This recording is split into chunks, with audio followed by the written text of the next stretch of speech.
This was right by the door a second ago.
All right. Good evening, everybody. I'd like to call this meeting to order.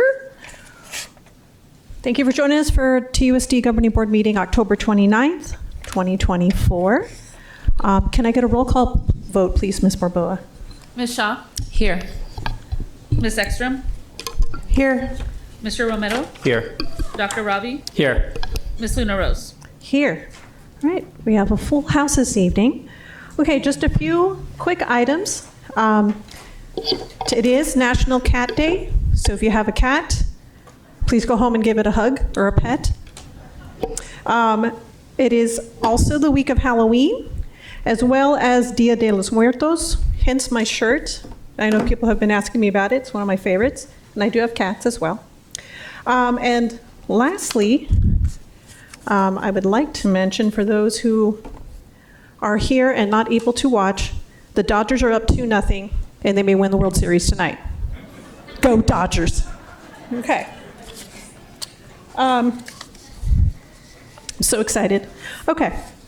I am now going to head on to the land acknowledgement statement. I do believe we have Sophia King from Bonillas.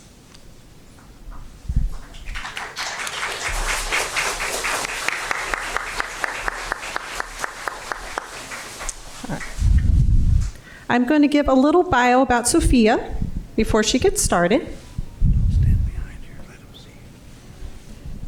Okay. Hi, Sophia. Hi.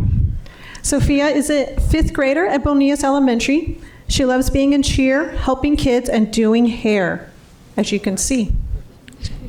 When she's older, Sophia would like to open her own business. She also loves to draw and sing. Sophia is also in a band at school and really enjoys it. So whenever you're ready, Sophia, once Mr. Armstrong gets up on the screen. All right, please go ahead. On behalf of the Governing Board of the Tucson Unified School District, I, Sophia King, acknowledge that the school buildings and faculties of the Tucson Unified School District reside on the ancestral homeland of the Tohono O'odham Nation of the federally recognized tribe land of the Pasquio Yaqui tribe. Thank you.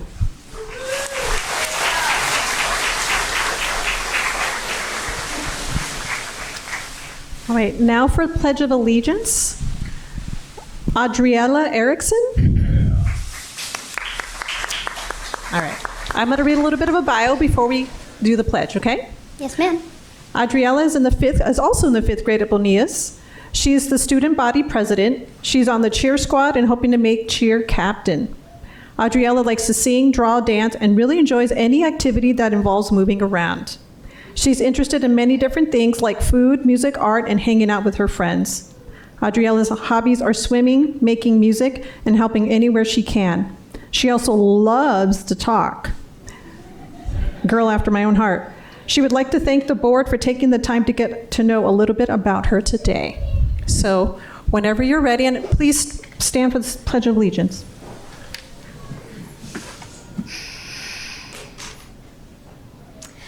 I pledge allegiance to the flag of the United States of America and to the republic for which it stands, one nation, under God, indivisible, with liberty and justice for all.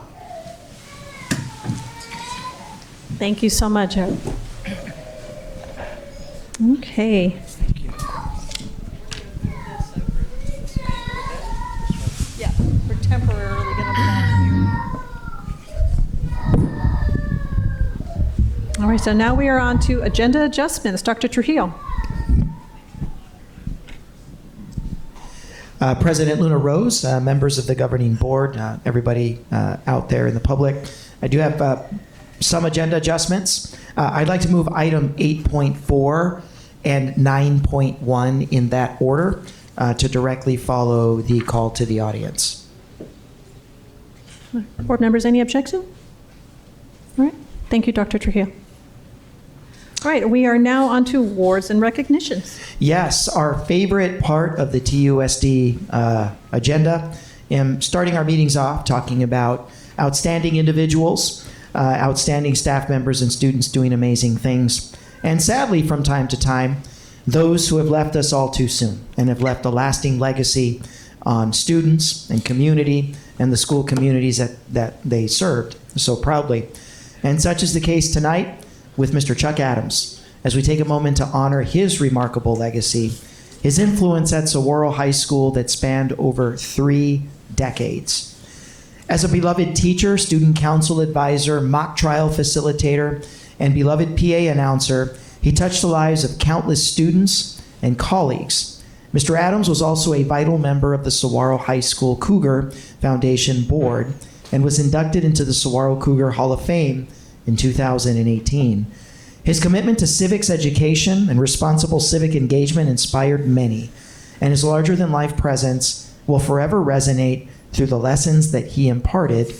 The Adams family has requested that in remembrance of Chuck, donations be made to the Saguaro High School Cougar Foundation. It was a cause that he passionately supported. Let us honor Mr. Adams' memory with a moment of silence, while at the same time extending our condolences, best wishes, and thoughts to the Adams family and the Saguaro High School community for their loss. Let us take a moment to observe a moment of silence for Mr. Chuck Adams.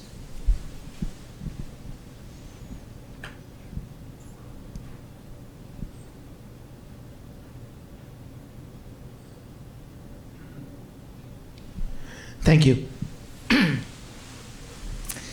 And so I think it would be appropriate to start the awards and recognitions this evening for our Student of Honor. As you can see, we're going to be honoring a wonderful young student from Bonillas who demonstrated a lot of courage, selflessness, and camaraderie here in the last couple of weeks. So I want to start with Hunter Shoup. He currently attends Bonillas Elementary. Yeah, let's give him a round of applause. I'm thrilled tonight to recognize this outstanding student and this remarkable athlete who, much like myself, discovered a love of running at a very, very young age. And Hunter demonstrated outstanding sportsmanship during the first cross-country meet of the season when he stopped in the middle of his own race to offer assistance to another struggling runner who was having a difficult time finishing the race, and a runner not from his own team, but from an entirely different school.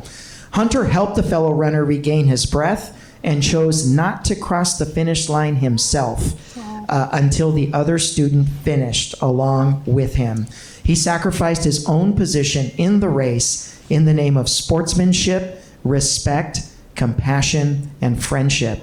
While Hunter's competitive nature is well known across the Bonillas campus, this selfless act speaks volumes about his character. Hunter, You have set an incredible example for your teammates and everybody here tonight, reminding us that sports is not only about competition, but it's also about camaraderie. You truly reflect the very best of TUSD. And from the superintendent of this district, you exhibit the courage, the sportsmanship, the respect, and the honor that we would expect of all of our athletes, regardless of their grade, whether it's first or second grade, all the way up to 12th. I'm extremely proud of you. You should be proud for the courage that you exhibited that day. So let's give him a round of applause.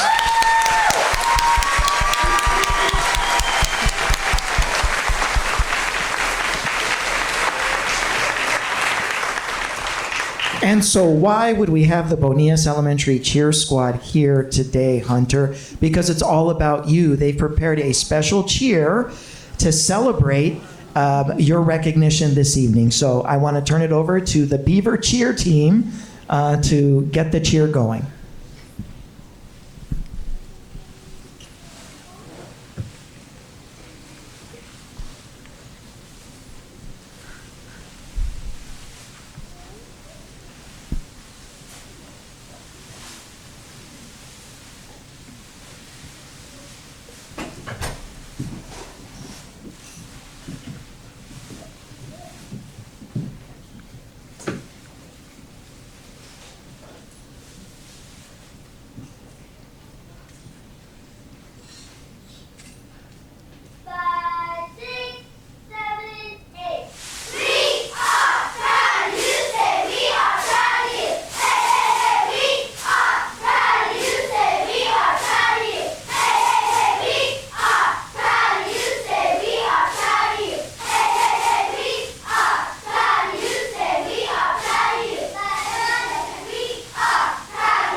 Thank you very, very much. And I would like our governing board members to come up front with Hunter for a picture. Hunter, feel free to invite your parents, family members, anybody here with you. Want to get in our picture.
All right, I want to thank all of our parents for bringing their kids here tonight to participate in this wonderful celebration. And congratulations, Hunter, again. One more round of applause for our young student athlete. And the recognitions continue. This time we go into staff excellence. I'm delighted to announce that Megan Baum, a biology teacher at Catalina High School, was honored with the September Teacher Excellence Award presented by Tucson Values Teachers. Ms. Baum was nominated for the award by a group of her students who praised her exceptional teaching style and supportive environment she creates in her classroom. One of Megan's students shared, "Ms. Baum is genuinely one of the best teachers I have ever had. She makes me excited to learn biology and creates a comfortable, safe space for everybody." Tucson Values Teachers recognizes outstanding pre-K through 12th grade educators in Southern Arizona throughout Pima County. And Ms. Baum's recognition by Tucson Values Teachers speaks to the impact that she has on her students each and every single day. I want to take this moment to congratulate you for this very special recognition. Let's give her a round of applause.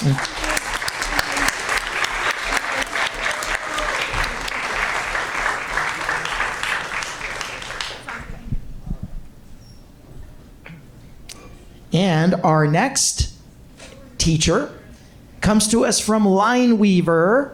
Let's shift our attention to the wonderful achievement of Elizabeth Cummings, another outstanding teacher. Over the past year, she has made a significant impact on her students, with one parent sharing a story that beautifully illustrates her dedication. A parent of a student in Ms. Cummings' first grade class last year wrote to the superintendent's office about the exceptional experience their son had, highlighting how Ms. Cummings consistently inspired and engaged their son, helping him grow both academically and personally throughout the year. On the last day of school, during a conversation about summer plans, Elizabeth shared the reading challenge she had set for herself and invited this student to embark on a reading challenge of his own. This simple gesture blossomed into a delightful pen pal exchange where they shared updates about the books that they were reading. Not only did this keep the joy of learning alive during the summer break, but it also fostered a lasting love for reading and writing. Ms. Cummings exemplifies the qualities of an exceptional teacher and one who goes the extra mile to inspire, engage, connect, and to create new and wonderful ways for students to fall in love with books and reading. Thank you, thank you, thank you. Congratulations for having such an amazing impact on your students. Congratulations, Ms. Cummings. Please accept our award for outstanding performance in the classroom. Thank you. Have a good picture.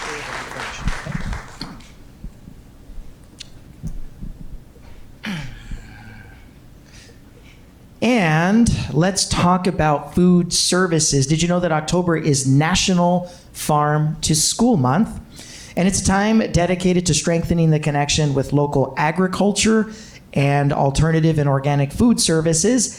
And in TUSD, an opportunity to highlight the amazing work of our food services department. These employees take immense pride in sourcing fresh produce from local farms, ensuring that our students enjoy the very best. In fact, we have a couple of schools that actually grow their own food and serve it right in the cafeteria as part of the University of Arizona partnership, the School Garden Program, that we proudly partner with them on. Our employees in food services take immense pride in sourcing the absolute freshest produce so that we can make sure that our students get all the nutrients they need to be amazing learners. With this focus and this passion for school nutrition in mind, I'm honored to recognize our food services leader, Lindsay Aguilar, Director of Food Services, for her excellent leadership and dedication in promoting child nutrition and wellness. Lindsay was recently selected to serve as a representative on the Child Health and Wellness Advisory Council, organized by the National Dairy Council and Gen Y Youth. This prestigious council brings together key stakeholders from various organizations, including the American Academy of Pediatrics and the School Superintendents Association, all committed to enhancing child health through nutrition. This appointment to the Advisory Council reflects Lindsay's dedication and the respect she's earned within her field of school nutrition and school nutrition advocates. We are incredibly proud to have her on our team representing TUSD, such an important platform. And I want to take this time to congratulate Lindsay for her selection to this very, very important leadership body. And I know that you will continue your tireless advocacy for child wellness and nutrition throughout our schools. Congratulations, Ms. Aguilar.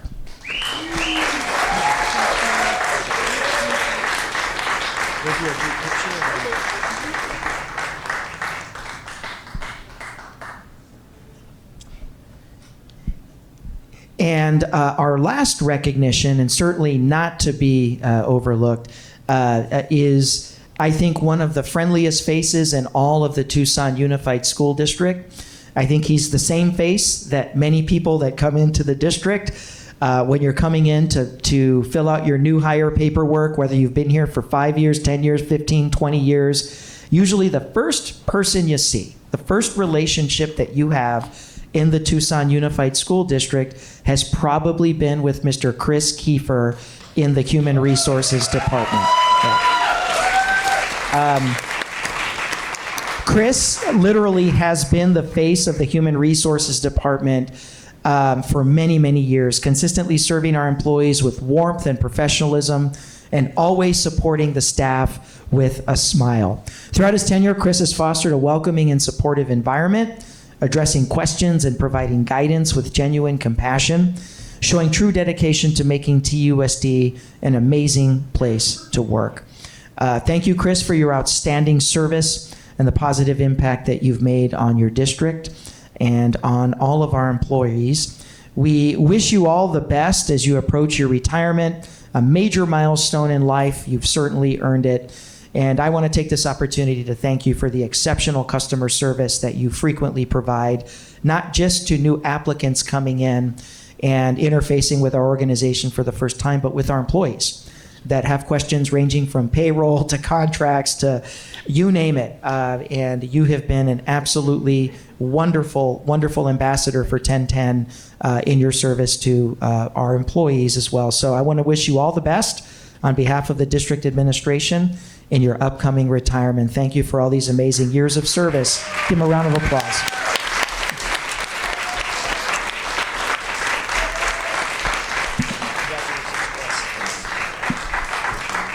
At this time, if I can ask all of our honorees to come on up and have a group picture with the governing board.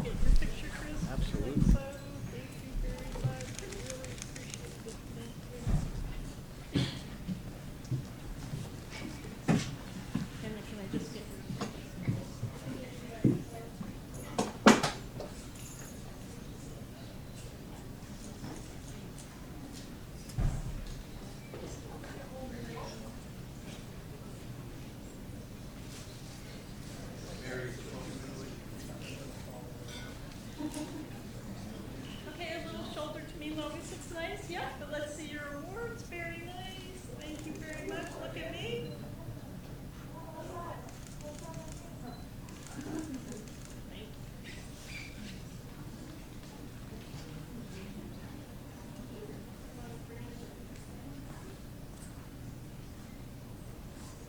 What do you think? Would you like your family members to come up? Yes. Yeah. Any ladies with the family? Come up, please. You. Love to have you. Okay, here we go.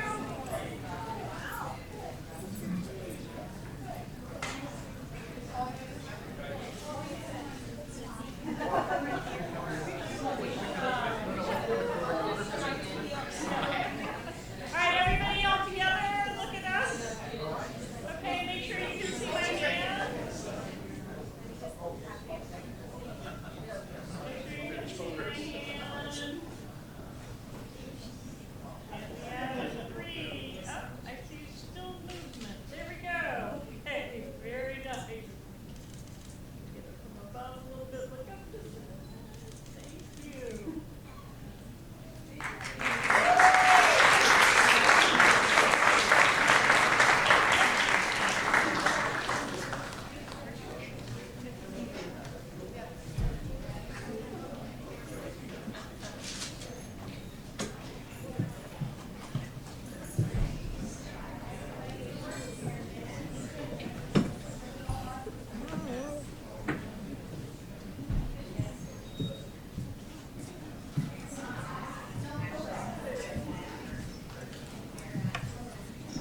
Well, we know obviously the big news this week is Halloween for a lot of our families and definitely the community.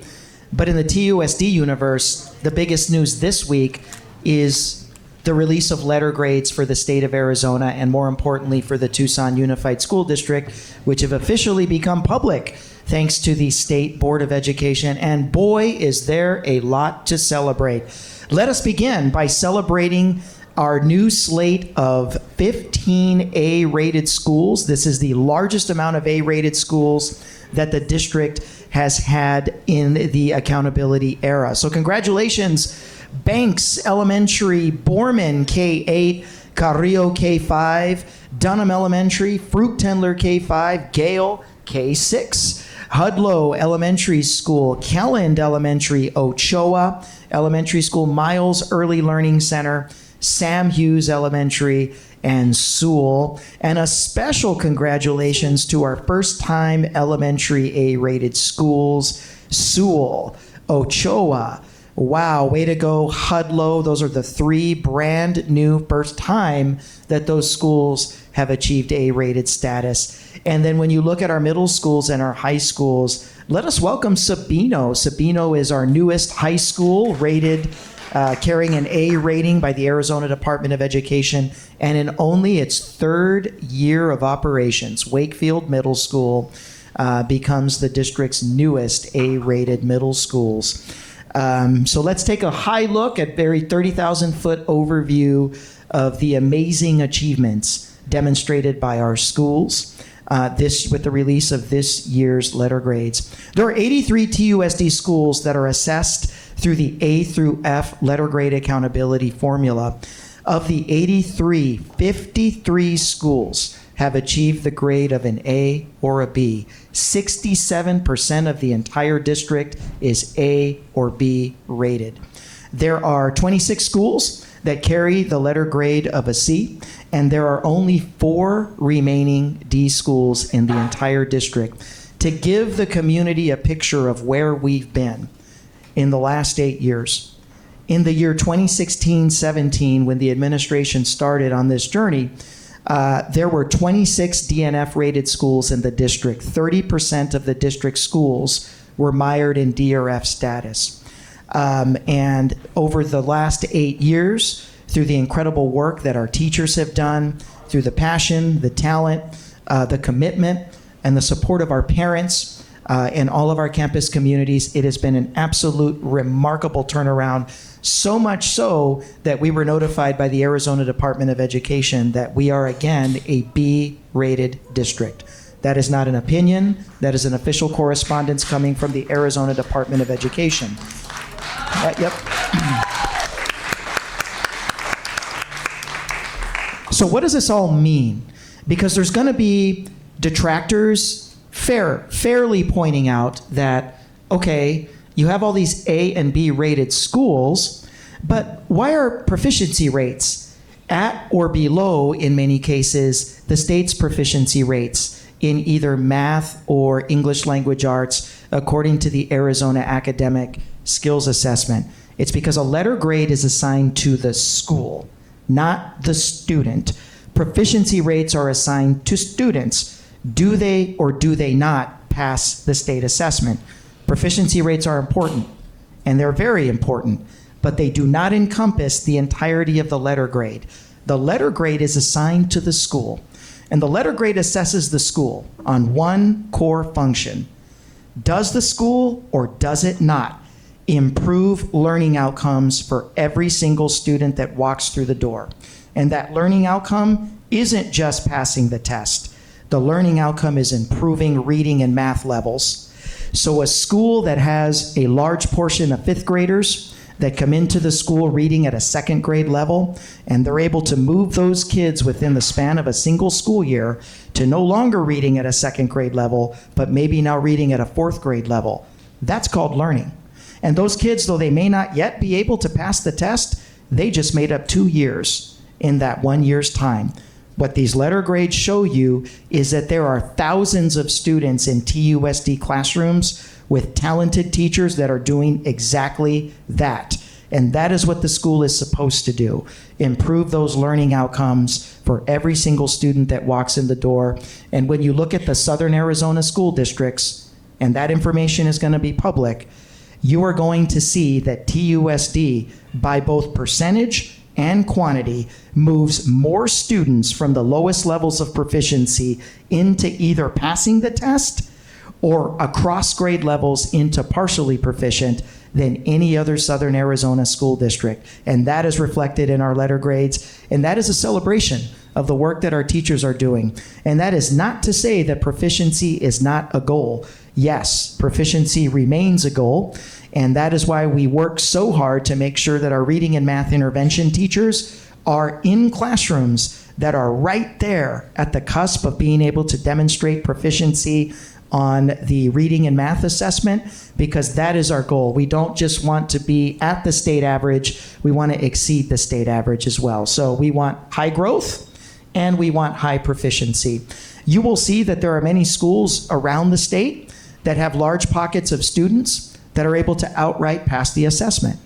But those schools aren't necessarily A or B rated schools, because guess what they've been unable to do with the lowest levels of proficiency in their schools? They haven't been able to move them. And you got to be able to do both. And in fact, growth is a larger piece of the A through F accountability formula than the actual proficiency rate. So just wanted to take a moment to do two things: celebrate all of our schools. We're going to have a more detailed presentation coming up, but then also talk about really what these letter grades mean. They're very, very powerful testament to the exceptional work that our teachers are getting done in our classrooms each and every single day. So with that, President Luna Rose, members of the governing board, that concludes awards and recognition. Okay. Thank you, Dr. Trujillo. All right, we are on to board member activity reports. Board members, if you would like to let the public know what you've been doing the last time we spoke. Ms. Ekstrom. Thank you. Since my last governing board report, I was able to visit Erickson Elementary School.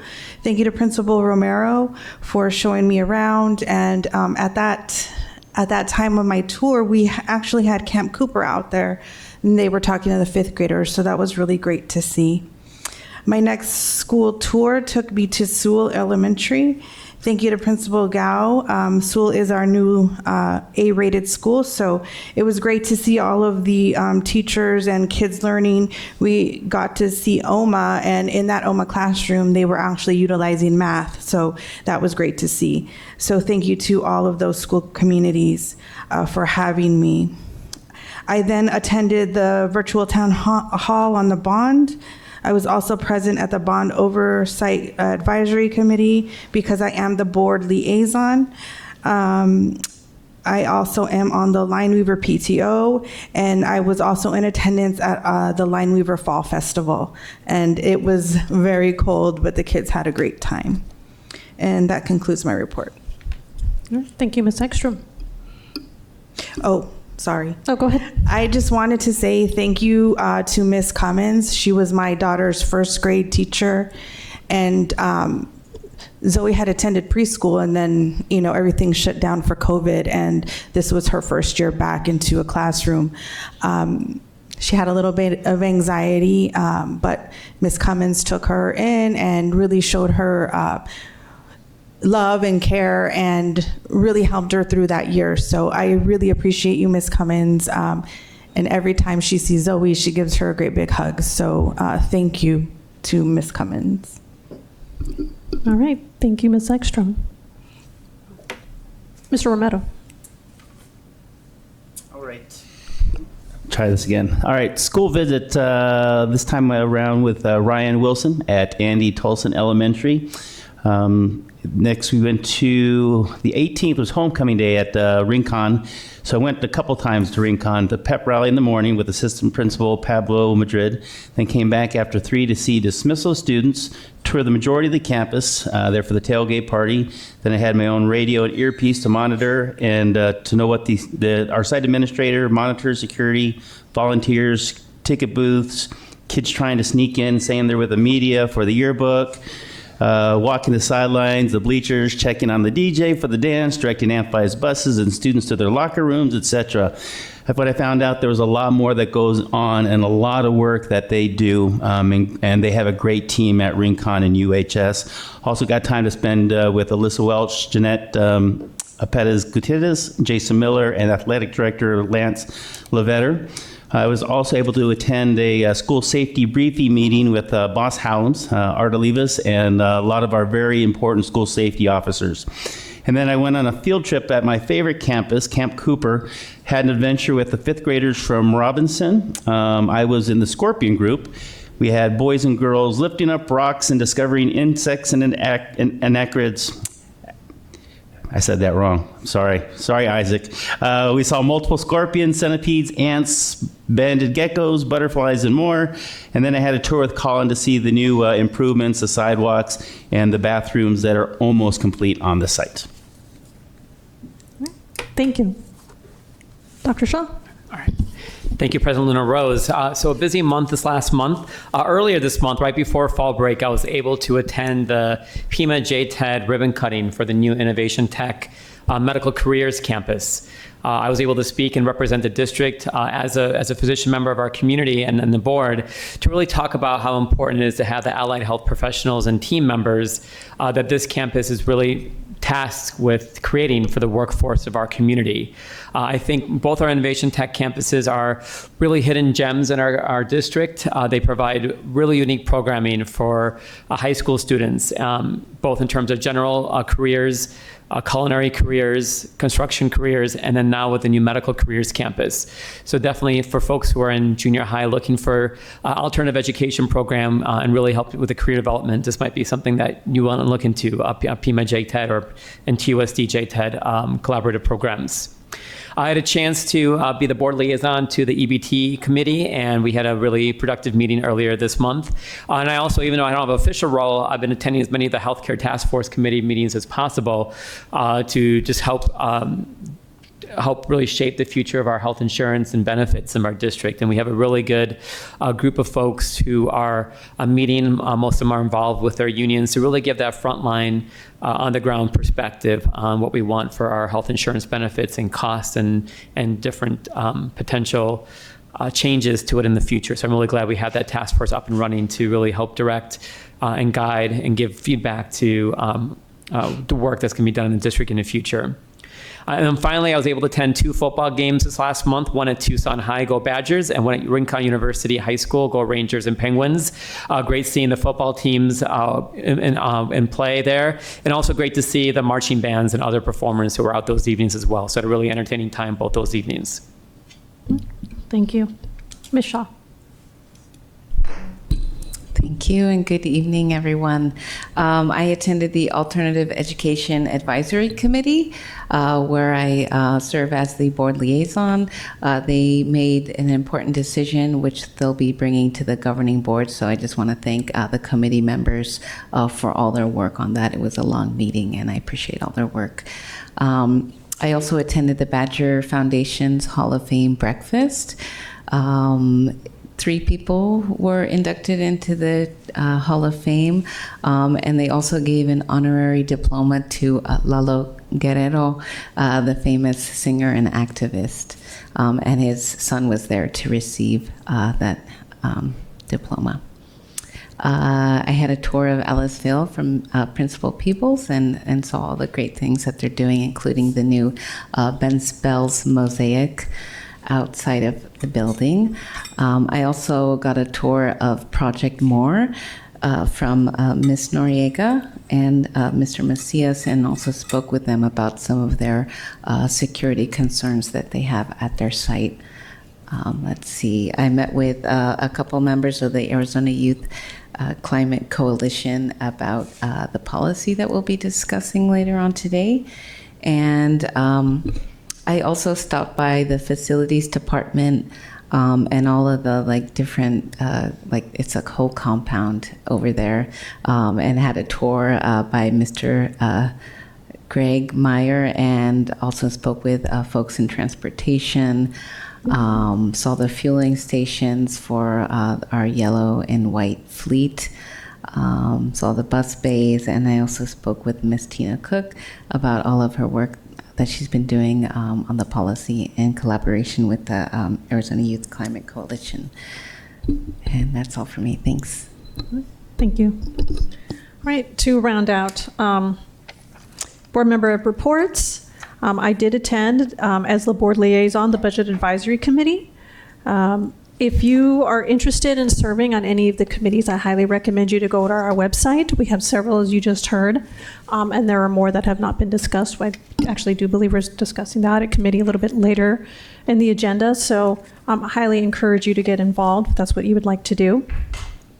I also attended and have been attending the Rincon University High School Band performances at Walden Grove, Flowing Wells, Ironwood Ridge. I would also like to mention that tomorrow at 6:30 is the TUSD Marching Band Expo at Palo Verde. So all the high school marching bands will be performing. And it's a really great event. They all kind of get to see what all the hard work that they've been doing from their respective band caps up until tomorrow, and what they're going to be performing coming up at state competition, which is November 9th. And to that end, I would also like to announce on Saturday, U of A Band Day at the stadium. We've got, starting at 7:30 in the morning, they're the very first band to play in the 1A division. Pueblo, Choya, Saguaro, Palo Verde, and Tucson High. Tucson High is in the 3rd A division, and they start at 8:15. And then Rincon University is at 8:40 p.m. in the evening. So it's a really long day. And at the very end, everybody gets a treat to watch the Pride of Arizona march and do their performance and what they've been doing this season. So it's a really exciting event. All the kids that put in the time, and their coaches, and as well as their parents. So fun things to do this weekend. And that is all I have for my report. We are now on to call to the audience. And before I turn it over to Ms. Ekstrom, if you need an interpreter, Cecilia is sitting up front. And now I will pass that over to Ms. Ekstrom. Thank you. Public participation at board meetings. Members of the public may speak during call to the audience. The governing board clerk shall be responsible for recognizing speakers and for maintaining order where it may be appropriate. Those who speak in person or want to have their comments read shall email or call the board office or complete a request to address the board form before the meeting. Speakers who have not completed a request form are not permitted to address the board. The speaker must state their full name and topic prior to addressing the board. Speakers are encouraged to be brief with a maximum time of 3 minutes. While more than one speaker may speak together in the time allowed, speakers are reminded that they are not allowed to speak more than once, and they may not transfer or delegate their time to others. If there are documents for the board, please give them to the board office staff, and they will ensure each board member receives a copy. Those attending the meeting and or speaking before the board shall observe rules of good conduct. Speakers shall also refrain from inappropriate or slanderous remarks. And because TUSD serves students from preschool through high school, speakers should be aware there may be children present and listening. At the end of the call to the audience, the governing board president will ask if any board member wishes to respond to a criticism, wish to ask staff to review a matter, or wish to ask that a matter be placed on a future agenda. No more than 2 members may address each topic. Contents of this card are public information. First speaker is Yvonne Arden.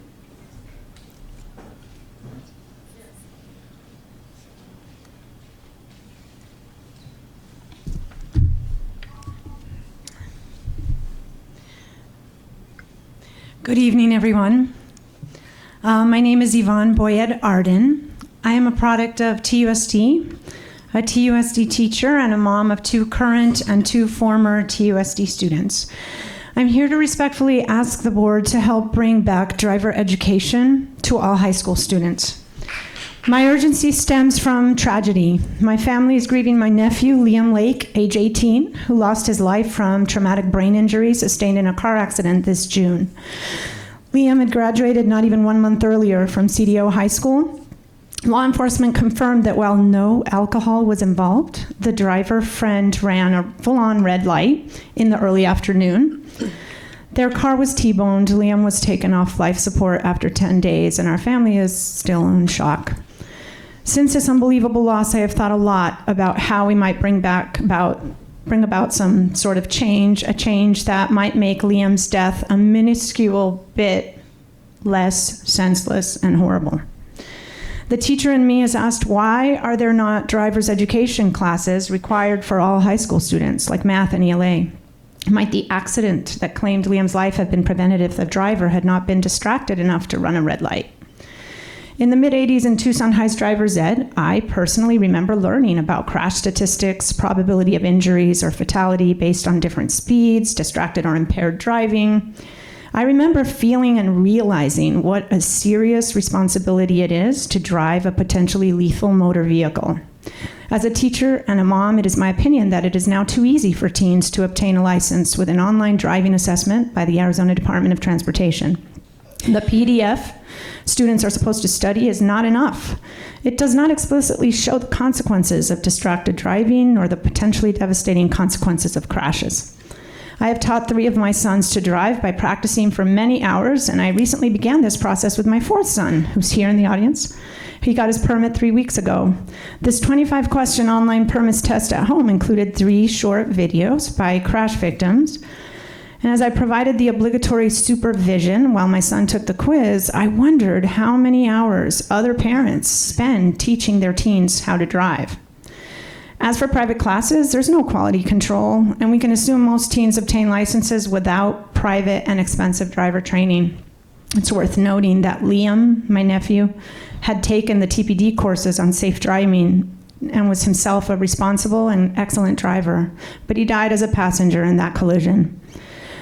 I want to know how all our high schools can implement driver education and safety, a fundamental life skill and one that will promote and improve safety to benefit all people sharing the streets.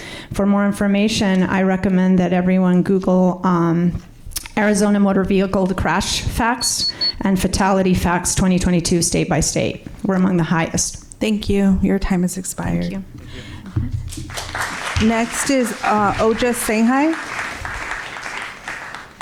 Ojas? No? Owen Brosenders?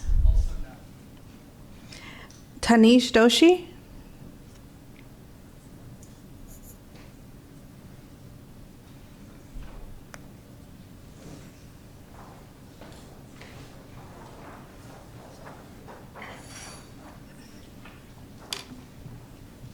Hi. Hi. Hi, everybody. My name is Tanish Doshi, and thank you so much for the opportunity to be here today. I'm a member of the Arizona Youth Climate Coalition, or AZYCC, a local youth climate advocacy nonprofit. I'm here today to talk about the Climate Action and Sustainability Resolution. After 16 months of hard work, research, and countless revisions, students have created what upon passage will be the most comprehensive school district climate action resolution in the United States, right here in Tucson. As AZYCC members, on top of being high school students, on top of doing homework and studying and hanging out with our friends, we spend our free time, our afternoons, our evenings, our early weekend mornings, tabling at climate conferences, at farmers markets, lobbying, speaking, advocating, volunteering. We spend our free time talking to our peers across Arizona about climate change. And I can tell you, they're worried. Whether you talk to students in the middle of the city, whether you talk to students in rural areas, in the suburbs, students in affluent areas, or students in underserved communities, they all see what's happening. Whether it's extreme heat or water scarcity, they all share fears about their future in an increasingly unstable climate. This resolution tackles those fears head on. It prioritizes resources for Tucson, which is one of the communities in this country hit hardest by climate change. It makes sure that no student gets left behind. When TUSD takes this step, it's going to send a powerful message across the district, across Arizona, but also beyond. Think about it. Arizona is a swing state on the front lines of the climate crisis. When a major school district like TUSD commits to bold action, people pay attention. Other districts will look to this as a blueprint. Other states will look to us to see what's possible. And most importantly, young people across TUSD, across Tucson, across Arizona will see that their voices matter, that big, meaningful change is possible if you advocate for it, if you fight for it. This resolution isn't just a bunch of words. It's a promise that you're taking our futures, young people's futures, seriously. Thank you for your time. Thank you.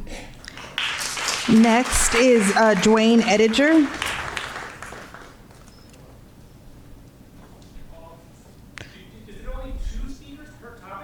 No, that's when the board addresses your comments.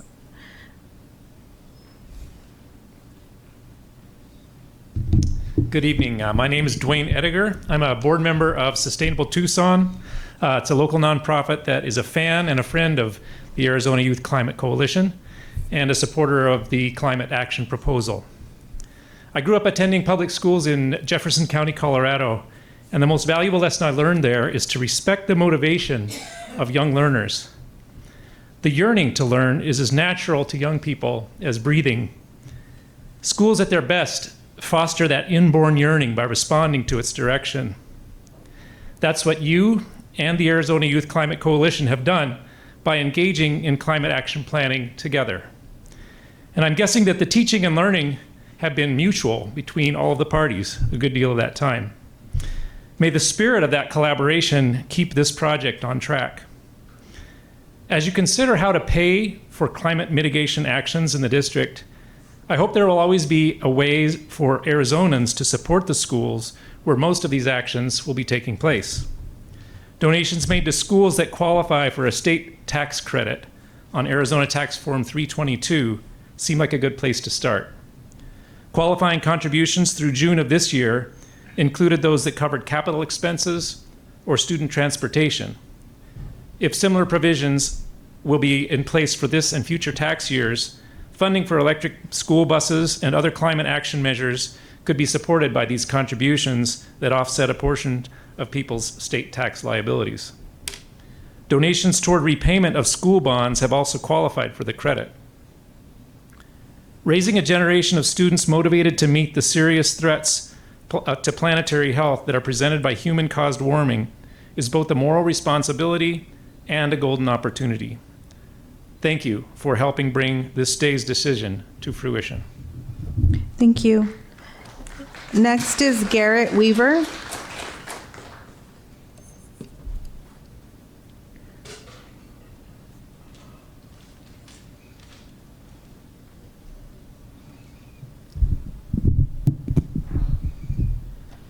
Honorable Board of Directors, thank you for the opportunity to speak. My name is Garrett Weaver. I'm a local resident, and I am here to speak in support of item 8.4 to incorporate into policy updates to propose sustainability measures that will have a lasting positive impact on the district and school community.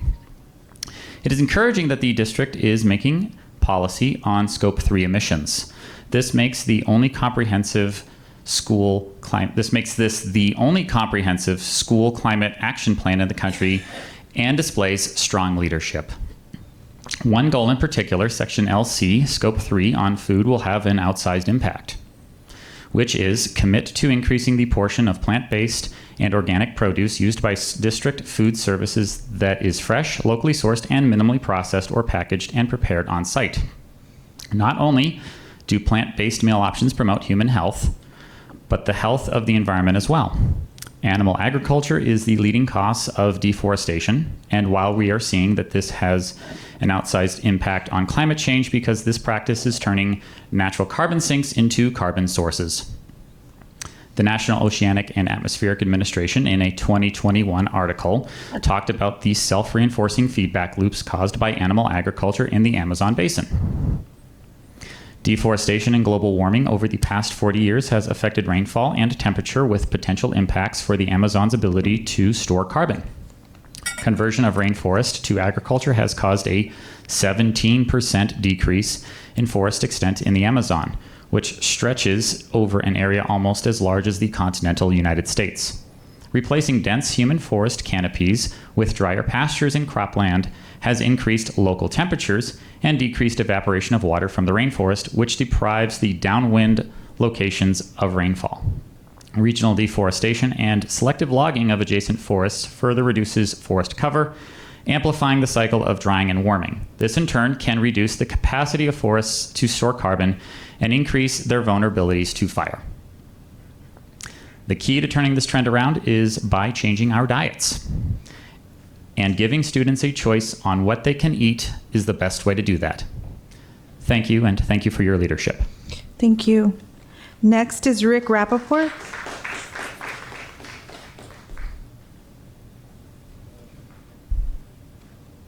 Thank you. Greetings, Superintendent Trujillo and the board members.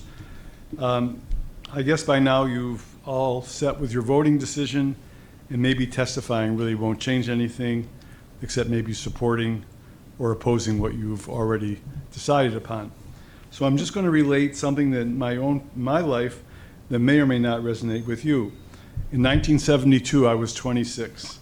I was a college graduate, struggling to support a growing family in my chosen career as a photographer, a newspaper photographer. Long hours, low pay. My dad said, "Why don't you go to law school at night so you'll work long hours and get more money? And that way you'll overcome your money problems," since I already met the entry requirements. But the time and work commitment actually just sounded crazy to me. It would be 4 more years, full-time working, going to school 4 nights a week. At that point, I couldn't even imagine it. Then my dad said, "Hey, you're 26, 4 years you're going to be 30, you're likely to live to be 30, so when you're 30, you're either going to have a law degree or you're not. Time will pass, what are you going to do with it?" Long story short, I did go, I became a lawyer for about 6 years, I stopped, I went back in photography, I had a very long career as an advertising photographer. So in 4 more years, there will still likely be a Tucson Unified School District. You can be the school district which became a national standard bearer and leader in America for doing something about global warming. You can change the direction of the late night talk shows about Tucson temperatures, making jokes, and end up on the morning talk shows talking about TUSD as the national voice on school district energy conservation. And you can take pride that you enacted the most robust school district climate mitigation and adaptation policies in the United States. Where do you want to be in 4 years? Thank you. Thank you. Next is Amelia Kim.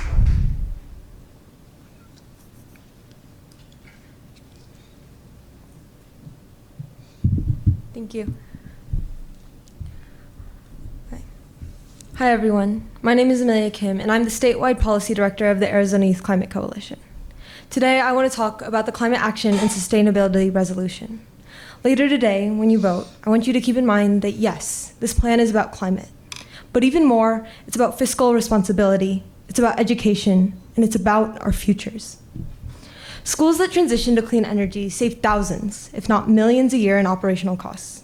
By committing to 100% clean energy usage by 2030, TUSD isn't making an environmental choice. We're making a financial investment.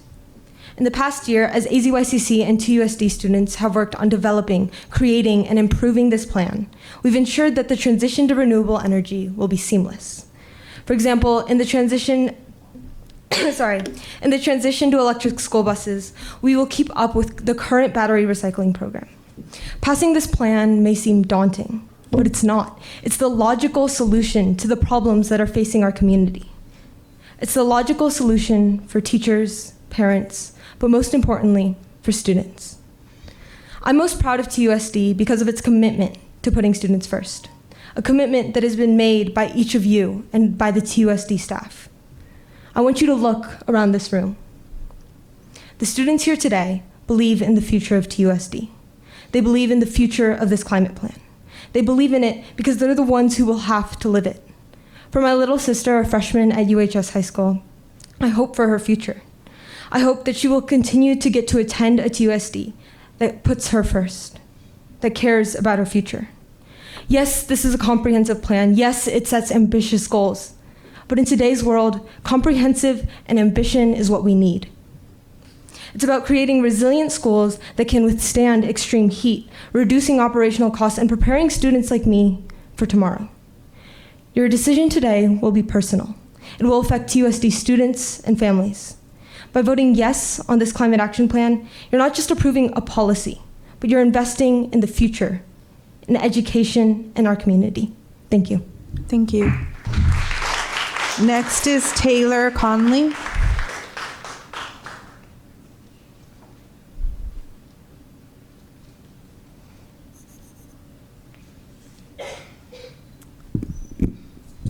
Good evening.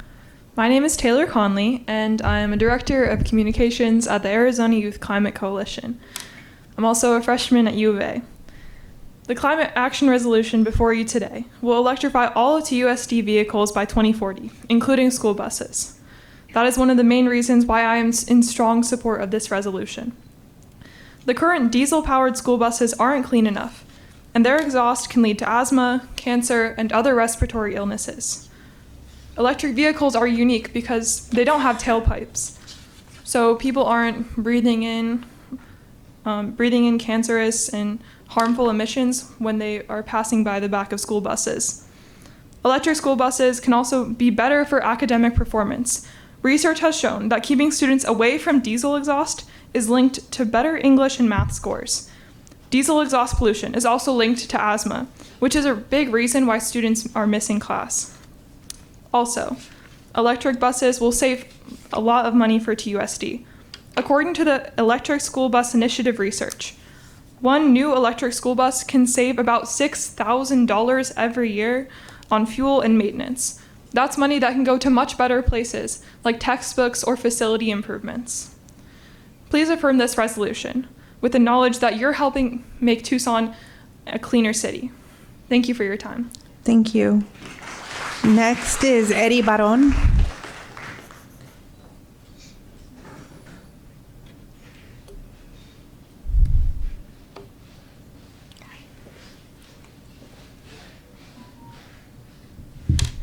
All right.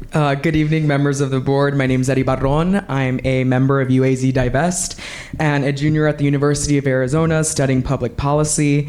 And I'm here today to express my strong support for the TUSD Climate Action Resolution, especially the education portion, as it's crucial in addressing climate change, in my opinion.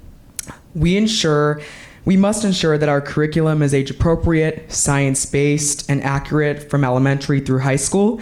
This includes expanding programs like AP Earth Sciences and creating career and technical education opportunities for climate-based jobs in the future. I believe that this resolution will commit to community partnerships that promote sustainability education, such as community gardens and food literacy initiatives in high schools, and will provide hands-on learning experiences. Expanding outdoor learning, including utilizing resources, can further enhance this education as well.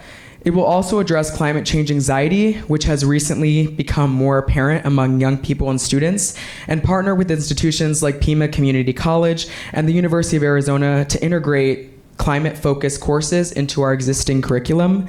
This resolution means better and cooler classrooms, which means improves test scores, which has been shown in many studies. I firmly believe that passing this resolution will equip students like my sister Gabby, who attends CE Rose, with the knowledge and the skills that they need to tackle the challenges of climate change. Thanks so much. Thank you. Ms. Ekstrom, we've hit the 20-minute mark, correct? Yeah, we're at the 20-minute mark. Board members, we have quite a number of speakers still, as well as about 14 letters to be read. So I'd like to move to extend the call to the audience. Okay. I'll second. All right. So moved by Ms. Shaw, second by Dr. Shaw to extend call to the audience. All those in favor say aye.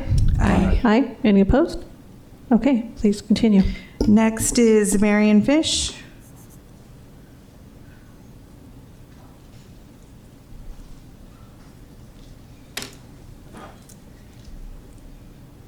Greetings. My name is Marion Fish, and thank you, Superintendent Trujillo and board members, for the opportunity to address you.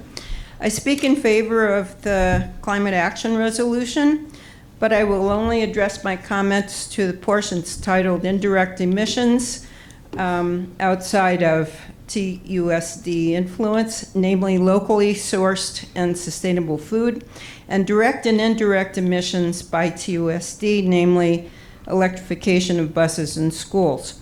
As a practicing functional medical physician, I have a great deal of concern for the health of Tucson students. The food they eat and the air they breathe can make a difference between healthy, robust, alert young people and kids with weakened immune systems, poor metabolic function, fatigue after eating lunches with high carb load, and tendency for respiratory diseases and heat-related pathologies. Childhood diseases, including many cancers, are largely preventable. This is not opinion, it's fact. Children coming from marginalized neighborhoods with poor air quality and poor quality nutrition are much more likely to suffer from related illnesses. But let's be real, if a child is outside the school as cars and buses pull up to drop off children and the vehicles are idling, the concentration of pollutants is frighteningly high. Also, now this is, I want to make a nod to Ms. Aguilar, who has done some incredible work here, obviously. But also, as we're feeding children non-organic, highly processed baked goods, refined carbohydrates, cheeses that are largely a chemical invention, foods with chemical additives to preserve texture, color, and prolong shelf life, and sugar-laden drinks and desserts, few fresh, locally accessed fruits and vegetables, we are no longer advocates for nurturing young people's bodies and minds. Yes, these are strong statements, but they come from long-standing documented studies. You have the power to make groundbreaking, revolutionary changes in the health and wellness of TUSD students. So I urge you to vote in favor of the TUSD Climate Action Resolution. Thank you. Thank you. Next is Lauren McElroy.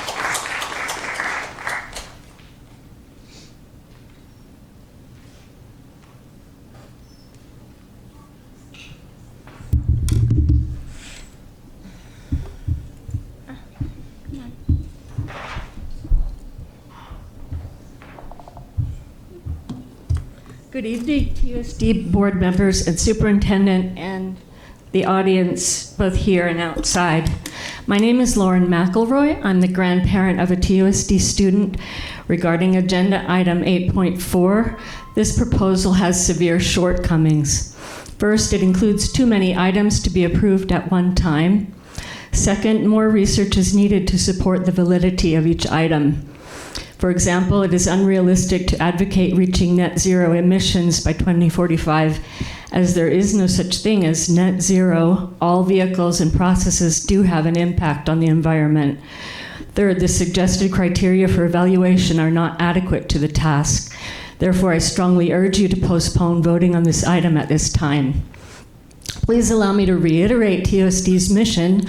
The mission of the TUSD Unified School District, in partnership with parents and the greater community, is to assure that each pre-K through 12th grade student receives an engaging, rigorous, and comprehensive education. The priority for any expenditures for TUSD should be providing that education. Superintendent Trujillo read the statistics. About 75% of TUSD students are graduating from school without the skills they need to be productive in the workforce or move on to higher education. Our community budget should be focused on remedying these shortfalls. Let's also look at the name of the proposed policy. The stated purposes of the proposal to attain, quote, a safe, healthy environment. To really look at energy conservation and making the environment safe and healthy, we must look at the total cradle-to-grave impact of a product or process, not simply the greenhouse gas emissions. Therefore, a different evaluation protocol is needed not just the proposed greenhouse gas protocol corporate standard. This is relevant, for example, regarding the proposal that using electric buses will be safer and better for the environment. There are grounds to seriously question that assumption, and many made in Agenda Item 8.4, too many to list now. For example, making batteries for electric buses and cars requires many unusual minerals, and mining these poses extreme hazards for children, the environment, and animals. One hazard is the production of electric car batteries. This puts forever chemicals known as PFAs into the environment, exposing children and all of us to these toxic chemicals, causing cancer and other extreme illnesses. Electric buses are also known to pose many significant safety hazards, such as spontaneously bursting into flames and requiring up to 24 hours to put out such a fire. Electric buses also radiate extreme electromagnetic frequency waves on students from the huge battery in the roof of the bus. This too contributes to weakened immune systems and extreme health problems for children. I urge you to postpone the vote on item 8.4 or vote no on it as it currently stands. Thank you so much. Next is Eleanor Thomas.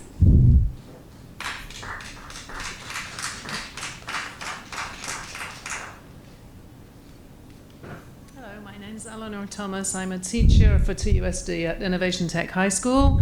I teach English language development. I'm here because last Friday, a discussion in my classroom about getting up in the morning and getting to school on time included breakfast. Not a single student in my classroom had eaten breakfast that morning. How they can hope to focus in the mornings without anything to eat, I do not know. Your mission is to create a healthy and comfortable learning environment and to provide daily plant-based complete meal options for breakfast and lunch at high school campuses by 2026 and all campuses by 2028. Health and community benefits, D, contribute to overall quality of life. Over 90% of people in the US are not eating the recommended 30 grams of fiber a day. Today, according to the American Heart Association, only 1 in 500 Americans, 1 in 500, gets to eat a moderately healthy diet. Pancakes and syrup, scrambled eggs, teriyaki meatballs with fried rice, breaded chicken fillet sandwich, Belgian waffle, chicken breakfast sausage, Domino's pizza, and a bean and cheese burrito. These are all items on the TUSD breakfast and lunch menu. Not a vegetable in sight, no fiber except the beans. The environmental benefits of your mission: to enhance and protect ecosystems and biodiversity and to conserve natural resources. In Arizona, a large portion of the water used for agriculture goes to growing alfalfa and other feed crops. Arizona grows more than double the alfalfa of any other state. The majority of this is exported to feed Saudi Arabia and China's factory-farmed animals. In the magazine Nature, it is reported that intensive agriculture for monocrops and animal feed production is a key driver of global biodiversity loss. 11 to 15 million gallons of water a day are drawn from Arizona's water supply to feed and grow animals, according to the US Geological Survey. The water used to grow these feed crops could be growing food for our children. The diversity of produce crops would also help us to protect biodiversity. The economic benefits. Reducing operating costs is one of the things in the mission. The menu items I read out before are devoid of nutrition except for the beans and are full of fat, sugar, and salt. Surely we can feed our students and children Thank you. beans, Your time is lentils, and expired. grains. Thank you. Next is Jane Cunlin.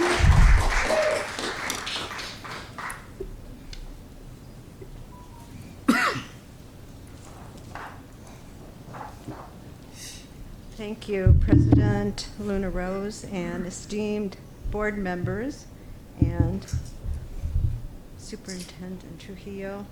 My name's Jane Conlon. I'm a co-leader of the Tucson chapter of Citizens Climate Lobby. a worldwide organization devoted to solving climate change. First, congratulations on your decision to purchase new electric buses and on working with the AZYCC on a comprehensive climate action plan. That plan you are considering today is a testament to your governing policy to connect, learn, innovate, and lead for a better world. I also want to relay to you from Citizens Climate Lobby a heightened sense of urgency with encouragement to be decisive in your planning. This year's tab on U.S. climate disasters will likely approach $200 billion, an amount that will continue to increase as long as we continue to burn fossil fuels. No stable city or nation can afford to sustain economic disasters of this magnitude. The carbon dioxide level in the atmosphere measured in Hawaii in 2023 averaged 421 parts per million, 50% more than at the beginning of the Industrial Revolution. We have changed the chemistry of our ocean, our atmosphere, the land. Last week, the IPCC released its emissions gap report that states we are currently heading to a 3-degree centigrade increase in temperature by the end of this century, unless we all dramatically decrease our emissions reduction beginning today.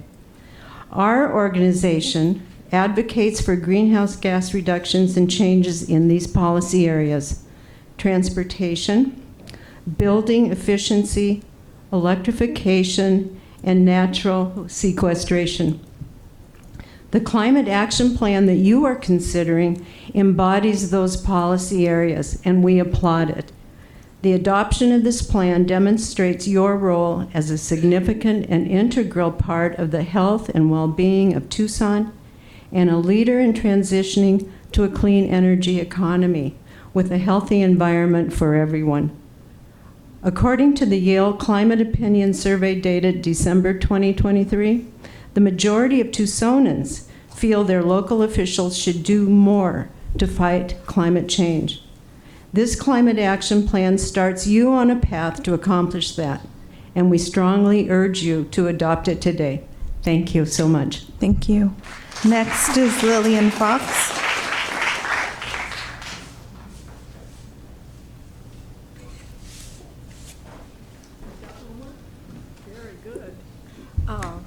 I'm going to skip the first half of these bullets here because I've talked about it before, and I'm going to start on 5.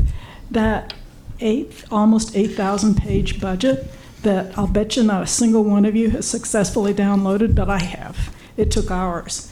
You have to wonder if it wasn't the intent of TUSD leadership to make it so you couldn't read the budget and the public couldn't read the budget either.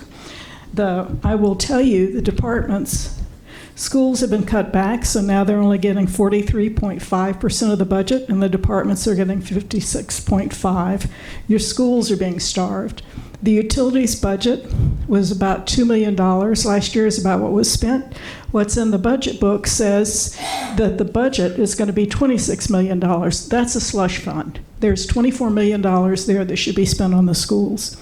If you turn to this, TUSD is the next to the worst school district locally. The reason Eastside schools in particular are just about hollow and are so underpopulated is because they have to compete with these school districts up here that have stellar academic performance and offer things we don't have in our schools. We're down here in the yellow. One of the things I did, and his comments were so helpful, if you turn over here, I have every single school in TUSD listed with its letter grade for the last 3 years, except elementary. I forgot the letter grades on them. But their proficiency in math and English language arts. The ones in green are the only ones we have that would be competitive with those East Side school districts we compete against that are grabbing our students. The ones in red are the ones where the proficiency rates are 19% or less. We have schools where the proficiency rate is 2% or 4% or 6%. What are you thinking? This budget cuts these schools back. If you're a struggling school, your budget got cut. They need more teachers, not fewer teachers. They need more resources to help the struggling students, and they're not getting it. If you look, turn all the way over to the high schools, which are kind of at the back, I listed how many teachers or how many staff members got cut. They had a lot of cuts in employees. Some of the weakest high schools we have lost huge numbers of employees. They need remedial math, remedial English, because kids are arriving in our middle schools and our high schools without basic academic skills they need to be successful. That's got to change. You've got to focus on the proficiency rates and make sure that the schools get funded so they can help struggling students, because that's not happening now. Thank you very much. Thank you. Next is Tara Radliff.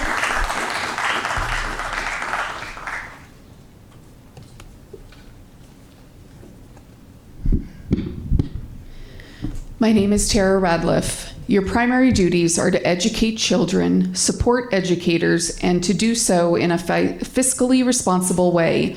Registration rates continue to decline. Many students' reading, math, and science proficiencies are some of the lowest in the state. With all these failures, you asked the community for almost $500 million for funding. Now, with Agenda Item 8.4, you want to subject taxpayers to a heavy financial burden that this policy doesn't even address or outline. Have you received estimates for all the changes you will be requiring TUSD to make in a relatively short few years? Have you secured funding for all of these projects? The answer is a resounding no. In the proposed policy, the only mention of funding is that it will be part of the capital budgeting process every year, and a generically mentioned grants and other funding opportunities. What does that mean? How much funding will there be to cover all these required changes? How much of TUSD's yearly budget will be taken away from its intended purpose, educating children? 20%, 30, 50? You can't answer that because you have no idea what the fiscal burden this policy will place on TUSD. I understand the need to teach our children how to protect our environment and to be a more environmentally responsible institution. There are approaches you can take that accomplish this in a fiscally responsible way. What you have proposed is not a responsible solution. For example, we now know the cost of purchasing 10 electric buses, school buses, but not their long-term financial burden. You are now proposing to convert the entire school bus fleet and the entire white fleet to electric vehicles. This is a financial liability TUSD cannot afford. With a $17 million deficit that has been projected by your CFO for the next 2 years, you must not put further financial burden on TUSD. I strongly urge you to postpone voting on Agenda Item 8.4 until you can present to the public a line-by-line itemization of costs for everything required in the policy and list the funding sources that will support those changes. Thank you. Thank you. Next is Stephanie Stahl-Hamilton.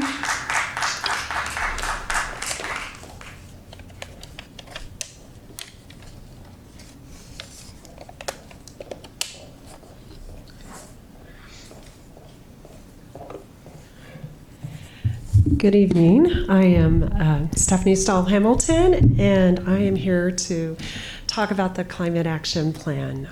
Thank you for this opportunity to speak. Good to see you, Dr. Trujillo. Nice to see you, board members.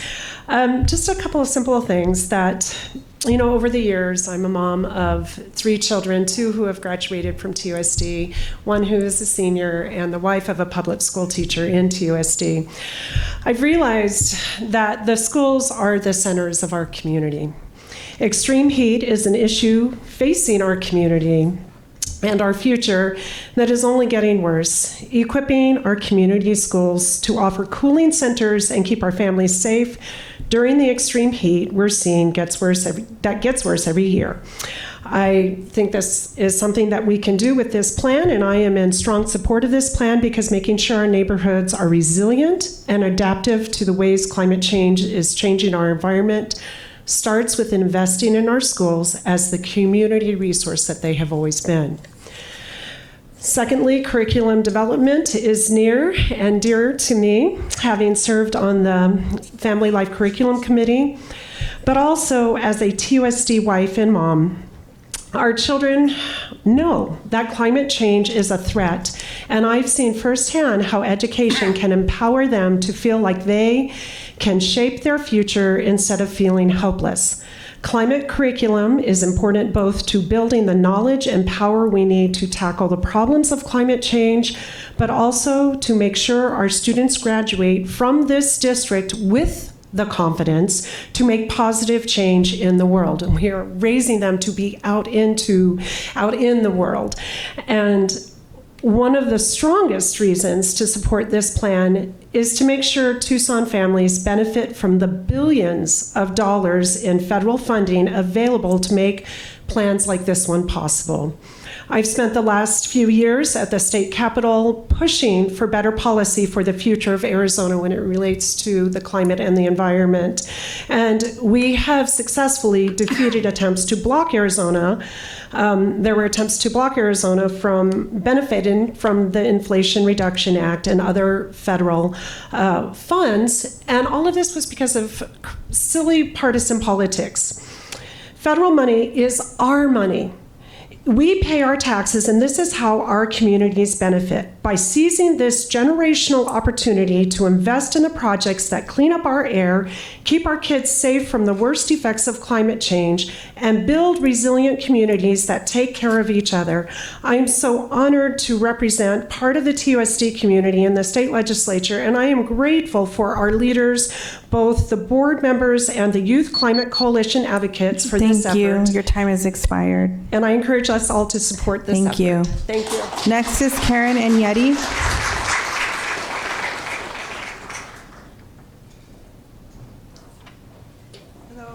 Hello, Superintendent Trujillo and Council Ross and members of the governing board.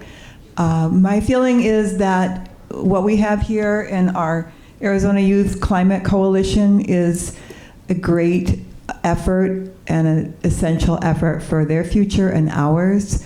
So I do support the climate action and sustainability movement. I'm a little confused sometimes about policy and what that means versus plan and resolution.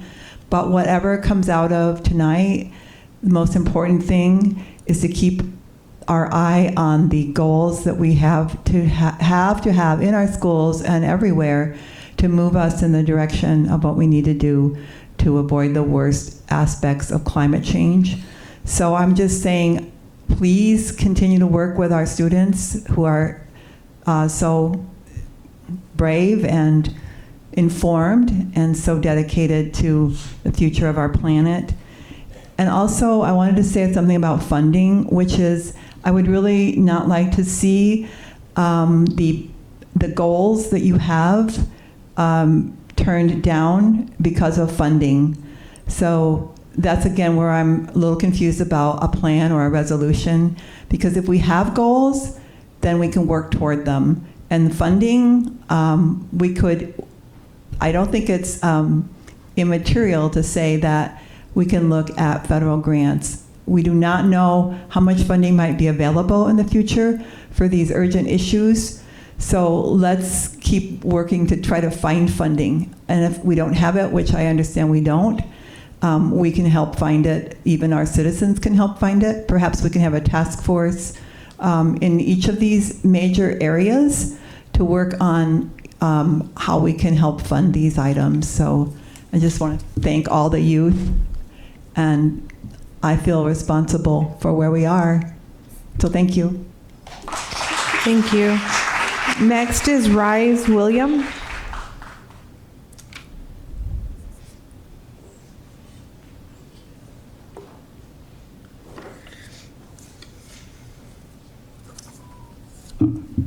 Hello. I'd like to start off by saying thank you very much for your time tonight and for giving me the opportunity to speak. My name is Reese Williams. I'm a student at the University of Arizona.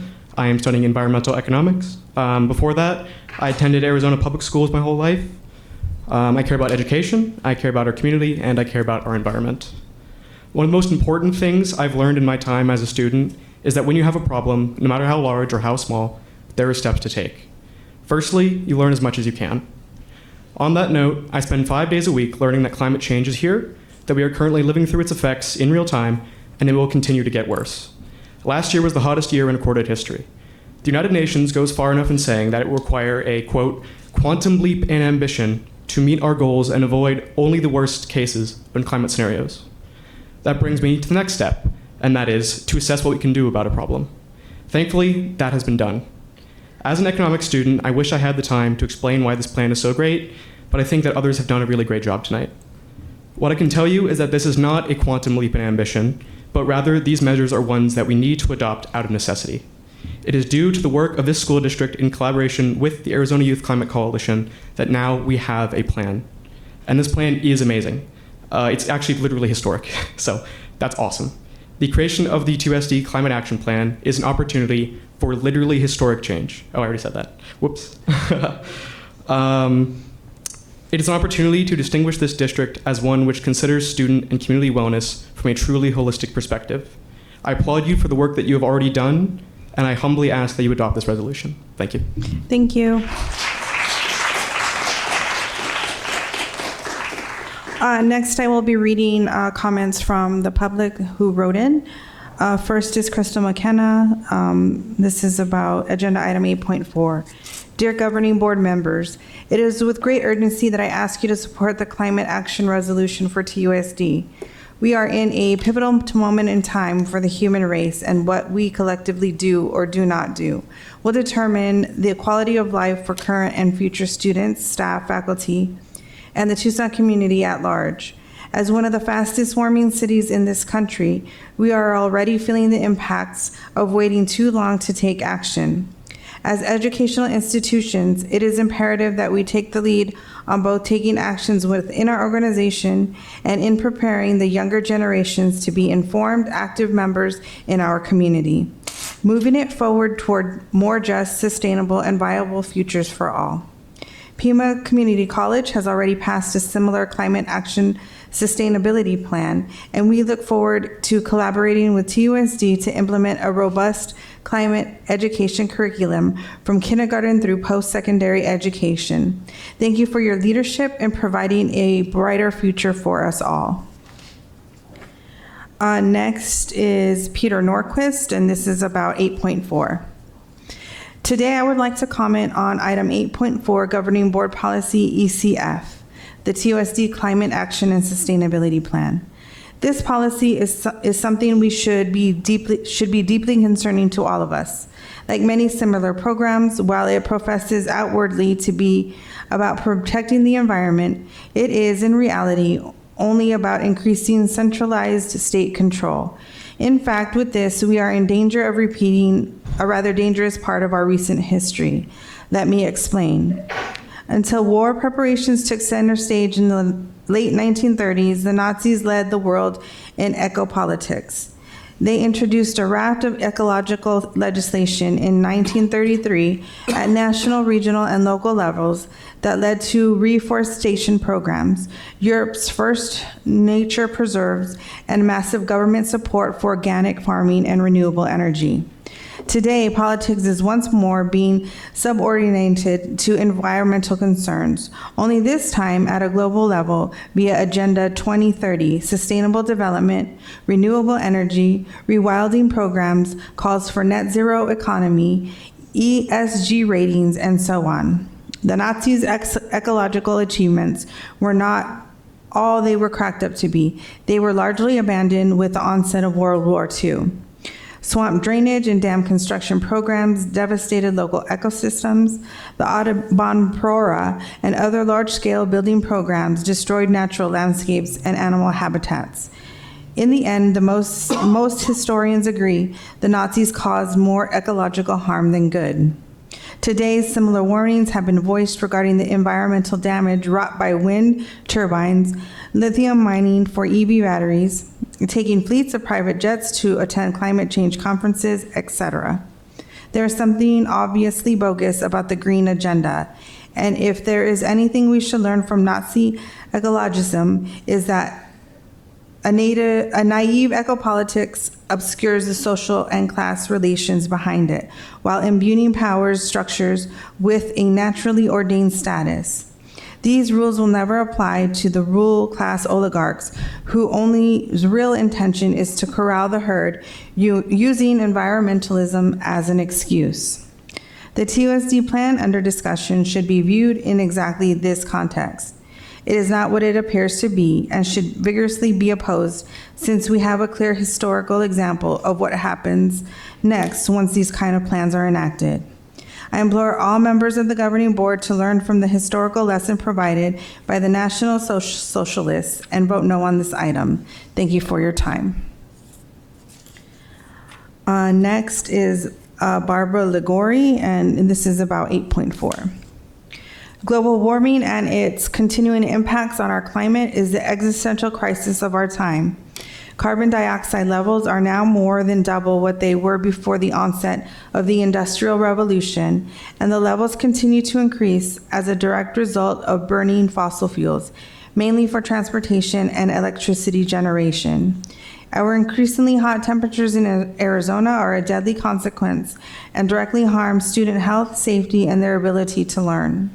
It is our moral and ethical obligation to work towards mitigating the effects of global warming, not only for our well-being, but more important, for that of our children and grandchildren.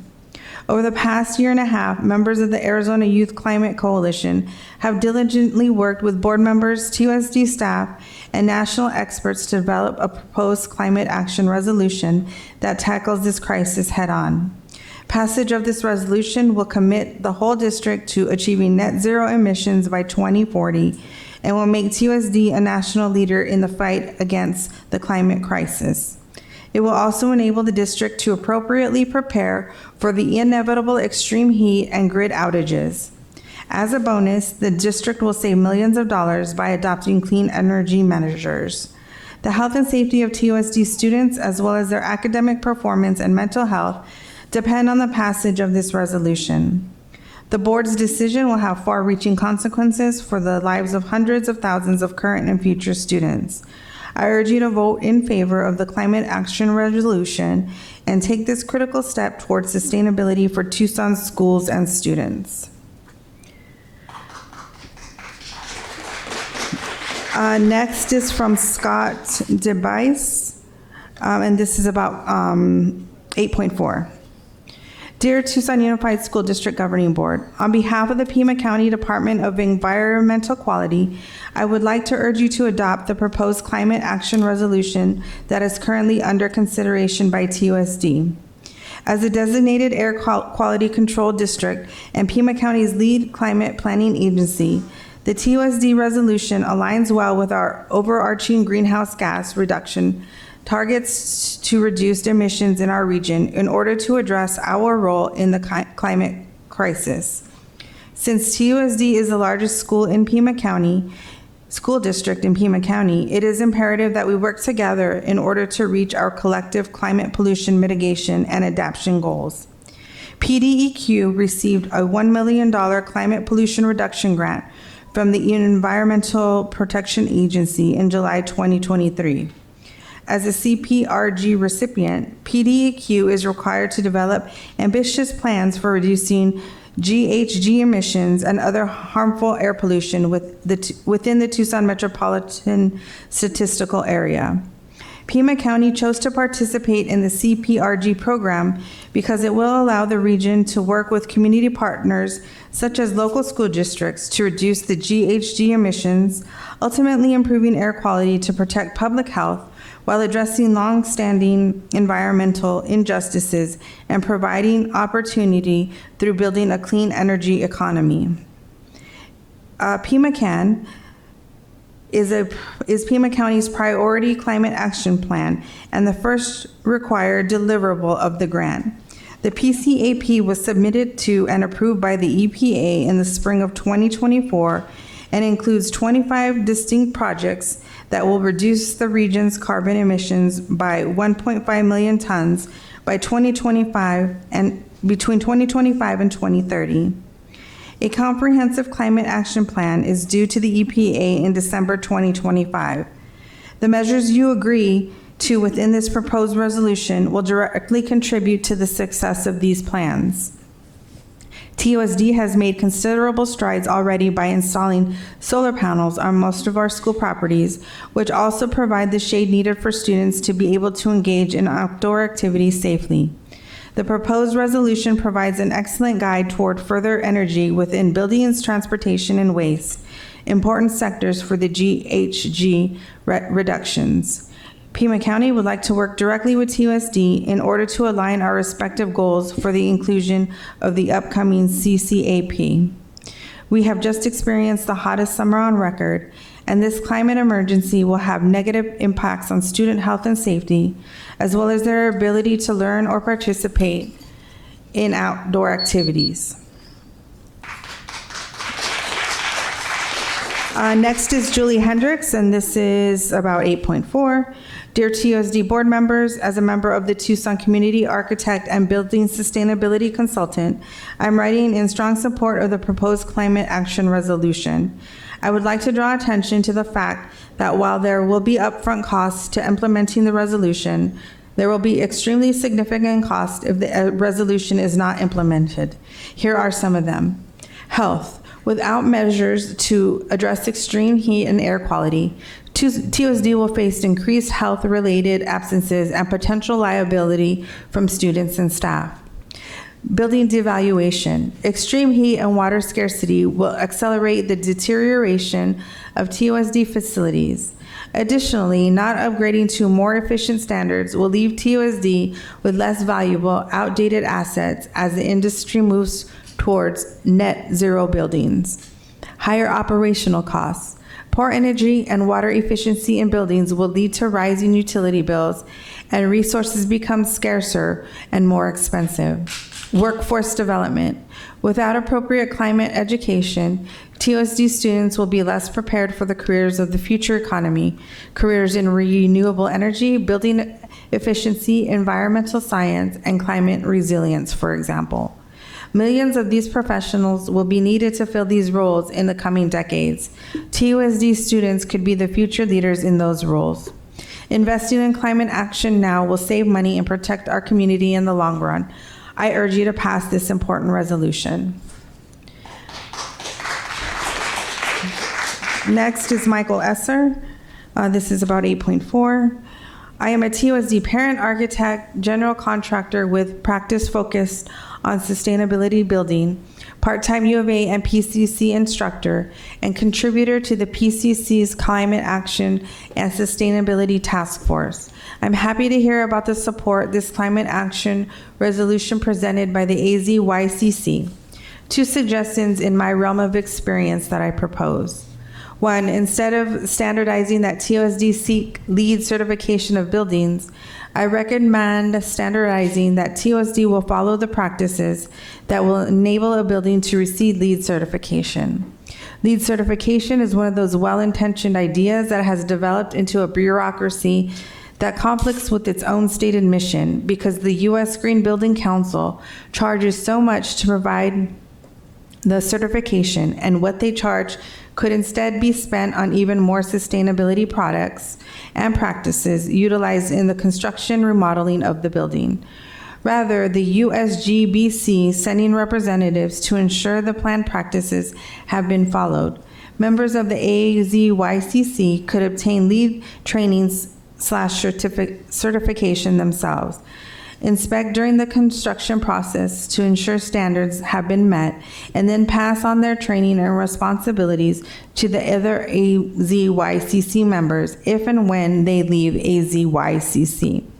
This would be a fantastic opportunity for students' professional growth into an especially lucrative, in-demand, and fulfilling career as certified energy consultant. 2, regarding electric vehicles, I would recommend considering whether it makes more sense to prioritize hydrogen over battery EV. Hydrogen is often a more sustainable vehicle propulsion technology than BEV, particularly in TUSD's photovoltaic array cannot fully charge its fleet, and TUSD would need to rely on purchasing electricity from TEP.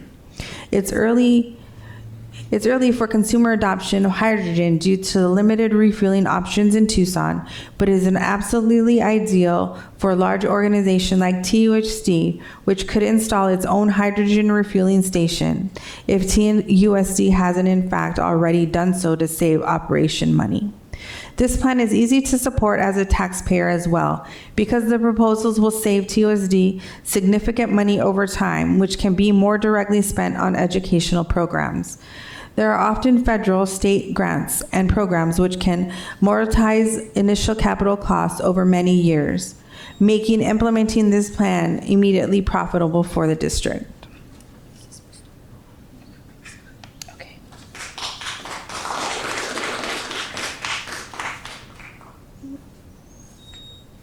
That was my last slide. Okay. Next is Greg Garfin, and this is about 8.4. Dear members of the TUSD School District Governing Board, I urge you to adopt the proposed climate action resolution currently under consideration by TUSD. The global climate emergency directly harms our community, including student health, safety, and ability to learn, and endangers TUSD's mission of fostering a healthy learning environment where children can thrive.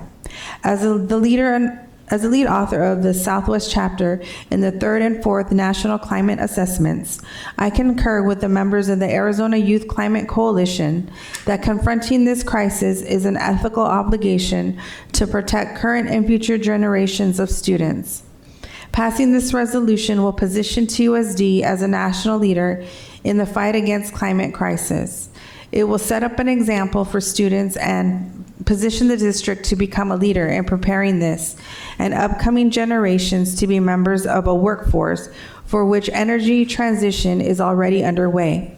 The social and environmental changes upon us will require new skills and a focus on the type of flexible thinking needed to be prepared for climate impacts and to innovate solutions to climate technological and social issues of our and their time.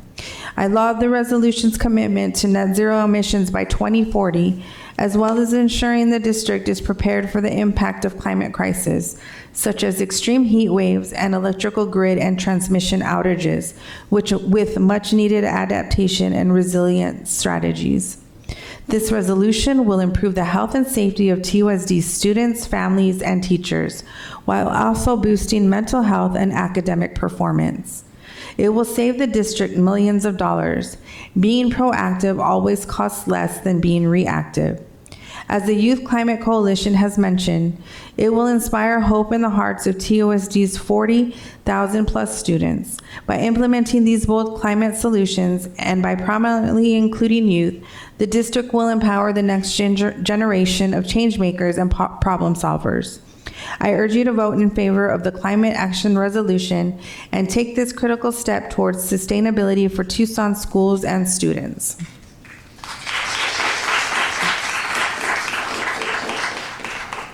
Next is Virginia Begeshi, and this is about 8.4.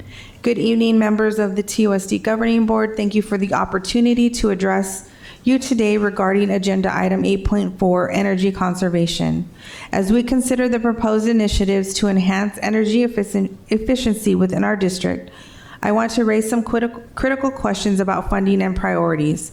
First, where does this board plan to secure funds for this initiative? It is vital for us to understand whether these resources will be diverted from budgets previously earmarked for education and student support.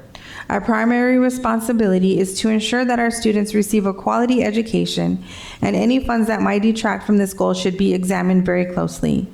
Additionally, we need to address the pressing issues surrounding our declining enrollment rates and the troubling statistics that show TUSD ranking 50th in the nation's first test scores.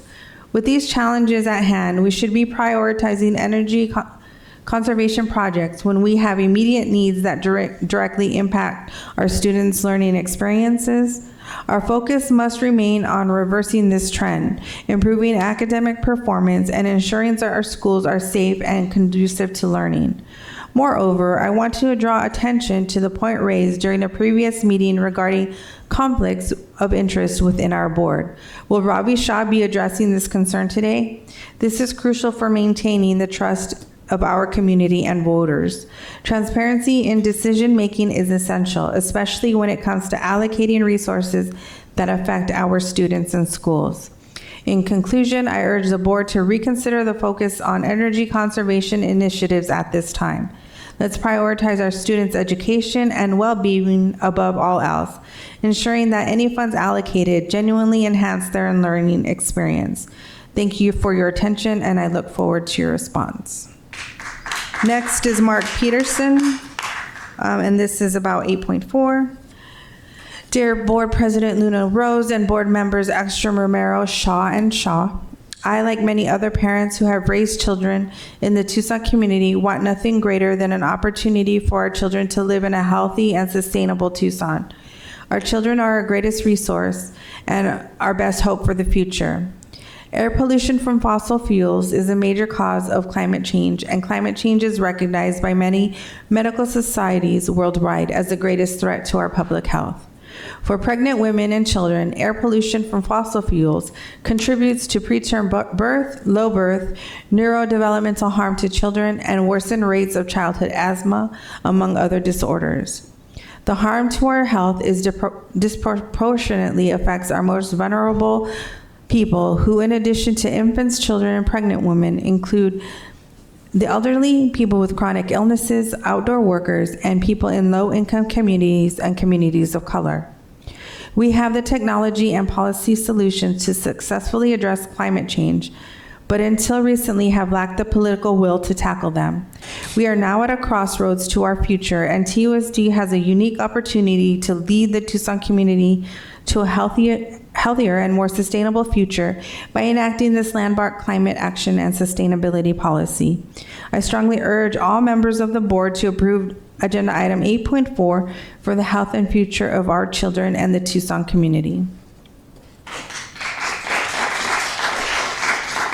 Next is Walter Fernando Boyd, and this is about reinstating high school driver's education. To whom it may concern, I am writing in support of my sister, Yvonne Boyd Arden. I also believe in the reinstatement of driver's education as a graduation requirement for all TUSD high schools.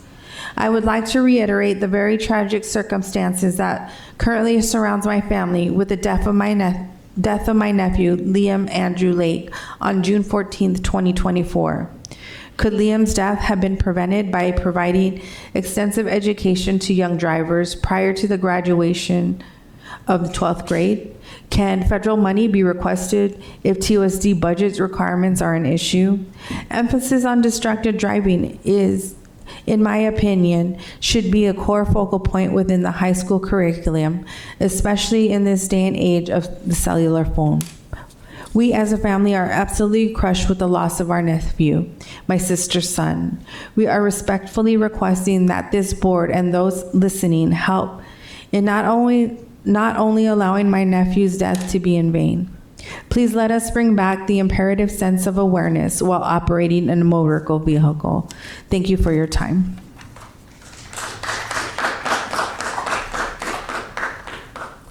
We only have two more, I think.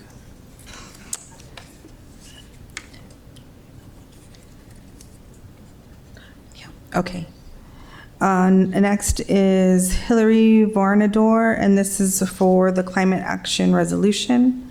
My name is Hillary Varnador, and I am a Pima County resident writing in support of the TUSD Climate Action Resolution.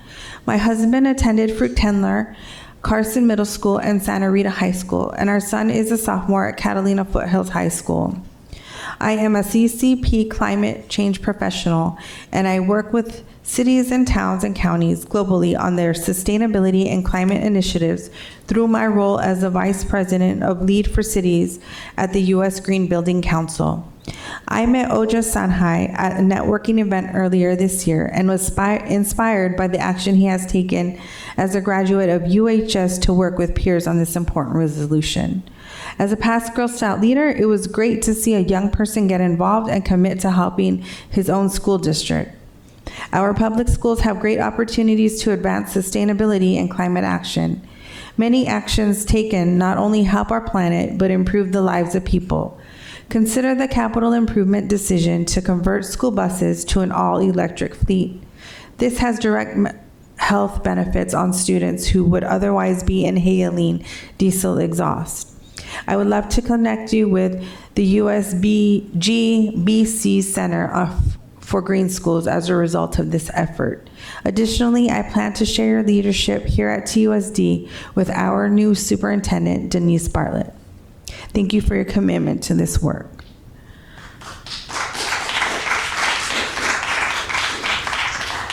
Next is Ken Richings, and this is about 8.4. The vision and mission statements of TUSD include language like, inspire a diverse community for a better world of global citizens by creating a joyful education that celebrates cultural diversity. There's nothing in the vision or mission of TUSD about teaching kids to read and think critically, let alone prepare them to think for themselves, despite the overwhelming propaganda they inevitably will be confronted with for the rest of their lives. The so-called bold and swift climate action that is the most comprehensive in the country relies on the following: the raping of the earth of its precious metals, often including underpaid or slave labor, the pollution that inherently ensues from such mining, not to mention the destruction of the natural habitat, the immense amount of water that is required for such mineral extraction, the electricity that is required for such mining, and even in an ideal future of solar panels and wind farms, what happens to the wildlife whose habitats are destroyed by endless rows of desert solar panels? Or the eagles and dolphins who perish from the use of windmills, which are constructed by non-renewable resources and have short lifespans that they will be buried in the ground during our lifetime. All this is worth discussing. There's a difference between environmental conservation and net zero. Unfortunately, in my 10 years in Tucson, I have never met a TUSD student or recent graduate who can have this conversation because they clearly don't have the literacy skills to read sufficiently to decipher bias. And they don't have the numeracy skills to analyze the data, even if they were somehow able to determine what is good data versus bad. Instead, they wait for someone to tell them what is the truth. But they do have the emotional attachment to doing what they have been told, and they have been told to be engaged activists. I spoke with a student who had protested outside of school. I asked what she was protesting about. She said climate. I said, what about the climate? She said, I don't know, climate. And here we are, in a technocratic state similar to Soviet Russia, where a small cadre of people tell others what the truth is and what our path shall be. And this small cadre takes our money from us and spends it how they please. What are the reading and math abilities of these TUSD students? The only thing worse than undereducated populace is undereducated populace who think they are actually educated. Please spend your time and my money as a board on ensuring that TUSD students can actually think for themselves and have the fortitude to stand up to the overwhelming propaganda that confronts them on a daily basis. At least the kids in Soviet Russia knew that they were being lied to. Spend more time and money on getting that right.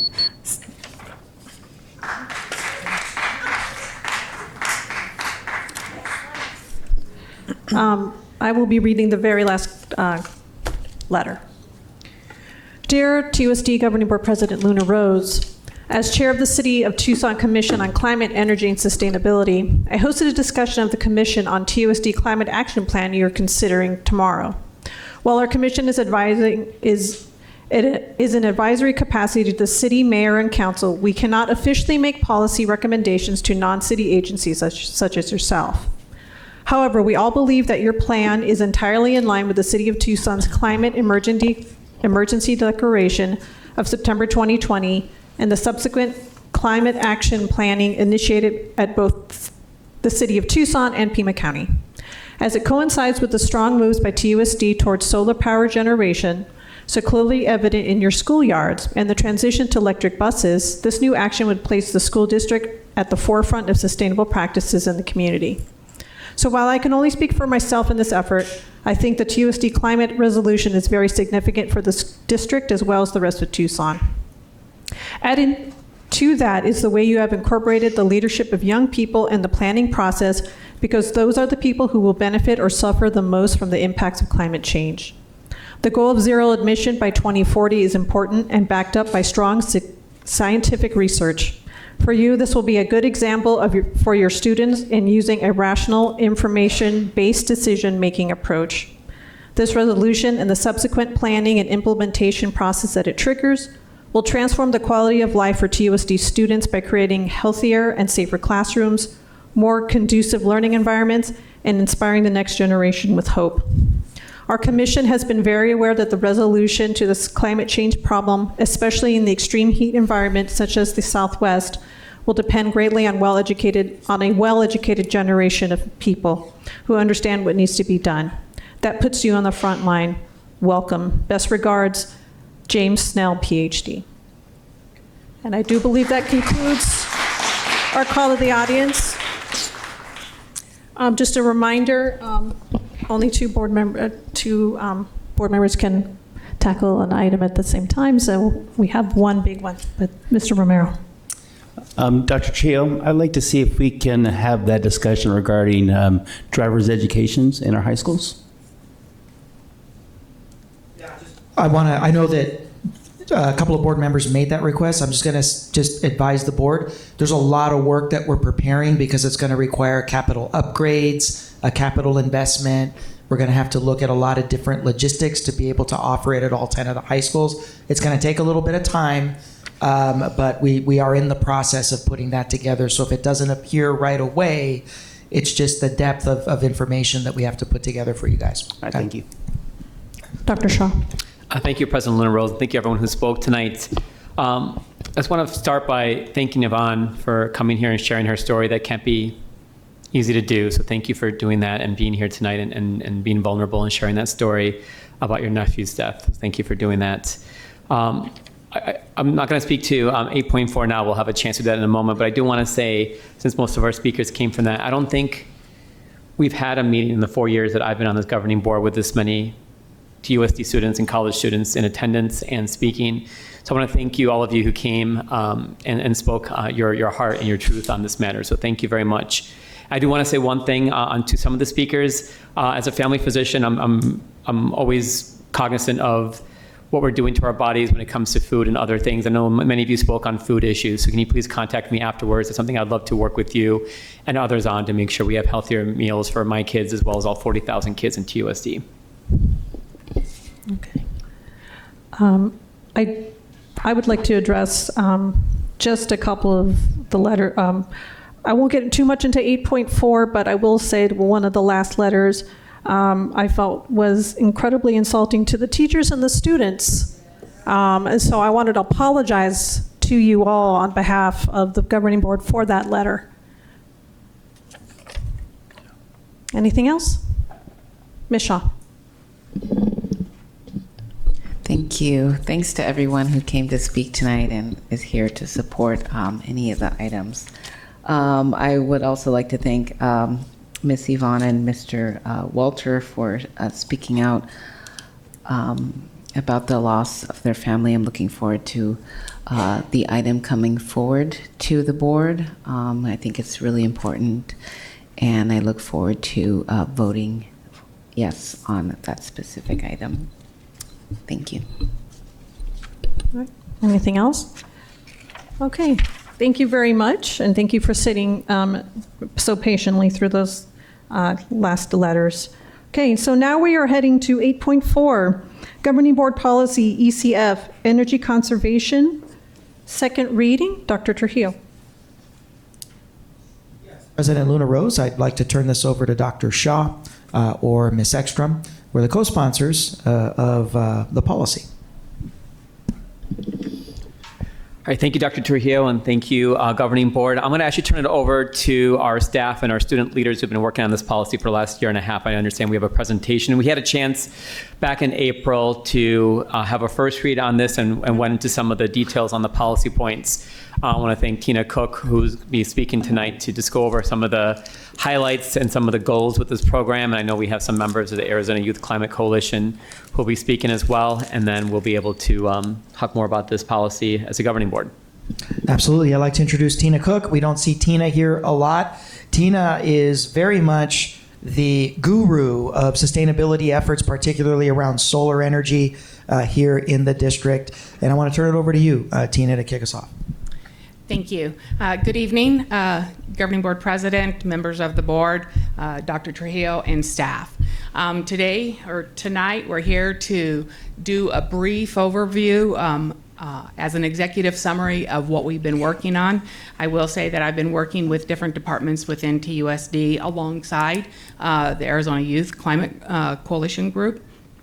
Some of the divisions that I have worked with are the project management division, facilities, food service, the educational side, procurement, everything that's pretty much impacted with this climate action plan. So one of the things I wanted to say is, as an overview, it is in the intent to create a vibrant, sustainable, and resilient TUSD for current and future students, staff, and community. It's very important that we address this because these items are not going to go away, and we need to really take into consideration what the future is going to look like. The revisions to policy ECF will provide a framework to meet our short and long-term climate and sustainability goals, while providing flexibility to adjust according to the in order to implement those outlined strategies. As I go through these slides, I'm also going to say, because we worked in connection with the youth group, I'm going to ask them after each slide if they would like to add anything. That way we get comments in. Would you like to say anything? I just want to say, well, a couple comments first. We've been working on this very hard over the past 16 months, and it's been really, really great. Working with Tina, working with the other TUSD staff, and being in communication with all of you on the board on this. We're very excited to see this continue and progress. This resolution is going to make the district a better place for its students, for its staff, for its teachers. It's going to improve its fiscal health, and as much as it may seem disconnected, it is very, very much in service to the main mission of the district, that is education. Better schools and better classrooms, climate resilient classrooms lead to better test scores, lead to better learning outcomes. And so all of this is very much in service of TUSD's main goal. And I'll turn it back for now. Yeah, I just want to echo Otis there. I'm a student of Tucson Unified School District. I go to University High School, and I just want to echo all those sentiments about how much this plan or this resolution will impact our school district. Like, as a student, I realize like the implications of this plan and how much it will improve my life and the lives of all other 40,000 other students in the district.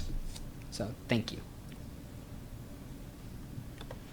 As an overview of the plan, it was the intent to integrate the K-12 climate strategies. This was a collaborative effort looking at a collaborative coordination between the different divisions within TUSD. And one of the greatest things that we're looking at is the education of our students. They are our greatest assets, and that's one of the primary focuses that we addressed in putting together this climate policy.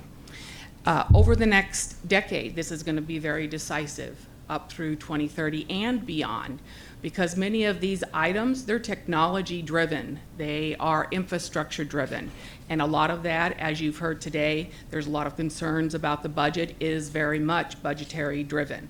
You know, and some of those budgets, we can go outside of the district. You have like federal grants and state programs that we could take advantage of, but will it take care of everything? I'll be honest, it won't. That's one of the things that will need to be considered moving forward with this plan. It also leads to a pathway to assessing net zero mitigation opportunities throughout the district. We have to have strategic guidelines in order to make this happen. This goes back to really getting into the nuts and bolts on how are we going to achieve that net zero by that 2040. Then it actually looks at transforming energy systems. This is also an evolution of technologies. When you look currently, we have our white fleet that's already out there, but you also have to look internally to the different departments that we have, looking at the types of equipment that they use. For example, when you go out to grounds, look at the equipment that they use. A lot of that is gas-powered equipment. Can we or can we not move forward with the technologies in order for them to do their work according to what needs to happen? The benefits of the climate action. First, we're going to mitigate the climate changes to reduce the carbon footprint and transition to a more sustainable operations throughout the district. We want to adopt the climate change by proactively planning and building a resilience in preparation for climate impacts, all while we're looking at the educational support for teaching and learning of the climate change, the climate solution, and the sustainability to prepare students to lead for a more sustainable future. And we want to make sure in doing this that we advance equity so we can prioritize communities that are impacted by involving students, staff, and community members in the decisions about the climate action. I'll add one small note. You all have heard a lot today from lots of speakers here in person and also through the emailed comments about how, and also people emailing you about the level and the depth of support for this resolution. And one thing, I sent you all an email yesterday, but I'm going to just emphasize it here. AZYCC circulated a letter of support across the Tucson community, and we saw extremely deep support for this. Our letter of support had over 160 signatories, and that includes individuals, that includes dozens of TUSD students, that includes individuals such as State Senator Priya Sundaresan, that includes also orgs like the Sierra Club, orgs like the League of Women Voters, the Tucson Education Association, and the Tucson High School Student Council. So many groups across the community really want TUSD to act and to reap the benefits of climate action that you see laid out in front of you.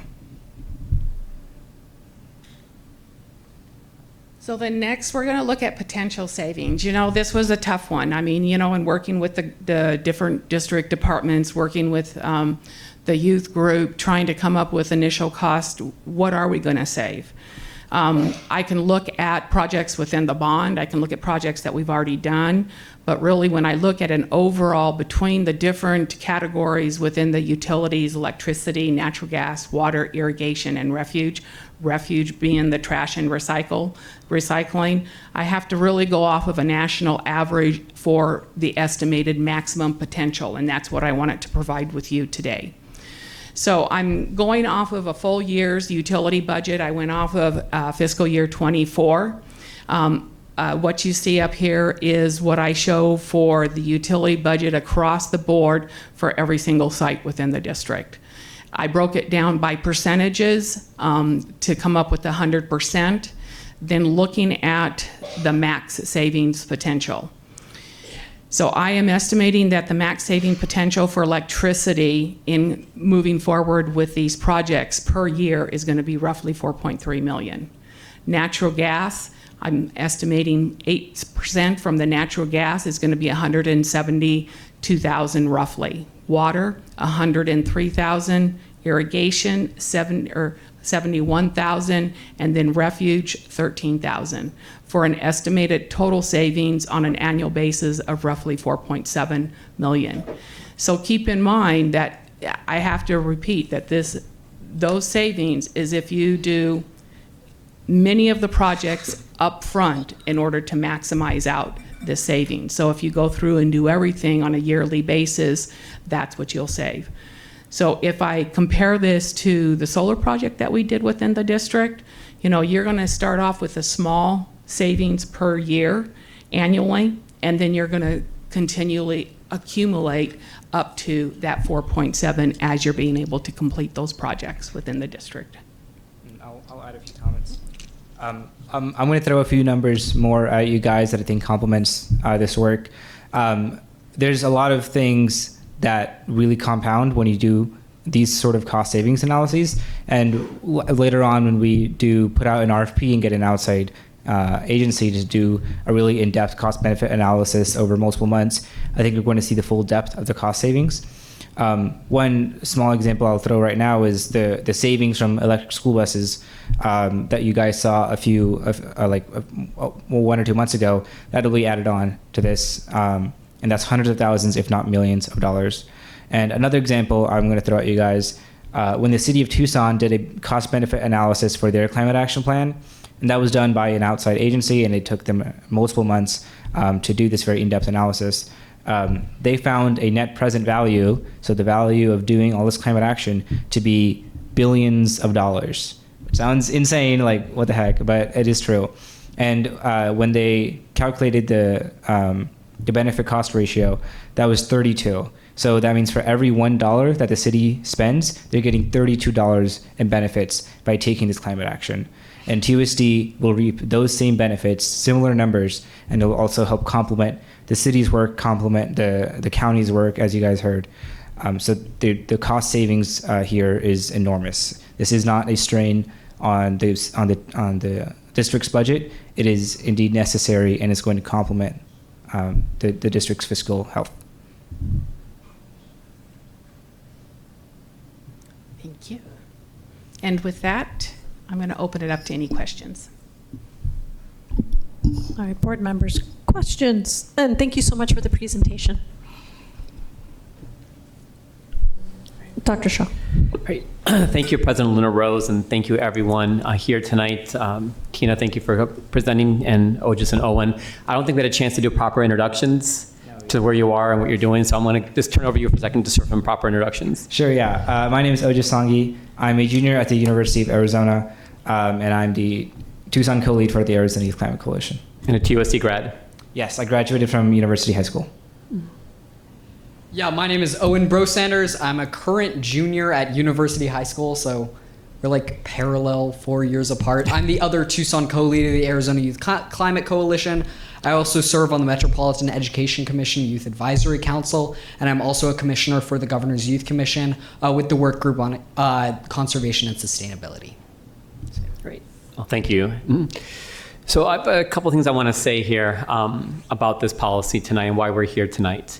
I'm proud to join our youth, TUSD and U of A students, members and leaders of our community to support TUSD's action-focused climate sustainability policy. This policy is really just a small step forward to address the climate crisis and reduce TUSD's footprint and contribution to man-made climate change. Just last week, the UN released its latest climate report. The data show that if we keep on our same trajectory, by the end of this century, we won't see a 1 degree Celsius increase in Earth's temperature, not 2 degrees, but as much as 3 degrees Celsius. That's nearly 6 degrees Fahrenheit. At TUSD, why are we addressing this as a school district? At TUSD, we are responsible for the education and growth of 40,000 kids throughout our community. We are responsible to ensure that our community has an educated population ready to solve tomorrow's problems. We are responsible for developing the workforce our community needs. We must also be responsible to make sure that we have a community that still exists in the decades ahead. Southern Arizona is at the epicenter of our climate crisis with the dual threats of unbearable heat and water scarcity. If we're going to have a future that is livable in Tucson and Southern Arizona, not only do individuals around the globe have a responsibility to do their part to promote sustainability, but so do businesses, organizations, and governments at every level, from school district like ours to cities, states, and nations. This policy helps TUSD lead the way on doing our part to ensure our 40,000 students, my 3 kids, your grandkids, Val, have a tomorrow in southern Arizona and throughout our planet that is sustainable, usable, and livable. What we're doing tonight if we pass this policy is not authorizing purchase of 100 new electric buses next year or reconstructing our buildings and replacing functional HVAC systems tomorrow. What we're doing is building a framework that guides our district as it replaces vehicles in the future, updates facilities, and more. We guide staff to find funding, keep up to date on technology, and work with experts to make changes over time. These changes are not occurring overnight, not even the next few years, but by passing the policy tonight, we're laying the foundation for the next 2 decades and beyond of work our district needs to do to limit our contribution to man-made climate change. And if implemented correctly, not only will TUSD maximize the benefit to reduce our carbon, water, garbage, and other environmental footprints, but also save costs long-term for TUSD and for our taxpayers. Investments we make now will mean cost savings and a more sound budget for the future. This dual benefit, climate action and cost savings, will pay dividends for years and decades to come and will help make our district and our planet stronger and safer. With that said, I'd like to start our discussion by moving the item ECF alternate revision as proposed tonight. I'll second. So it's been, excuse me, motion's been moved by Dr. Shaw, seconded by Ms. Ekstrom. Any other discussion, board members? Ms. Shaw. Thank you for your presentation and all the work that you've done on this policy. When this first came to the board months ago, I requested, I believe some other board members also were interested in the potential financial impact that this policy would have on our district. And it's my understanding that some members of our staff had begun work on this specific question. So I know that work was halted in order to potentially hire a outside contractor to do this work at like $400,000 or more dollars. But my question is to staff. Ms. Cook, do you have a dollar amount that you just estimate that this to fulfill all of the aspects of this policy would cost the district? So the initial dollar amount that we came up with initially was roughly a little over $900 million. And that was taking into consideration, it took into consideration the bond, but it also takes into consideration the cradle to grave with projects. So, if you are doing a project, for example, like HVAC, you really need to look at everything that touches that piece of unit. So you're also looking at the ductwork within the schools and everything, and that's where the clarification needs to be provided. Dr. Trujillo. Context, we're not talking about a price tag up front. We're talking about a policy that spans the next 30 years. So, which is why we would need a consultant. I think that our in-house staff do a wonderful job, as you saw with Tina's third slide. They do a pretty good job of saying, if we did these things set against our utility costs, this is what we reasonably could see year over year. 4.7 million, almost 5 million, not bad. But to really get into the cost of installation, reconfiguration, renovation, development of infrastructure for all of the different goals of the climate policy. An outside consultant that has done this across the nation in other school districts would give the board a more accurate sort of out-the-door price. But again, for context, it's not an out-the-door price you vote on one time and you're done. It's as these goals come up, as the districts pursue them over the 30-year life of this policy. So, which is the main reason why going out for a consultant was the recommendation. Thank you. Ms. Shaw. Thank you. Let me just reiterate that number, 900 million. I think that our staff are absolutely capable in understanding the fiscal impact that this policy will have on our district. If we do hire a consultant, perhaps that number will be a little lower, but I'm sure it's going to be high. Gosh, I thought this might be like 50 million. But 900 million, like that's a lot. And considering that our district is facing a deficit in the upcoming school year of 16 million and more as we continue on for this current decade, like I do have some hesitations on some aspects of this policy, just because, you know, we're a school district, and like our main focus should be in educating students. I want our world to be better, but I'm not sure if we have the budget to fulfill every aspect of this policy. And I definitely am not, I don't think that electric vehicles are a solution, considering the impact they have on you know, those areas where those minerals are mined, child labor, the cost to the environment. Even in Tucson here, where we have the American battery factory that was, you know, passed by mayor and council and the board of supervisors, which will, you know, it's going to be making like lithium iron phosphate batteries, I believe. That's going to be using 160,000 gallons of water a day. So, like, one of the call to the audience speakers mentioned, instead of electric vehicles, we might in the future consider hydrogen vehicles. And, you know, I don't know much about those types of vehicles either, and if they're a better solution, but I think the technology is so new, and the capacity that our buses have to, you know, travel a day, 16,000 miles a day. Am I right with that number, vaguely? I would have to defer over to transportation with that. Okay, I believe it's around 16,000 miles, which seems insane, but I've heard it at a board meeting, and I wrote it down somewhere, but I didn't check, so correct me if I'm wrong. So I'm just, you know, concerned with all of the environmental impacts of electric vehicles. That's one thing, but if we do switch out our 270 buses to be EV, do they even have the capacity to get to and from like the schools to the stops, you know what I mean? And then go back and have enough time to charge them up. Like if our vehicles don't work, then like, you know, those students who ride buses, they're not going to be able to get to school. So, yeah, that's one part of this policy I'm hesitant on,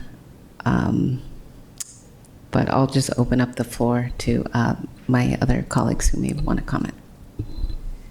Dr. Shaw. Let's for Mr. Romero first. Mr. Romero. Hi, thank you again. Can you go back to the last slide where it talks about our estimated savings potential? So you gave us the savings for max. What would be our savings for minimum? So the savings for the minimum come in roughly at about 500,000. There is a significant difference, and that is dependent on the type of projects and how much it affects. For example, right now we're doing the bond. You're going to hit a very large number with the bond items right now when it comes to your HVACs and your RTU units that are going in, along with your EMCS controls. You're going to have a larger impact. So does my minimum savings for those particular projects hit the minimum? No, they do not. They're more than what you're going to be seeing for example, a lighting project. You'll see savings from the lighting project, but when you go into some of those large impact projects, you're going to see a greater savings. So it really depends on the types of projects that are going in, and that accounts for large and small ticket items going forward. So on this 4.7 million as the max, it's like the best thing that we can expect, but we could realistically expect anything from 500,000 to this max at any type of year. So there's is not a firm number. That is correct, because keep in mind, this is just a national average going across the board, looking at other school districts and other government entities as far as what they're saying your max savings are going to be, in addition to looking at other energy performance contracts that are out there and what they've achieved with max savings. So when you look at the technologies that are out there, as we increase in our technologies, our savings could be higher. You could come in higher than the 4.7 million, just depending on the timing. For example, I've been looking at energy storage for the battery storage for the solar. Right now, it's not economically feasible for the district, but I've been looking at it for like the past 5 years. Somebody's going to do something with that battery storage that's going to make it not just beneficial from an economic standpoint, but it's going to be beneficial for the district, and it's about hitting those right times when that comes out. Okay. And I know we had some replies, I guess some feedback from the community, and just some of the things that were on there. I just kind of wanted to touch on, and I'm not going to go into a lot of details on here, but one person was talking about, the Tesla Model Y battery takes up the space under, passenger compartments of the car. To manufacture, you need 12 tons of rock for lithium, 5 tons of cobalt materials, 3 tons of nickels, et cetera. And it talks about all the materials that need to be used for these batteries and how that impacts us on a globally, in areas that are using it. I think Ms. Shaw had mentioned, and then child labor in different countries that do that. Someone had mentioned, on here, stop placing dates on when to convert it. The infrastructure is not in place for the needed electrical needs for large vehicles, nor is production of EV environmentally friendly. Is actually worse than using EV special for large vehicles like buses. The goal is fine, but dates should not be used until there's assurance that these technologies, are suitable at the time, which they are currently not.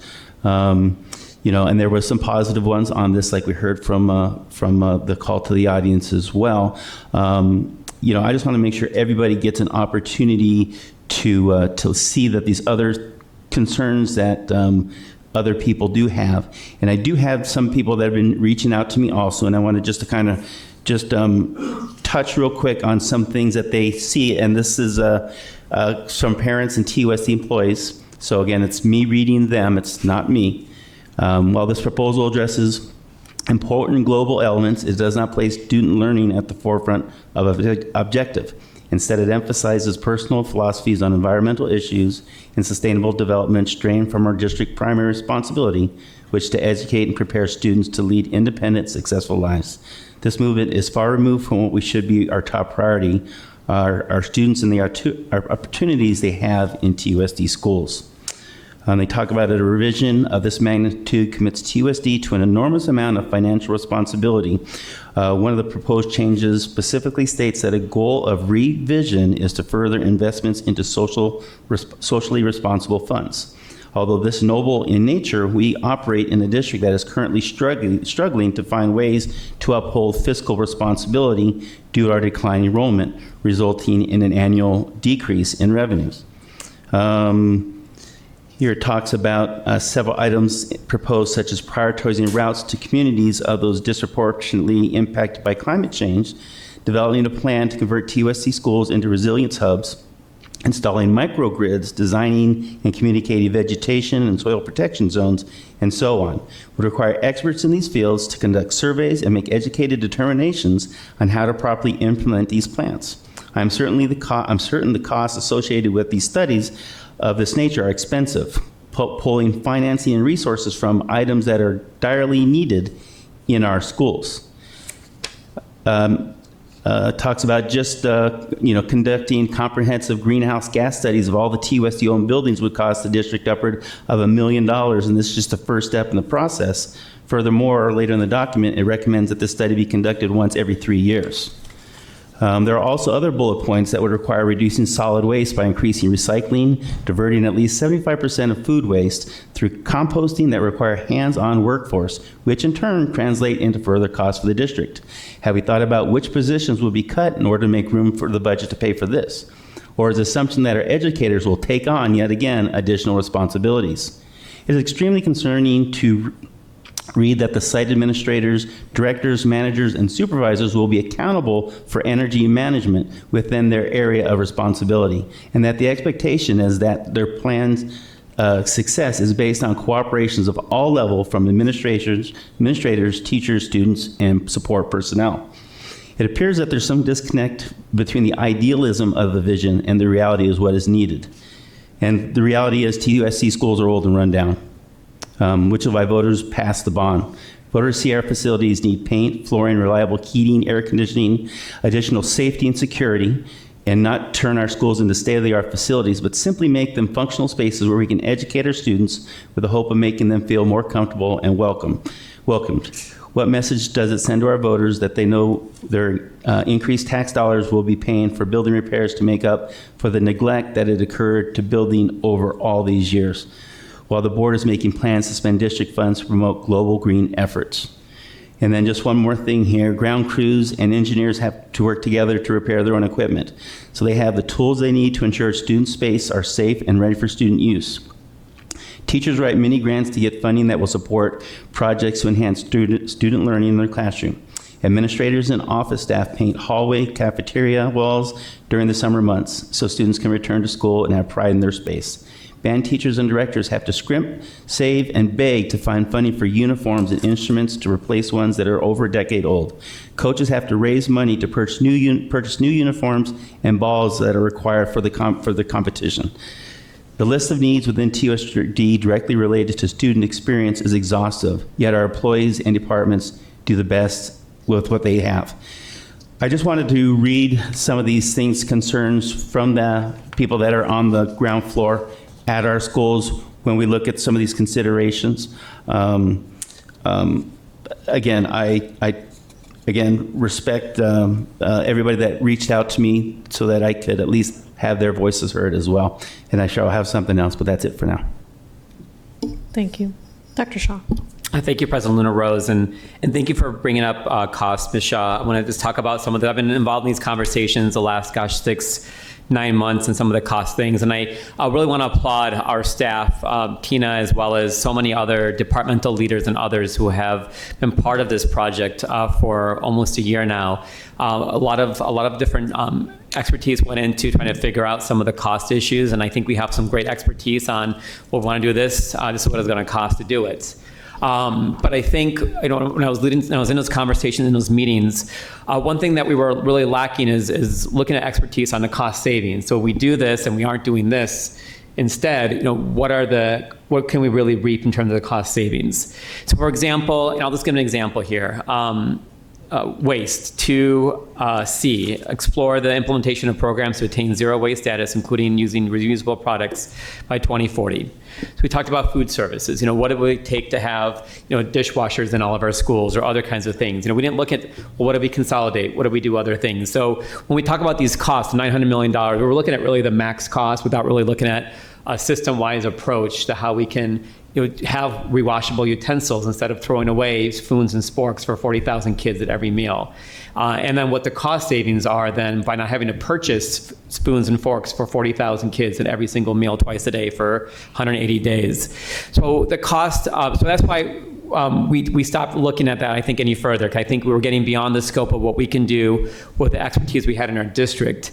And if we are able to pass this, if we do pass this policy tonight, we have a framework that we can then go out to another RFP to get some expertise to look at, say, all right, here's your policy, here's your plan.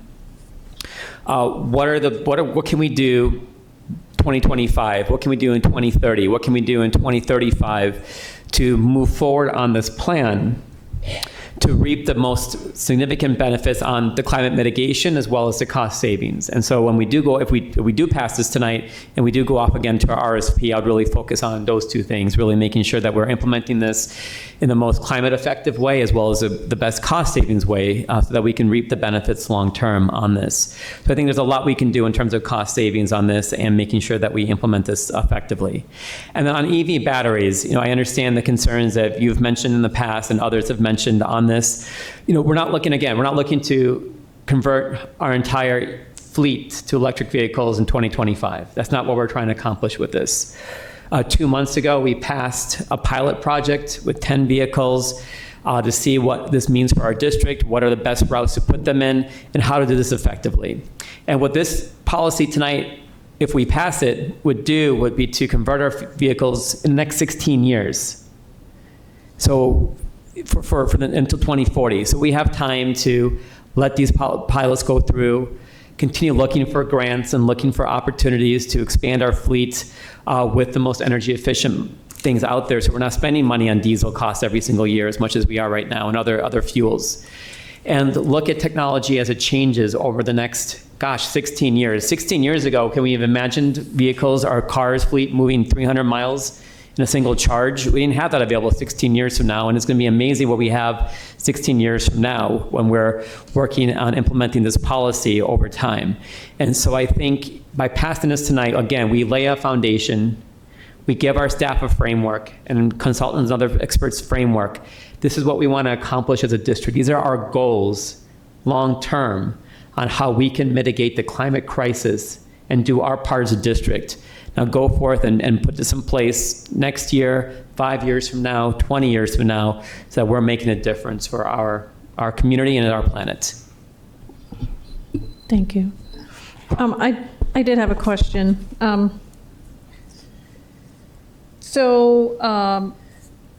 Is it possible, just because it is such a large price tag, and I know that we've talked, Dr. Trujillo alluded to, it's going to be a long-term project.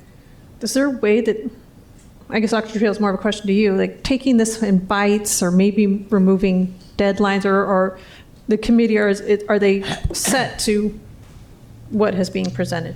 I think 2 points. Number one, going back to what Dr. Shaw said, a consultant is going to be the resource that says, okay, here's what I believe is fiscally possible goal-wise by 2025, by 2030, by 2035. That then would drive your policy revision process. So all policies are malleable. All policies are subject to policy revisions. If you do get a consultant in here that provides a professional recommendation that maybe some of the timelines are too ambitious, the policy can always come back. You can always adjust it. You can always move your timelines. But that's exactly the reason why, having the support of a consultant, I think, would be vital. Okay, thank you. Ms. Shaw. Oh, thank you. Let's see.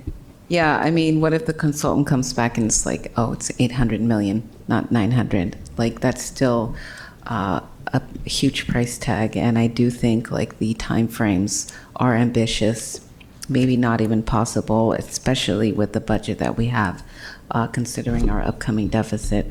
It feels like we're putting like the cart before the horse here by passing a policy that we may or may not be able to pay for before having that consultant go out and do the work.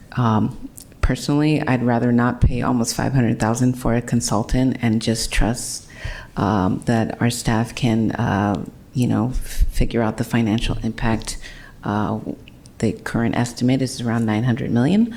I think that's fair, considering how in-depth this is and how expensive some of the technology will be. And I do understand that, costs later on will be mitigated through the purchasing of electric vehicles or like the retrofitting of our facilities. But still,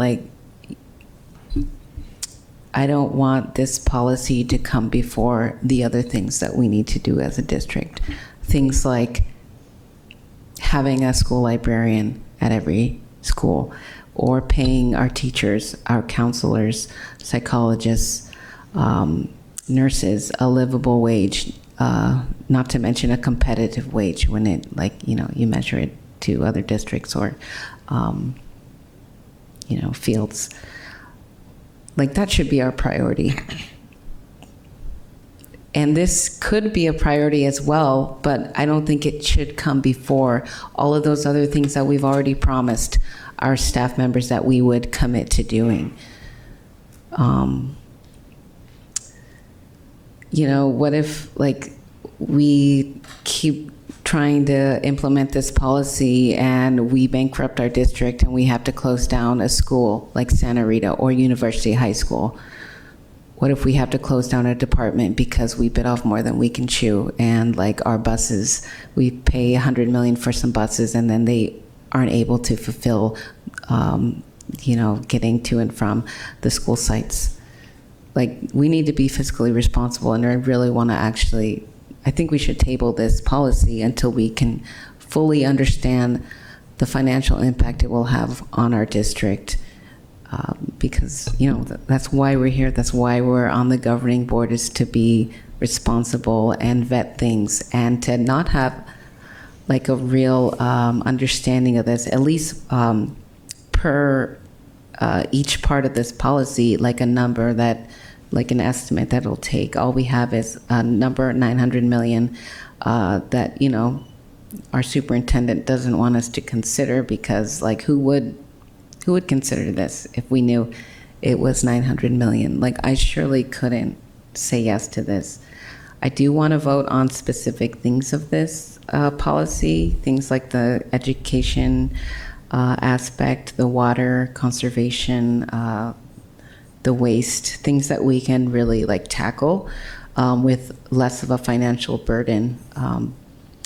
But I think that other things we should just wait on, hope that the technologies will improve. But in general, I think that we should table this item until we can have a full understanding of how much money it would cost the district. I can make a few comments in response to that. First, around money, I'll start with that. $900 million is by no means can be accurately claim that is a correct number. That number does not take into account the myriads of cost savings that everyone has talked about tonight. That number we tried to do that fiscal analysis this past summer. That's why the vote got delayed from May to now. And in doing that process, staff realized that we don't have the expertise needed to do this all the way through and to come up with an accurate number that they can properly defend and put out to the board and say that this is how much it's going to cost. And so that number, $900 million, is already in and of itself inaccurate, and we need an outside consultant to come in and give us a correct number, a number that represents the savings, a number that represents how much we're going to save on fuel, on transportation, on reusable forks and spoons, on food, on everything. So that's the first point, is that the $900 million number is really not accurate, and we can't making a decision based off that faulty number. A second point is that number itself doesn't take into account the incentives and the grants and the tax rebates that we would be getting. So it's not the district that's voting on $90 million every single year for a decade. It's the federal government coming in with the Inflation Reduction Act, with a bipartisan infrastructure law that has combined hundreds of billions of dollars and giving this money to TUSD. We already got incentives and grants from the federal government for the EV buses. We got money from TEP for the EV buses, and we're only going to get more of that. Passing this climate action resolution especially will make the district more likely and more competitive to get those federal grants if we're able to show to the government that this district is committed to EV buses. It's not just a one-off thing. It's going to be a commitment to decarbonize our district and lead to a lot of carbon reduction and improvement of the health of the students. So the number $900 million is not accurate, and also does not include the external money that's coming in. This is not something that the board is voting on. So that's one thing about money. And I wanted to briefly touch on the other 2 points. On education, I want to emphasize that this climate action is core to education, and it's as core to TUSD's mission and purpose as is education. Your kids can't come to school if they're dealing with asthma and lung cancer. And there have been millions of lost learning days across the country caused by diesel buses. There are studies that have shown this. This is a fact. Kids cannot come to school and learn effectively if it is 110 degrees outside and in their classroom. That lowers learning effectiveness, lowers learning rates, leads to worse test scores. Again, these are studies that have shown this. This is a fact. If they have non-conducive learning spaces that don't incorporate green spaces and incorporate and programs that address mental climate anxiety and the mental health crisis, kids are not going to learn. So the purpose and the mission of TUSD is very much tied to the future of climate action and TUSD. And my last point I'll touch on is around electrification of buses and vehicles. I mentioned a couple different points around batteries, and so battery sourcing. First is, as you mentioned, the American Battery Factory will be opening up here in Tucson, which is going to lead to locally produced batteries that we can use. The resolution itself also specifically mentions that the district will take into account the location of where it's sourcing all of its materials from. And third is that lithium phosphate batteries do not use cobalt. So the most egregious examples of child labor used for extractive mining for these minerals focuses on cobalt, and that is not a concern with the electric school buses that the district would be getting. And additionally, there's a lot of debate and lots of tension, rightfully, given to the ethical sourcing of the minerals in these batteries, but rarely, if ever, is the sourcing or is the impacts and the sources of the diesel fuel brought up. Batteries may use hundreds of thousands of gallons every day. Fracking takes millions of gallons of water and leads to more earthquakes, for instance. It destroys communities, the fossil fuel emissions, and extracting those diesel emissions, or the diesel gas. In the process of extracting fossil fuels, it leads to environmental disasters like the numerous oil spills we've had around the U.S. and around the world. So when talking about the ethical sourcing of the thing that runs our buses, we can't just focus on the negative parts of the sourcing minerals. We have to also take into account how much better is this than the way that we currently source our energy for our buses. Thank you. I would like to call the question, if I could. Dr. Shaw. I would still like to talk about this a little more. Okay. Yeah. Same. Okay. All right. Well, Mr. Romero, because I saw your hand first. So we're talking now this 900 million is an inaccurate number. I need an accurate number because I'm not going to write a blank check and say, well, okay, whatever it is. You know, we have conflicting information. You know, someone says around 900 million, you know, the top amount of savings we're going to get. Dr. Trio talks about 900 million over 3 years. You talk about this inaccurate number, whatever it is, over a 10-year period. We just have too much information that's not known. And I can't, you know, because the tomorrow's radio show, it'll say board votes 900 million because that's the inaccurate number that's put out there right now.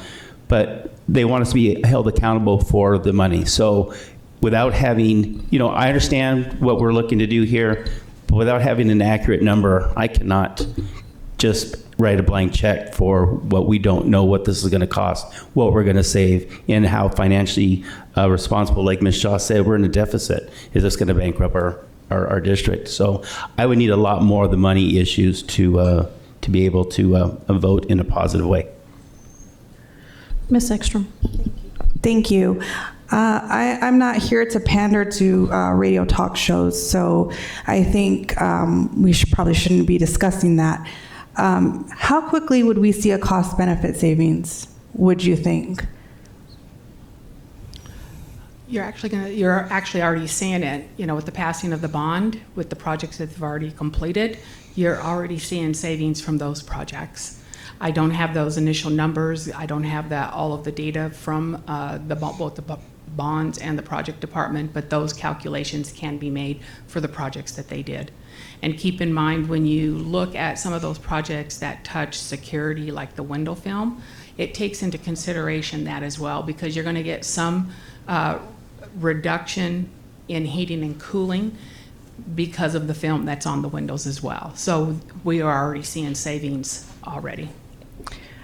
And then I would see this proposal as a working document, and if it comes, you know, to maybe one of the items where it's just so painfully expensive, that is something that we can look at and change. We're not talking about spending $900 million or whatever number it is at this very moment. This is a working document, something that TUSD and the rest of the community can come together and actually work on this. And we can see what kind of grants are out there, what kind of savings we will actually have. And I think if we do have a consultant, it will help us better figure out what the true cost is. This isn't perfect, and no one's claiming it to be perfect, but this is something that we can go off of. And I just wanted to say, somebody mentioned we need to teach comprehensive education. That is what we're doing. These students are proof of that. And to have someone question the education of our district and our teachers and what they're teaching, and have that come into question is really disgusting and gross. And Ochoa, for example, they went from a school closure school to an A school. We're teaching kids. These kids are from TUSD high school. I am so impressed by all the work that you've put into this, and I am glad to support this because I do understand that it will cost some money, but we can always come back up here and say, that's too expensive, we don't have the money. I think we can work in tandem to have to have higher wages for our teachers, to hopefully implement school librarians, everything that we want. We can work in tandem. This isn't take this and not take that. So I support this, and thank you for all the work that staff has put in and all the students have put in. I am so proud of you, and thank you so much, staff. I came into this late, but I'm just so happy and thrilled with all the work that you put into it. Thank you. Dr. Shaw. Thank you, President Luna Rose, and thank you, Ms. Ekstrom, for mentioning all those things about the cost issues. And Mr. Mayor, you keep on talking about what we're writing in terms of a check tonight. We're not writing a check tonight. That's not what this policy does. We're not saying we're spending all this money on all these things. We're not committing ourselves to $30 million a year for the next 30 years. That's not what we're doing tonight. We're creating a framework and goals for our district to work towards. And we're already implementing this policy. When we passed the bond expenditures on HVAC earlier this year, they were LEED certified HVAC units. We're already implementing this policy. We're already building in energy efficiency as well as cost savings into our district. And what this policy does is it really sets the goals for today, for tomorrow, for the next few decades on where we want to look like in a district, like our speaker mentioned, not just 4 years from now, for 30 years from now. Where do we want to look at as a district 30 years from now? And we've already seen, we'll hopefully get someone on board who can help make sure we're implementing this in the most effective way, in the most cost savings way. But we've already seen when other governmental agencies are looking at this, and then they have people coming in to say how to implement this effectively, enormous cost savings long term.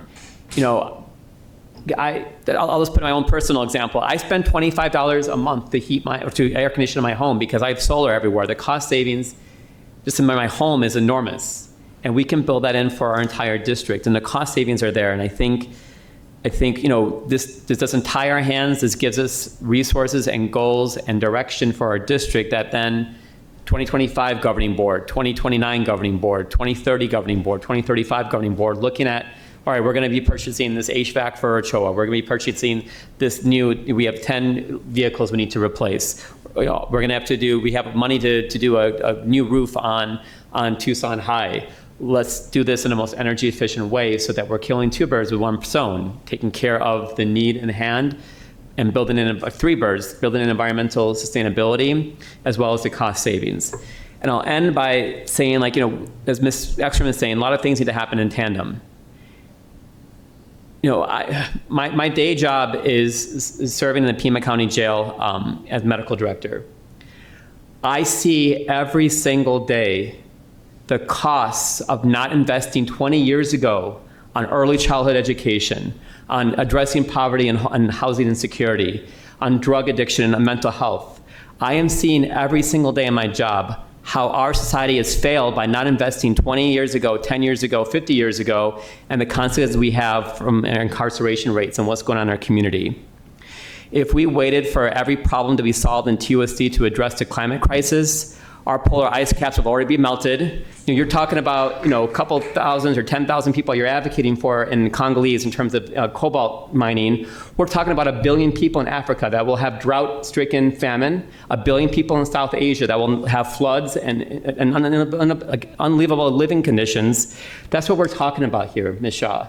If we waited for every other problem in TUSD to be solved, we are never going to address this, and we're going to have significant consequences of climate change that billions upon billions of people all around the world are going to be suffering for. We need to do our part as a district to mitigate this now.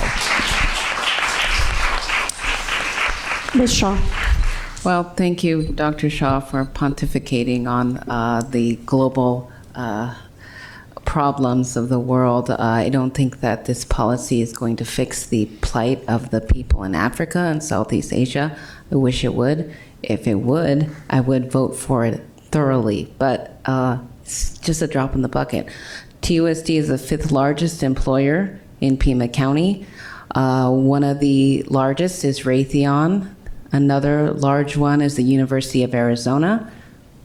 That's Davis-Monthan. City of Tucson, Pima County. Go after those industries. Go after Raytheon. They have a lot of money to create a policy like this, and they are doing terrible things around the world. Okay, and so is it our mission to save the planet? It's a small part of our mission, and it could be, and I'd love it if it was. But our number one mission is to educate. Okay. And I think that's where our budget should go to. I would like Ms. Cook to speak on some of the allegations that we've had from the board, superintendent, and members of the Climate Coalition about the inaccurate number that you told us. Can you just speak to that and talk about the work that you did to get to that number? I'm going to let Dr. Trujillo. Over to Ms. Cook. Ms. Cook she's a leader in our facilities division, and I'm sure she's going to give you the appropriate detail. My overall concern about having staff provide the estimate, is twofold. Number one, it's accountability, and two, it's transparency. Because we're talking about a policy that's going to impact future boards. We want to make sure that the number that's provided financially in terms of total cost is provided by a third party that has experience working around the country in these types of initiatives and these types of projects. The last thing we would ever want is for our staff, because our bubble is Pima County, our bubble is Tucson, our bubble is the Tucson Unified School District, to be looked at by a future board, a future committee, bond oversight, an audit committee, future community inquiries for potentially, allegedly having misled the board with a less than accurate final projection financially. That is a concern. We've seen that. I've seen that through the years here in various other situations, and I've learned that these types of considerations where you're working with a large amount of dollars, it is best for transparency to have a third party selected by the board come in and do that work, and a consultant with experience in this field working with districts our size to be able to give us a true and accurate read. I'm not speaking to whether or not 900 million is accurate or it's not accurate, or I'm just saying that our in-house talent, our in-house capabilities, what is being asked in terms of putting together a final out-the-door cost, which in a lot of cases involves our staff pricing out technologies that quite frankly don't exist or are underdeveloped at this time, has me a little bit concerned. And with that, I'll turn it over to Tina to speak more detailed way about how we arrived at that original $900 million price tag. Thank you, Dr. Trio. Dr. Trio is correct. When you look at the technology that are there, I can only work with the numbers that are presented to me. So the numbers that were presented to me, I received from the bond information, I received from the project management department, I received from the educational department, I received from food service, and collaborating and pulling all that documentation into a document that shows what our draft expectation was as far as what the dollar amount was going to be, that's what we came up to. But keep in mind, that initial draft was off of that first draft read. So that first draft read has changed from right now, and I have not revamped that. So that 900 could potentially be less right now. And as Dr. Trujillo said, having that third party come in and do that verification to make sure we're on the right path, looking at the right data, is needed with the dollar amount that we're looking at. And I will say that when you look at that policy, look at what the district has already done. When you talk about your lead certification, we have Banks, Oyama, McCorkle. We're looking at Borton right now as far as projects department working with the base on that. We're doing water sense fixtures already. We're doing the cool roof technology. We've done the reclaimed water throughout as many sites as we could at the time with Tucson Water. We're doing recycling at roughly a 33% rate right now across the board at all the schools. So really what this policy does is build on what we're currently already doing. Thank you. I appreciate you clarifying all of that. And so I already mentioned that there are aspects of this policy that I am in favor of. One thing that I noticed throughout the policy, well, one, there's two policies that are here. Dr. Shaw, your motion was for which one of these policies, the proposed alternative revision or the one at the top? It was for the proposed alternative revision. Okay, thank you. And so throughout this document, there is language stating like we will commit. That's in several parts. I'm not sure how many times, but let's see, commit. 46 times. So I think it's just due to the fact that we don't have a dollar amount for this policy, we don't really know what we're getting into. And yeah, it's a living document. We can always change it. But instead of commit, it's my understanding that staff had recommended language that would like kind of give us some wiggle room. I believe the word was strive. I think that we should change out commit to strive so that we can work towards these goals, but not be committed to them since we do not have a full understanding about the financial impact they will have to our district. So I don't know if I have to make a motion for that. Are there any thoughts about changing the word commit to strive in this policy? I'll move to amend the policy to strike out commit in all instances and input strive. Can I ask, so how would that, like, so would you feel more comfortable with this policy passing with the strive is kind of give more wiggle room in the policy? Absolutely. I'll second that. Okay. Ms. Shaw moved to change the word from committed to strive. All those in favor say aye. Aye. Aye. Aye. Any opposed? Okay. Great. Thank you.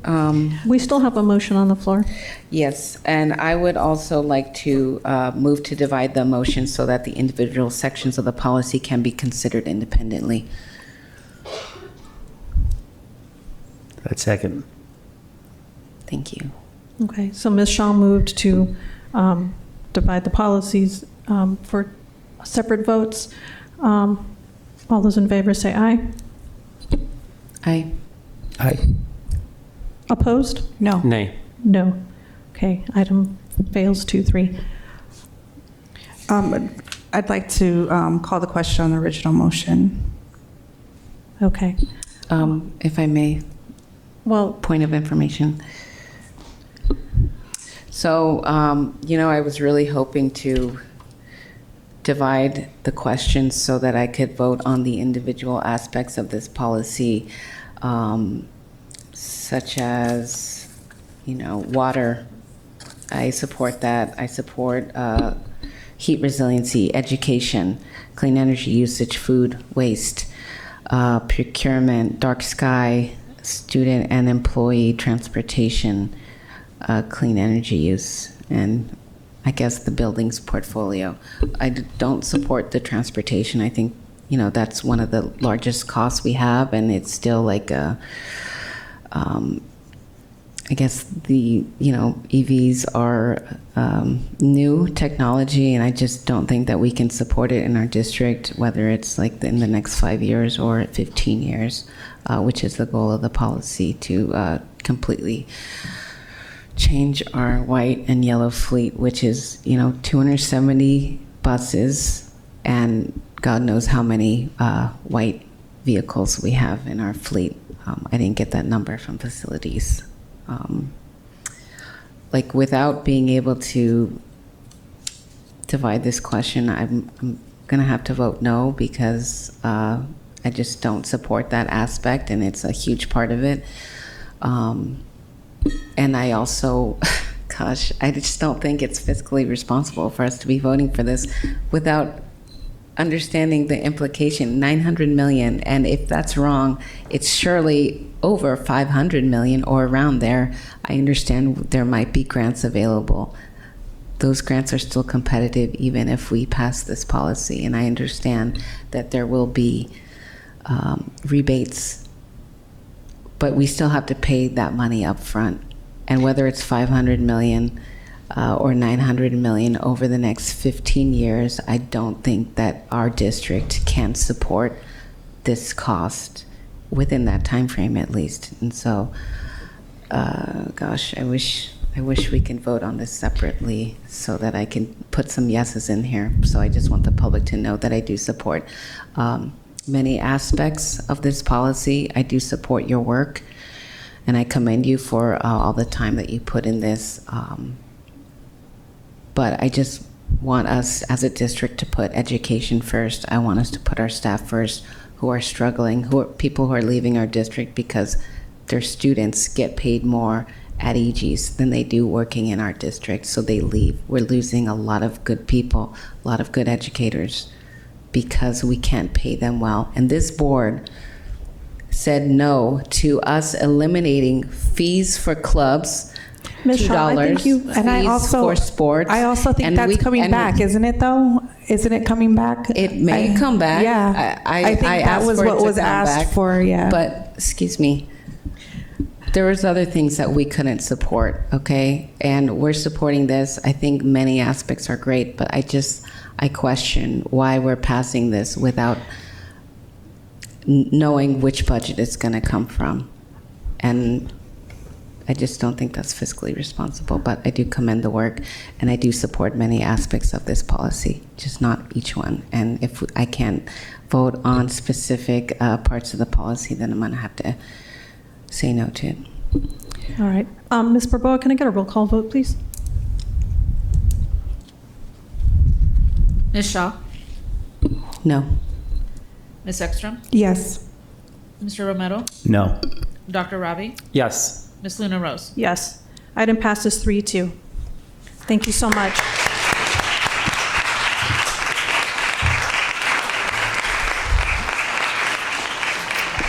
Ms. Luna Rose, can I ask for a break?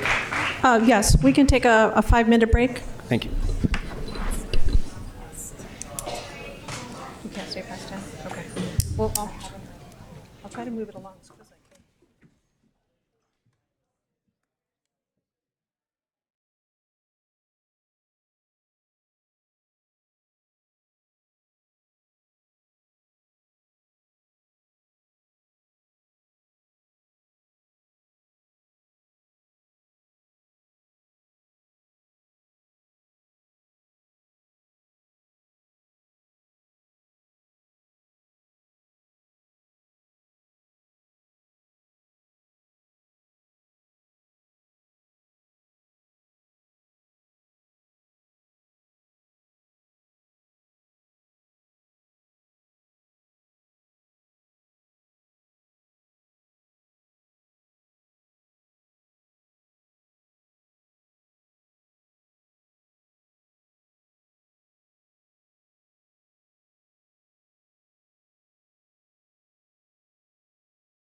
dropped a few items.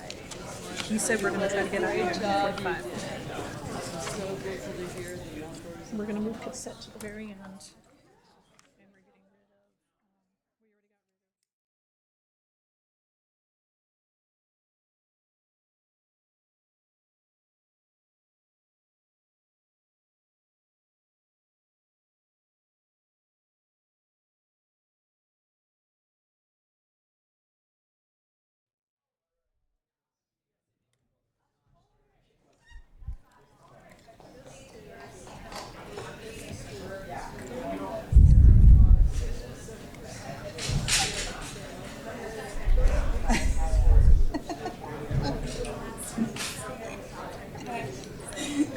All right.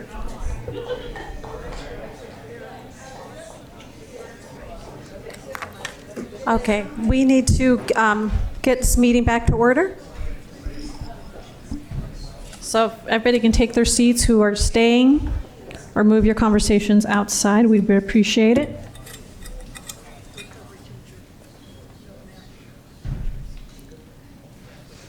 Okay, we are on 9.1, approval to use TIPS cooperative contract, technology solutions, products and services in excess of $250,000 to contract with 34ED, LLC, I'm probably going to pronounce this wrong, Syntex, for a school safety platform with authorization for the chief financial officer to execute the agreement. Dr. Trujillo.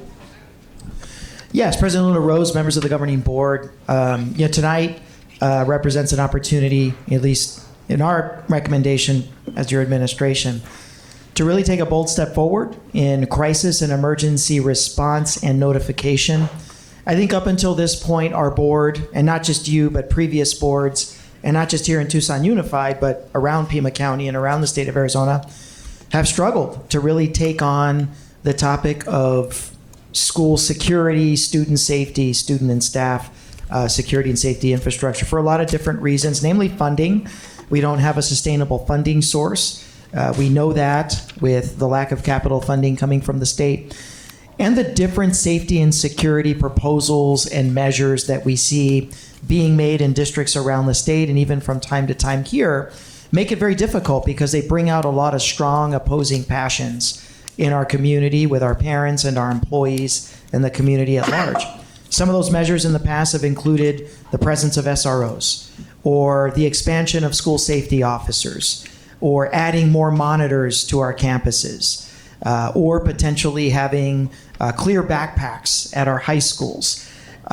Looking at policies for the expansion of searches and seizures. And all of these different proposals carry with them the challenge of navigating through a community that has very, very strong opinions on both sides of these issues. But tonight, what I like about this platform is it takes us around all of those issues and all of the different passions that emerge when you're talking about more invasive safety and security measures. We're talking about a badge-based, activated by your finger pressing a button, crisis and emergency alert notification system that potentially could be a real game changer for student safety, staff safety, and security in the Tucson Unified School District. So I want to welcome the team from Centegix, of course, they are our partners in this, and I've asked them to put together a presentation which will give you an overview of the product, service, where they are in the country in terms of different school districts that they work with, what kind of success that they've experienced. And I think there's even a demo built in tonight where I see everybody does have a badge. So with that, I'll turn it over to our team. And here this evening, we have our external presenters. I think we have your names here for the presenters. And we don't. Oh, Carly Smith, Regional Vice President for Centegix. I'll turn it over to you. Thank you so much. Good evening, Superintendent Trujillo, Board President, and distinguished board members. My name is Carly Smith, and this is Dean Olds, and we're with Centegix. We support districts nationwide and look forward to sharing more about the Centegix Safety Platform and how it could positively impact Tucson USD.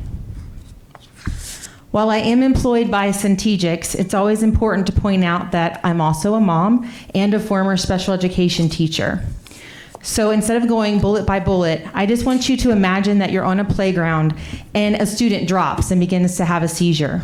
Currently, the staff may yell for help, use their cell phone, try to find a walkie-talkie, or even send a student for help.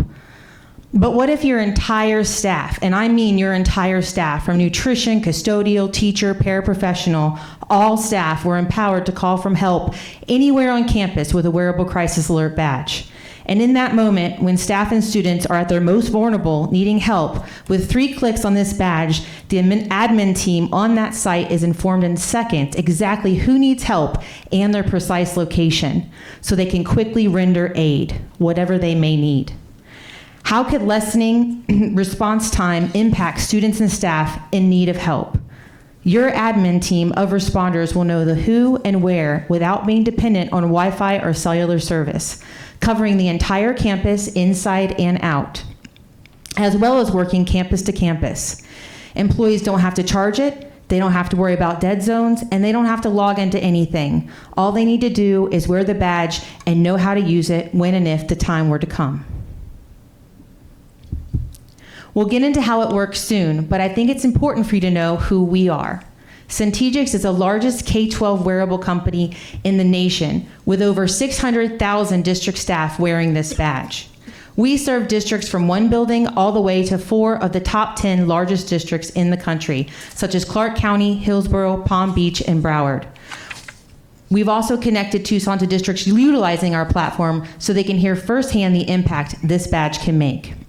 I show this slide not out of ego, but to point out when it comes to safety and any kind of technology really, experience matters. And we've learned a lot along the way, getting continuous feedback from the district partners that we serve.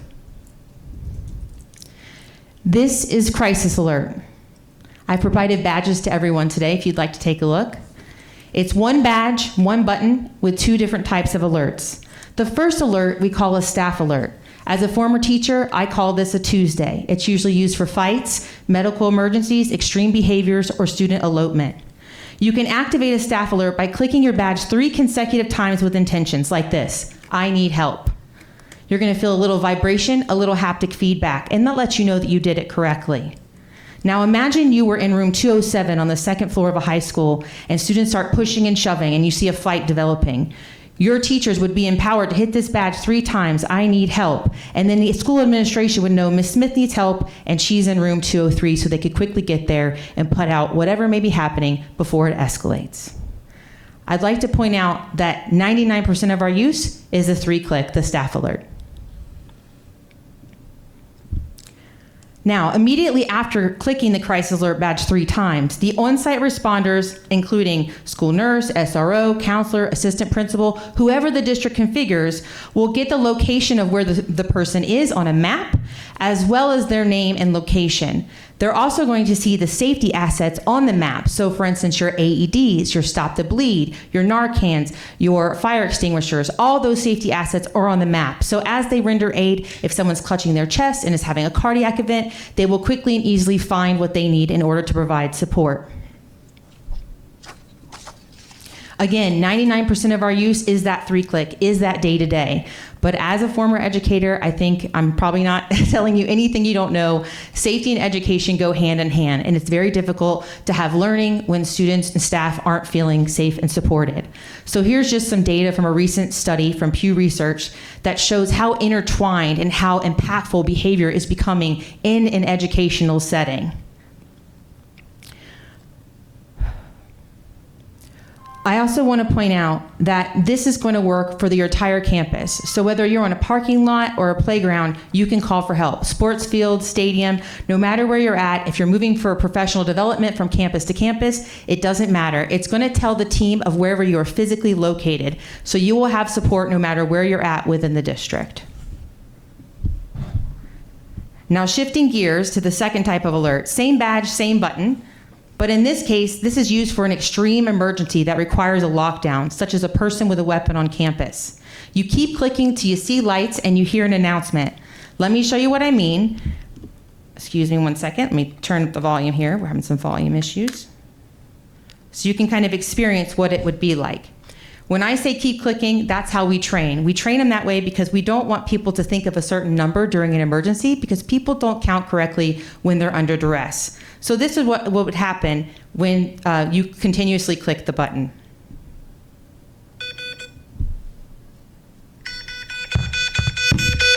Lockdown, lockdown. Lock the doors, stay away from the windows. Encerrarse, encerrarse. Cierren las puertas con llave. Now, on top of the intercom announcement that is projected automatically throughout your district, or throughout your campus, excuse me, we're going to do a screen takeover of every staff computer with written instructions on what to do and where to go.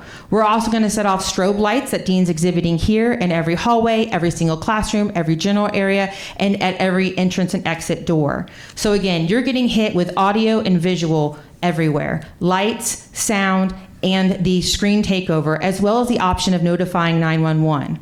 The messaging is completely configurable by the district, so we're able to follow whatever guidelines it may be, whether I love you guys or whatever standard protocol you'd like to follow. And this is going to alert and mobilize your entire campus. And that is intentional. We want this to be as jarring as a fire drill.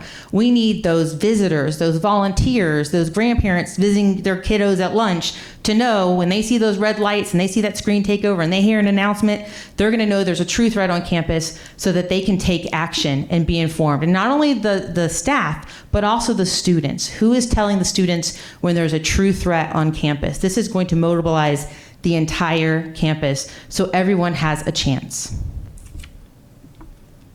Now, shifting gears again, what if it was a more unique situation, such as a gas station's robbed down the street and you have a gunman on the loose? You can quickly and easily, at a district level, alert multiple campuses at one time to put them into a secure or into a shelter in place. And you have the option to have those audio and visuals that will match this protocol. So the written description, the announcement, and even the flashing lights can change colors to mirror after your protocol. So there will be no confusion that this is the type of alert that you're responding to.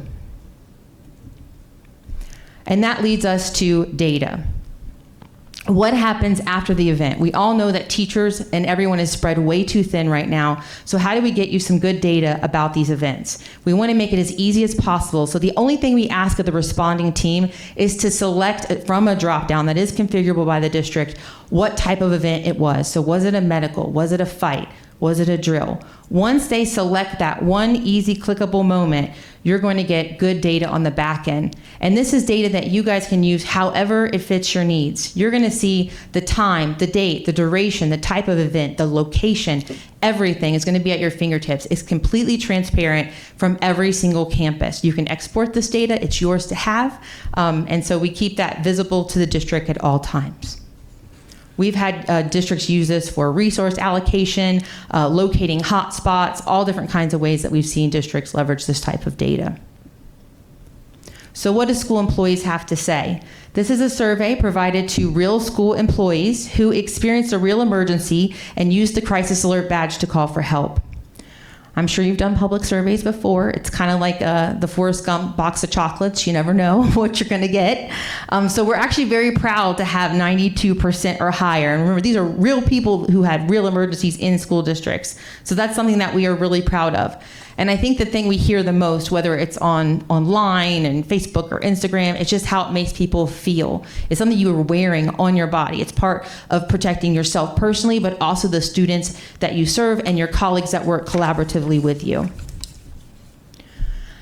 The next thing that's included on our safety platform is visitor management as well as reunification. So this is going to allow you to manage all campus traffic, such as district staff and visitors. It will also run a sexual offender background check on the visitors of your campus, and it will then print a badge with a photo of the visitor so that all campuses district-wide will use the same visitor protocols with digital records and labels that clearly identify the vetted visitors on your campus.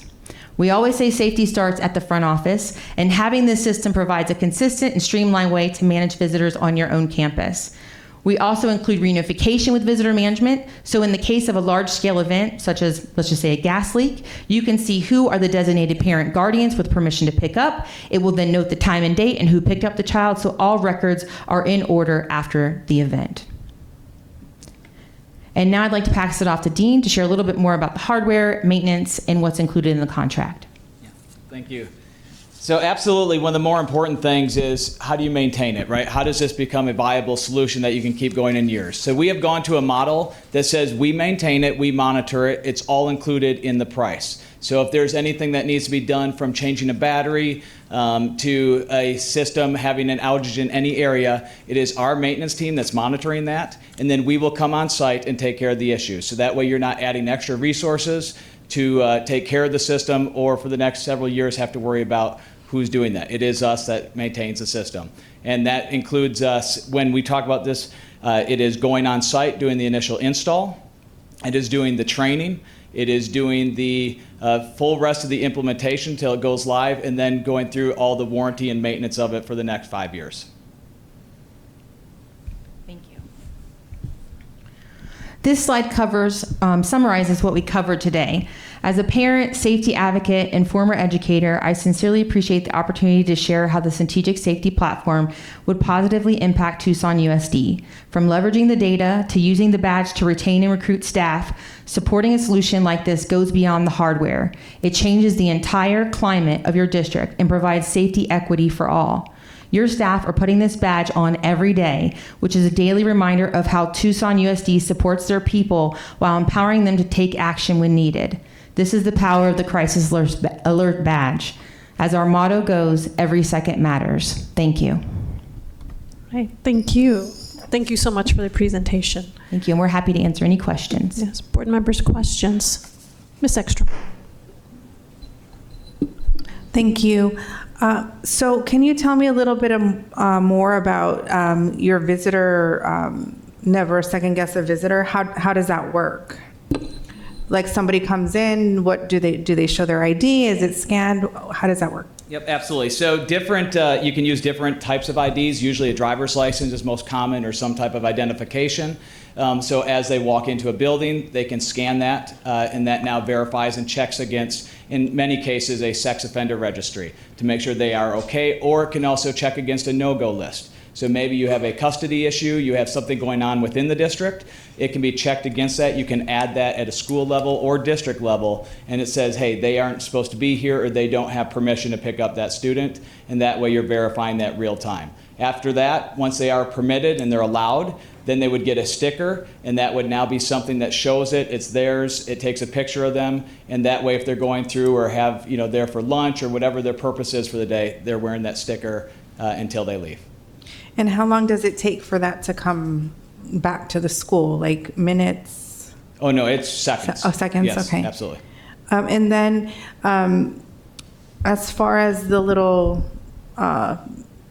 alarm, that would be in every classroom and in the hallways, correct? That's correct. So think of it like the fire alarm, right? If there's something that happens at a fire alarm, we're not just notifying the fire department, we're notifying everyone in the building to take action. So the same kind of concept, these would be located every classroom, down hallways, outside of bathrooms, outside of exterior doors, common areas, and these are the visual representation to know something's going on, I need to get behind a locked door to a safe corner. Okay, thank you. Ms. Shaw. Thank you. Thanks for your presentation. So when there is a lockdown and there's that alert, can the alert be programmed into other languages besides Spanish? Yes, absolutely. A lot of districts will choose that to do a different language depending on their population. Absolutely. Okay, like per school, it could. Or is yeah, it and we kind of have to look at how the system is arranged, what intercom systems you have, and how it would connect. So that'd be something we just have to work with the district on what each school would be if it can be different. Okay, great. And then to piggyback off of Ms. Ekstrom's question about like the visitor pass, like say a visitor does not have an ID, but they're like, not like a sex offender, they just don't have an ID. What do other school districts do in that case? So usually there is a parent, to the front office involvement there. So if it is some other type of identification, otherwise there's also the name. So it goes back to the name. If you want to do the registry, the sex offender registry, that is using the date of birth and the name. So that is what it's checking against. So it can be a different type of ID. The driver's license is kind of a automated way using that code on the back, the barcode. If it is a different type of ID that has those same characters, that would work as well. Otherwise, if you don't have any ID, sometimes they will do it just that they have a way to verify their name, date of birth, and are verifying at that time. Okay, so the system, Centegix will have the sex offender registry already in the system, so anyone, whether it's a visitor or like an independent contractor, will have to go through the Centegix, I guess, pass-through point. Yeah, and it's not ours, it's an actual national database that it is checking against, and that's going to be up to the district protocol of how you want that process to go. If it's used or not used would be totally up to the district. Oh, okay, so national, so anyone in Absolutely. the country. Oh, wow, okay.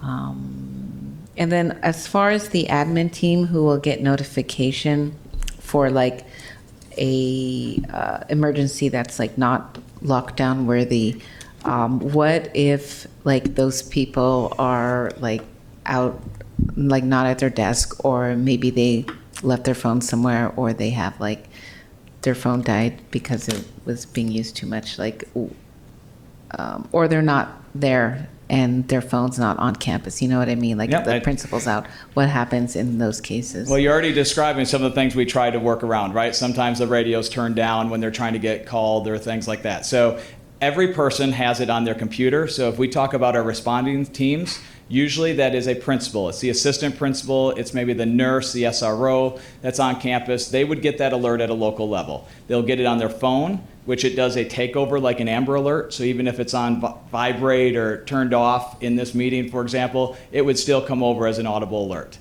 They will also get it on their computer. So if you're not at your phone, but you're at your computer, it would pop up. We do not charge based upon the number of responders. So we say good practices have multiple people at each school. So in case someone is off campus or going, you want multiple people to get that alert, and that way they can respond. It's also a best practice to have the front office staff to receive those alerts, since they're typically at their desk station and they can get on the walkie and start the chatter or call down to the room and really mobilize everybody who may not, for whatever reason, have availability to that. Okay, thank you. Dr. Trujillo. Yeah, we also talked to Centegix about linking up school safety as well, so that school safety would even receive the alerts and be able to interface with the administrators. Great. Dr. Shaw.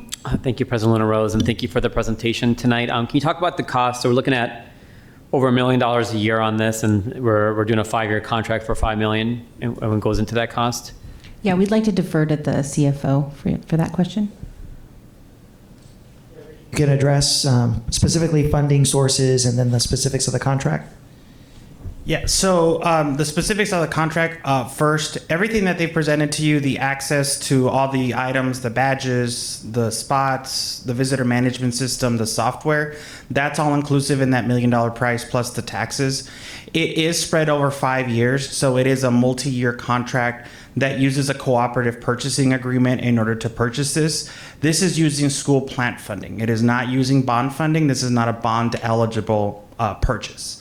So we did defer this onto our school plant fund, which is kind of our I guess you can call it our supplemental capital funding, since the capital outlay budget currently does not have the capacity to account for at least the first year. We may be able to incorporate it into the capital outlay budget into future years, depending on how that budget looks like during the budgeting process every fiscal year.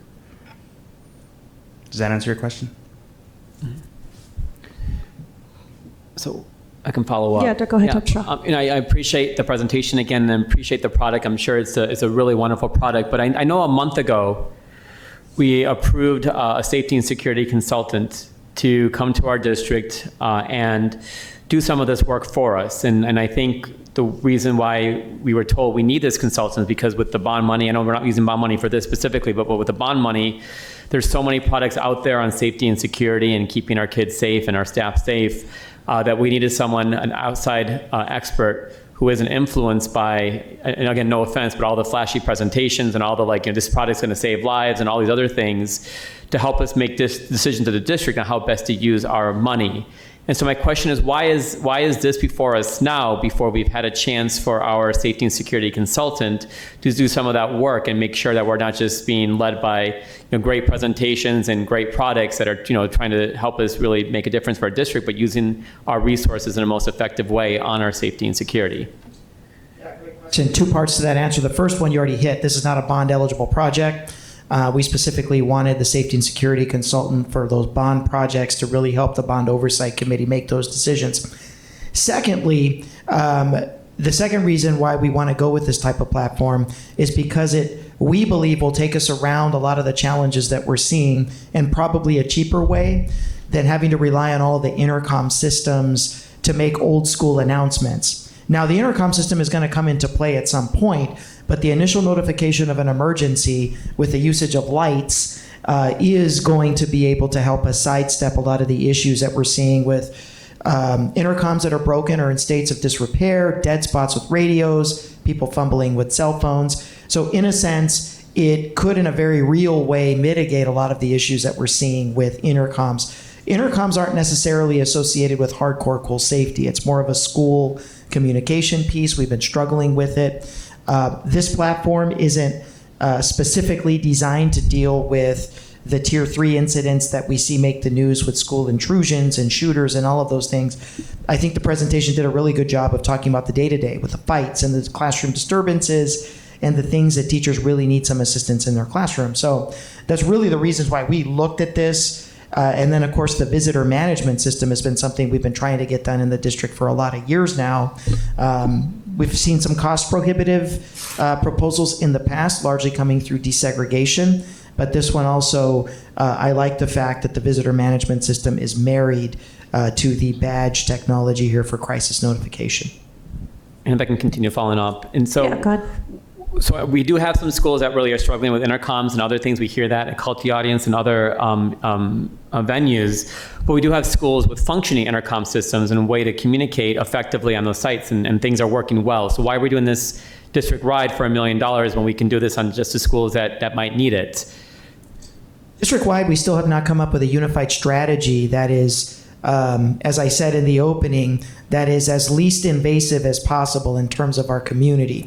Things like putting more monitors on the ground so there's more people covering hallways. Cost prohibitive. We've had that conversation. We've had conversations about whether or not, and this is a hot topic in the community, adding more school safety officers to our campuses or adding more SROs to our campuses is going to be more or less effective. Obviously, we haven't seen any real definitive evidence that's going to be the case. We've had discussions. I know we're in the midst of looking at lockers. I know we've had discussions about possible clear backpacks. This represents a minimally invasive way to give a staff member an opportunity to instantaneously let administration know, hey, something's going on. If the intercom is working, that's great. If the intercom is not working, that's great. I don't think that we have a very, very good picture of total intercom functionality around the district from building to building to building. I do know that at schools, we do have working intercoms in a lot of our schools, but sometimes we have schools where the intercom works in certain buildings and not other buildings. And then, of course, we have the tough situations where we have intercoms that are down school-wide. And can I just add, one of the value items that we hear a lot from users that have used the system is even when an intercom is in place, it still is requiring a front office to kind of be the bottleneck. And they might be busy with parents, right? They might be busy doing other things. So this way, it's an instant communication to the responders that are going to be running down a hall to help them. So that's another advantage that we hear quite often. I have a question. I'm sorry. This is actually directed to Mr. Helms. And I appreciate Dr. Shaw's question. Is this something that I know this is more brand new technology, but are you familiar with or comfortable with this type of technology being used in the schools? And do you know of any other school districts that are using this? Yes to both. This is a product I was introduced to about 2 years ago, and Dr. Trujillo and I have been in discussions about this for some time. I see it more as, it's a safety and security measure, but really it's a communication device. It's one of those for a teacher, a staff member, somebody that needs assistance to get assistance and get it quickly. One of the conversations I had was with Sabrina Salmon, our director of ExEd, and she was advising me of how beneficial this would be to her because oftentimes when they're dealing with kids that are triggered and having some kind of mental issues or have some kind of autism or something like that, they can be triggered by certain other devices. There's other devices that do this out there.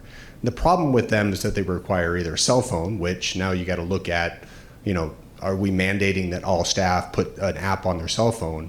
And then in the worst case scenario, you're asking them to manipulate a cell phone during a crisis situation where people, that's one of the first things that go. You go into fight or flight, you lose your prefrontal cortex, you're not going to be able to navigate that. And we've unfortunately seen it at some of the incidents across the country that have implemented something like that. So this is why I've been, kind of like this product, because it empowers the individual teacher to just get assistance on those, to her statement, that Tuesday, that day-to-day thing that may occur. Okay. And then do you know of any schools in Arizona Yeah, that are using so this? I had the opportunity to reach out to a couple of schools. I don't know if there's other schools. I know I've been contacted by other school superintendents, other people even within our region and within Pima County that are moving to implement this, but I don't think there's any schools in Arizona that actually have at this point. But I did reach out to Albuquerque Public Schools. They have over 100 sites and about 77,000 students. I spoke with the superintendent out there. They recently rolled this out. And they did a survey after rolling it out and found that more than 85% of their staff really appreciated it. They felt empowered. They looked at other platforms as well, cell phone based, so on and so forth, but they run into the same issues that I was concerned about, specifically when they were dealing with the teachers' unions about mandating that they have something on their own personal device. I also reached out to a suburb of Texas. It's Aldine ISD, about a similar size. They have over 100 sites, but again, around 75,000 students. I talked to the chief of police out there because they have that actual sworn police department at their school district, and reported very similar similar things, that they feel that they've had it implemented for a few years now, and extremely positive feedback that they've had from their students. Of course, there's some hiccups, but they attributed that to all just kind of training issues that they've been able to navigate quickly with additional training. Okay, thank you. Mr. Romero, I know I saw your hand.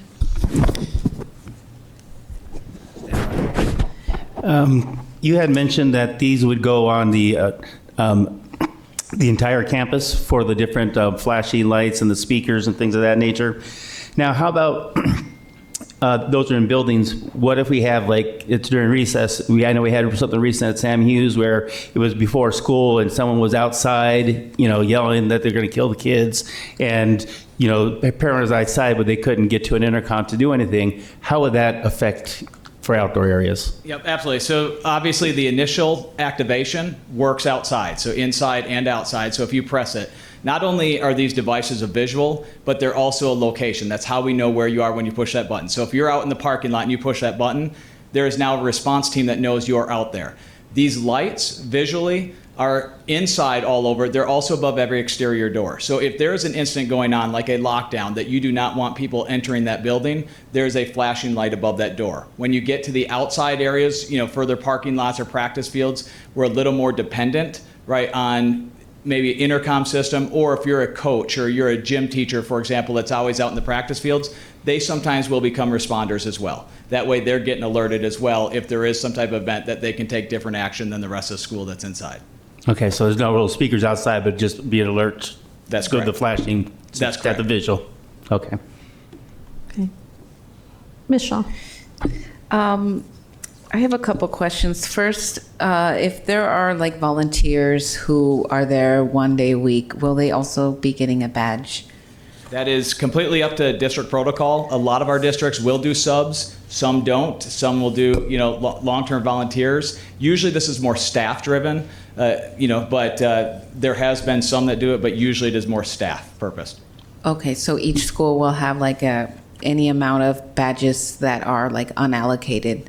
That's correct. So this will be for, all staff, and then they will have a few extras that they can say, this is someone leaving the district. As Carly mentioned, it works site to site. So if a teacher moves or relocates to a different school, they do not have to get a new badge. It works at any school all the time.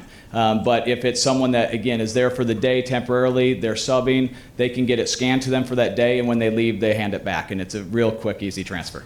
Okay, great. And then as far as like the lockdowns go, I know you said that like the majority of the usage for the badges are like fights or what have you, but there is a small percentage that has to deal with like intruders or an active shooter. It's my understanding that your company was at least one district that had an active shooter. I don't know if that's the case, if you'd like to speak on that, and if what like that district. Yeah, and I'm sorry, okay. if it's okay, I'll respond to that, only because, that topic came up when we were having discussions with the company, and they didn't feel it was appropriate to talk about past, especially really critical situations, as kind of a sales, as part of, because they're in sales, right? And part of their, in their presentation, they don't feel like that it's really appropriate to speak to that, but I can. And yeah, this was mentioned in the newspaper and the news recently because this was utilized in that last school shooting in Georgia, and a lot of people attributed this system to saving a lot of lives. Okay, thank you. Board members, any other questions? Ms. Ekstrom. Do we foresee this being, an education piece for parents? You now have to bring your ID, in order to visit the school, or is it just more like, when people go, vendors, that kind of thing? Yeah, I think, we're looking at vendors, volunteers, visitors. Like parents, we have a relationship with you. We know who you are. Like, we got all your stuff in Synergy. You gave your ID at the point of enrollment. This is exactly as you said, those folks coming on the campus. Dr. Shaw. Thank you. This is a study action item tonight, and I'd love to see this come back with either going to the consultant, and maybe they'll decide that, hey, this is the best and most cost-effective way to help keep our schools safe, and then we'll get that information from the consultants. Or if we were going to move forward with a decision sooner, tonight or in some near future, I'd love to see a pilot project first. Can we pick a school and implement it in a school and see, like, okay, is it working for or get some feedback from our own teachers, from our own staff, and make sure it's working before we commit to $1 million cost to try to go this wide for every single school in our districts for the next 5 years. Okay, Mr. Romero. So again, thank you very much for the presentation. I think, looks like we've administration and school securities kind of looked at some of these things. Some of the big issues that I get from a lot of constituents is the safety of our students. You can't put a price tag on our kids, especially in the climate that we're living anymore, where, again, we've had some issues at some of our schools. The Sam Hughes one is the most recently one. And then some of the fights that we've had at Tucson High, or other issues that we've had at some of our high schools.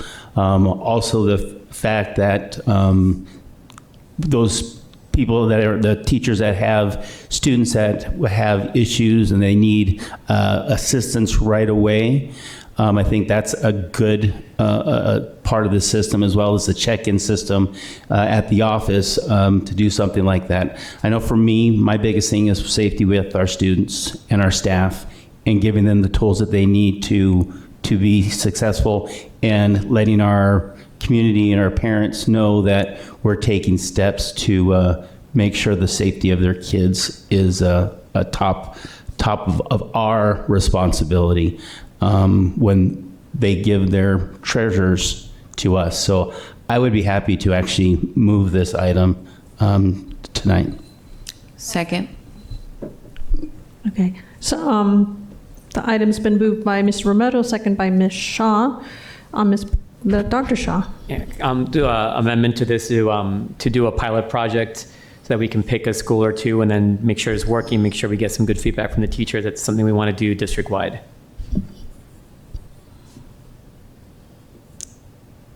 Okay, I think that dies for lack of a second. Ms. Barbeau, can I get a roll call vote, please? Ms. Shaw? Yes. Ms. Ekstrom? Yes. Mr. Romero? Yes. Dr. Ravi? Yes. Ms. Luna Rose? Yes, item passes 5-0. Thank you so much, and thank you so much for the presentation. We look forward to working with you. Thank you.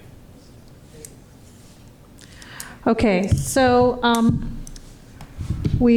Dr. Trujillo and I had a bit of a discussion. We're going to be moving some things. We moved a few more things around, given the late hours. So we are going to go to, graciously, to our bond committee. Item 7.1, 2023 Bond Program Annual Report.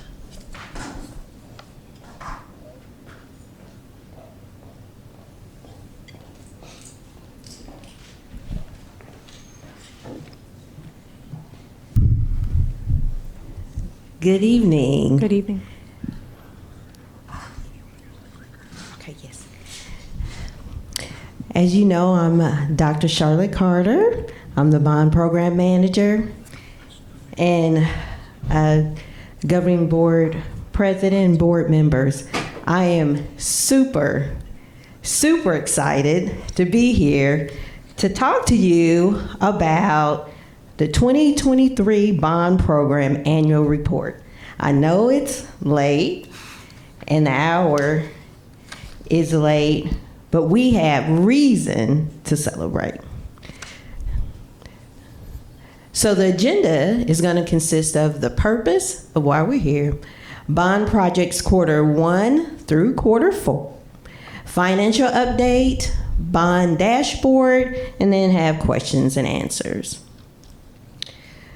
Our purpose today is to update you and everyone, our stakeholders, about the Tucson Unified School District bond program. State law requires that we have an annual update, and this is one of the things that, as a district, that we are reporting out on. We also want to provide an opportunity for the public to comment on the 2023 bond program.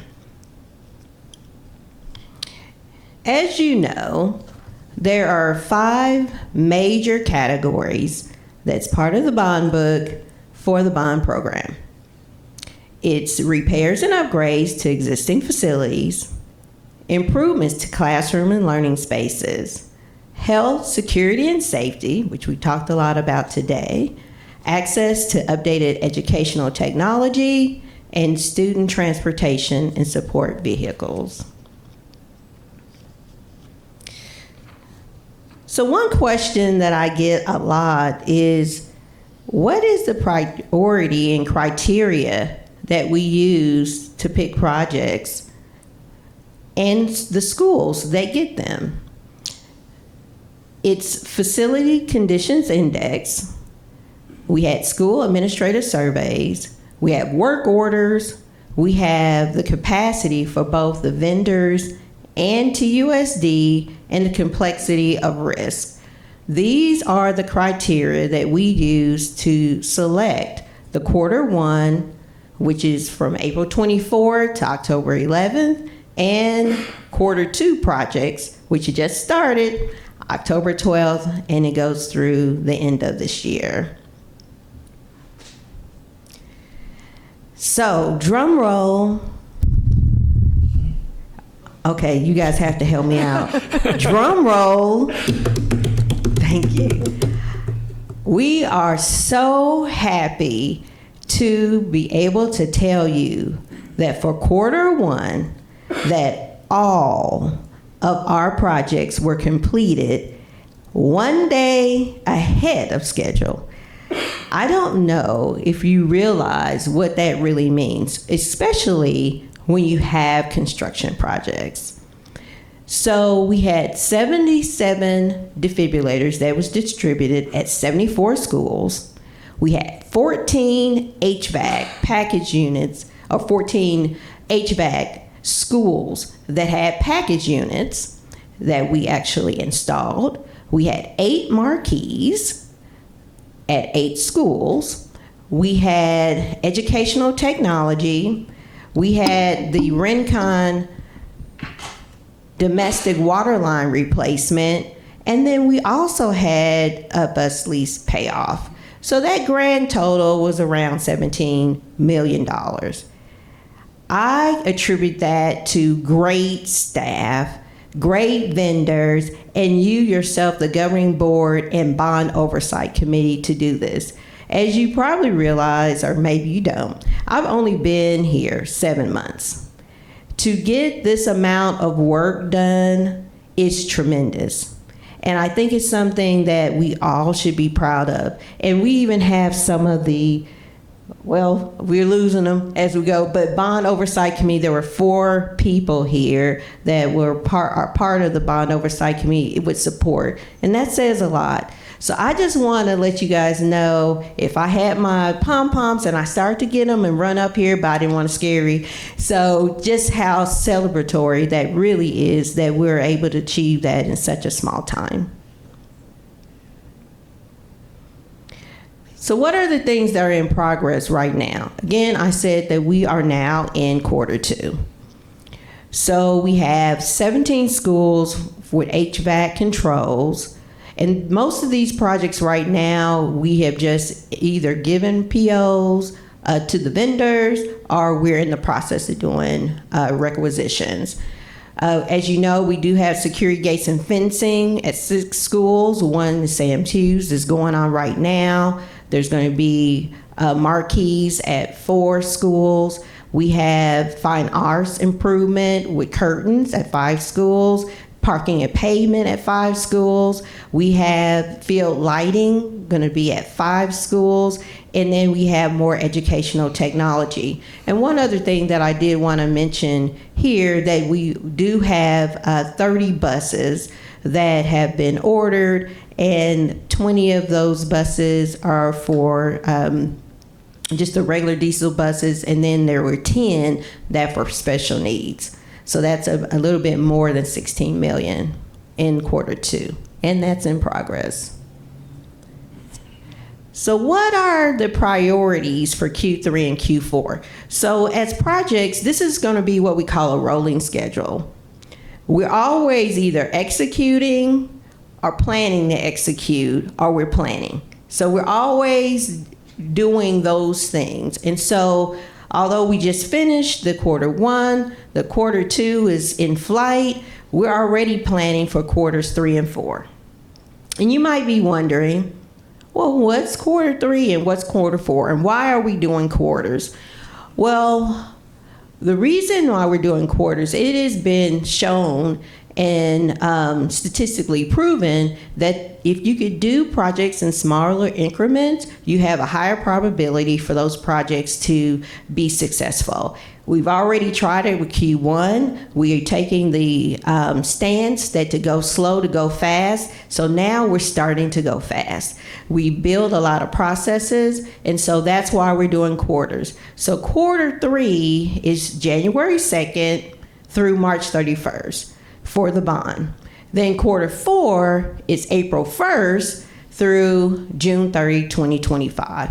So what are those projects? We still have HVAC, safety and security, learning spaces improvement. Those are our priorities. And then with that priority criteria, we still have the FCI, the facility work orders, the vendor and district capacity and complexity. So we've added a couple more priorities, and that's how we're determining the projects, or really recommending.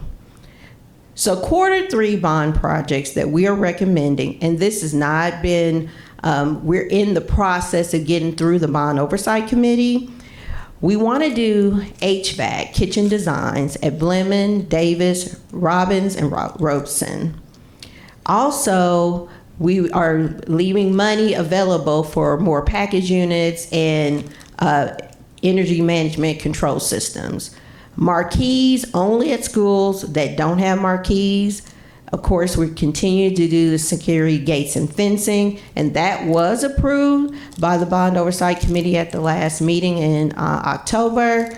The school safety vehicles, which was also approved by the Bond Oversight Committee, that's 24 vehicles for staff.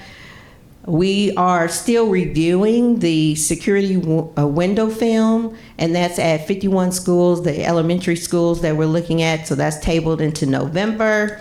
We did also, the Bond Oversight Committee did pass the Career and Technical Education Automotive Program. They had an excellent presentation for Cholla and Tucson High. Also, we are considering the cabin upgrades and contingency fire hydrants at Camp Cooper, and then replacing portables with permanent classroom structures for Davis and also Rincon High School. There will be at least one fine arts project. We haven't determined that just yet. And then with quarter 4, it's any of the remaining quarter 3 projects. So as you know, some projects are going to expand over quarters. And then we really do want to look at doing some health office upgrades at 4 schools. We really need to look and plan when is the best time to do that. We're looking at doing it possibly in the summer of 2025.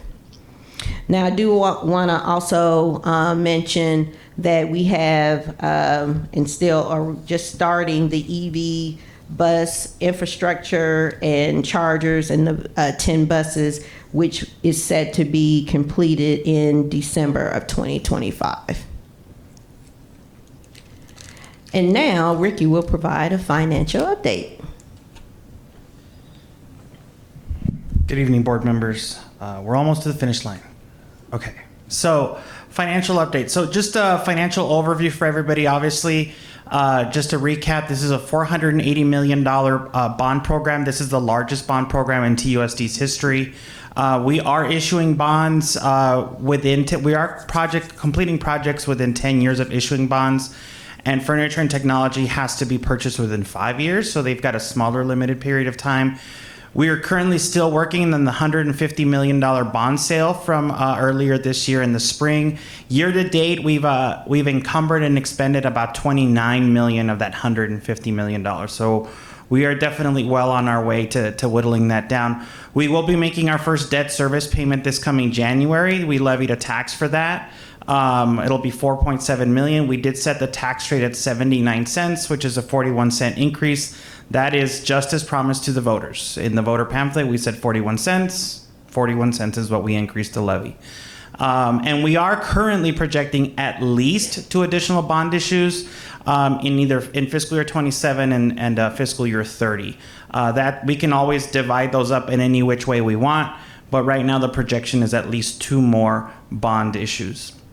So one of the things that we've talked to the Bond Oversight Committee about is the projected under budgeting. So when we developed the bond book estimates, the estimates were developed using fiscal year 23 figures from the facilities department. Those estimates included some inflationary increases, some cost contingency adjustments that we knew were going to happen, but we're finding that the estimates between what was in the bond book and the quotes that we're receiving that are now turning into purchase orders, there are significant variances on those.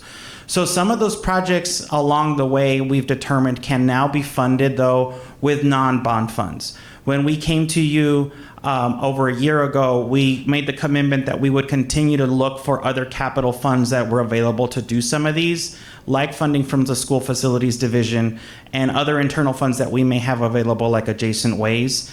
Some projects, though, didn't account for every capital need. So, for example, the kitchen HVACs, those weren't accounted for when we said we were going to do the HVAC at Davis, for example. So Davis got a whole new HVAC, kitchen got left out.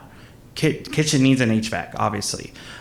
So there are components of these projects that didn't account for certain expenses. However, it should be noted that the focus of the bond was to address deferred maintenance due to the nearly $200 million reduction in capital funding that the district received about a decade ago.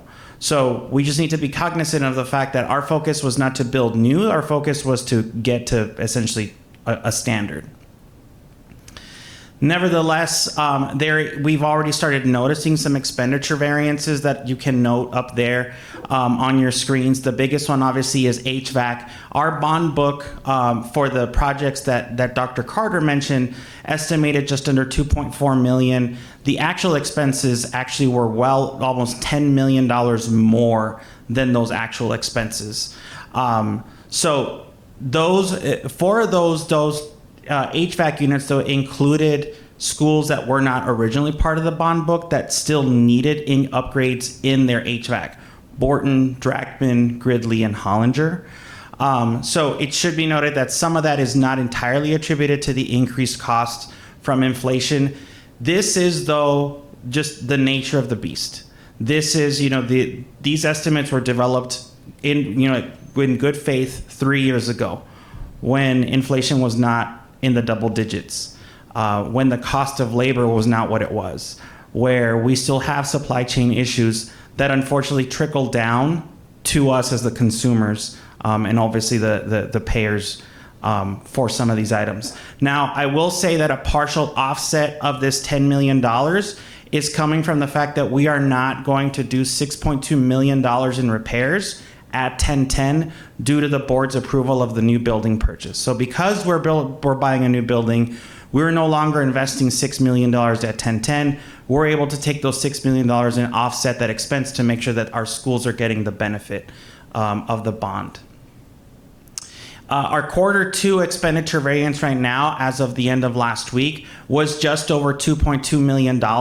This doesn't include, though, in the transportation figure specifically, the EV buses are in there, but it doesn't include the rebates that we're expected to receive by the end of fiscal year 26. So right now, this is the total out-of-pocket cost pre-rebate. At the end of the project, we will receive over $1.2 million in rebates that will offset our expenses. But again, some of these expenses, specifically in HVAC, which is obviously our most important category, field lighting is the next biggest one. Those are where we're finding some significant variances, and we want to know about those now because of these, Dr. Carter's team has been able to respond and develop systems with the Bond Oversight Committee to determine what do we do to make sure that we're planning properly with the resources we do have available. So there is a plan of action. There are some next steps. We will continue to maximize things like school facilities division funding. So wherever we can maximize non-TUSD funds that can pay for some of these projects, we will do that. We will reprioritize bond projects. So we will have to go back to the bond projects that are out there and look at essentially the priorities based on the data that we have available. We'll account for surplus capacity, like that $6.2 million, to mitigate any under budgeting wherever it's possible. We're going to engage with the Bond Oversight Committee, with other district stakeholders to look at project scopes, to look at funding, at goals, at outcomes. Our focus needs to be on the what and the why. Right? It can't be about because I want it, because it hasn't been done. There needs to be a what and why. As Dr. Carter has mentioned, we want to go slow to go fast because it works. So on the right side of the screen, you'll see that our primary priorities that we've identified are three. HVAC and EMCS, those go together. Health and school safety, and learning space improvements. We want to make sure that we're moving projects to the top of the pile that address those three things first. Then we want to focus on transportation, yellow and white fleet, technology hardware updates, which includes student devices to a certain extent, and any non-HVAC related repairs. So we want to make sure that we're putting schools first, students first, when it comes to our projects, before we do all the other things that might have more of a non-school specific focus. So part of the requirement is I'm just supposed to tell you about the state-funded capital. Some of this information is going to be a bit redundant because you've seen it before, but I've given you kind of a breakdown of the last 3 fiscal years of its unrestricted capital outlay allocation, how much is budgeted, and how much is coming from state capital funds. As you can see, even though our dollars are decreasing, the proportion of how much comes from the state is hovering between 55 and 65%.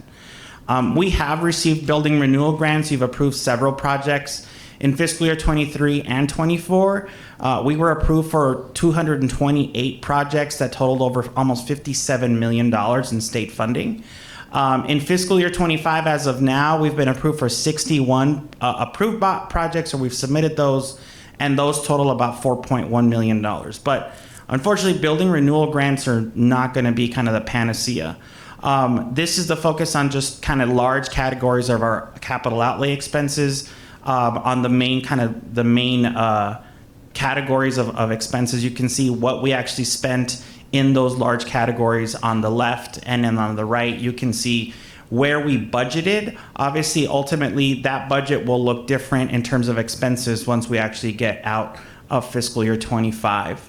But you can see that the majority of the fiscal year 24 expenses were focused around library books, textbooks, and instructional aids. That's where the majority of the funding from unrestricted capital outlay went.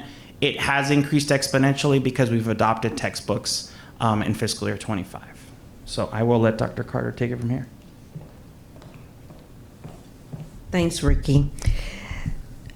Now we're celebrating more of our success. We have a video for you.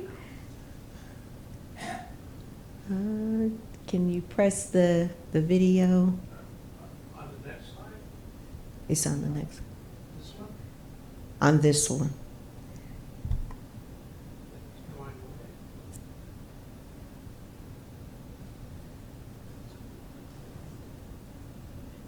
Is this a PDF? Yes. Okay, that's the reason why. We'll make sure that you have the PowerPoint, or you can, and this one I don't believe is on this. We do have a gallery on the bond website. The particular video I want to show you is not on that at the moment, so I will make sure you guys get that link. But I prepared a bond memory video. It's about 1 minute and 30 seconds. That is on the bond website that you can take a look at. There's so much good work that we've done. And as you look at the bond website and dashboard, there's a current list of approved projects. There's also by school. It has what projects have been started, where the process is, just all those things. So very excited about that. And it gives our stakeholders, our community, our families a way to know what's happening in the bond.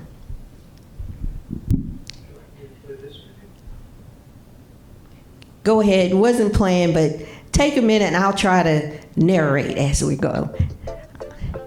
So this is Dr. Gall with AEDs. We have our package units. This is us working. And we have a little music. Okay. Well, come on. Can you turn it up a little bit? You guys know about that, right? Hey, get it. Okay. You guys, I'm trying to stay up. I'm still in Oklahoma time. Here's the marquee at Cabot.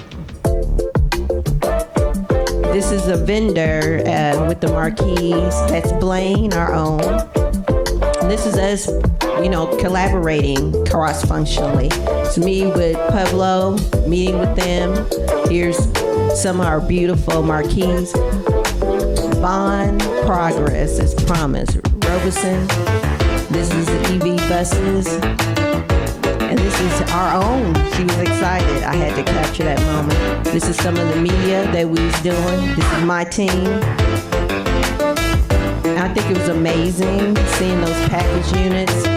This is the progress as promised with BOC. Some of the construction workers. And here's the principal and principals. This is Essa Davis. This is Davis as well, the principal. And then the last principal. So just capturing some of those moments because I really want to make sure you see the faces behind it. Projects don't happen on their own. It's people hard work, determination, and I think we have a really, really good team, and I'm really honored to be a part of it. And more than that, I just want to thank, as we go, I hope, to the next slide, thank you, the governing board, the bond oversight committee, district staff, our schools, our students and families, our TUSD community, and our vendor partners. Thank you, thank you, thank you. It's progress, it's promise. Our bond dollars at work. Any questions? Okay, before I open it up to any questions, I forgot to mention this is a public hearing. So during the portion of the public hearing, speakers will abide to call to the audience rules. Each speaker will be allowed 3 minutes to speak if we do have any speakers this evening.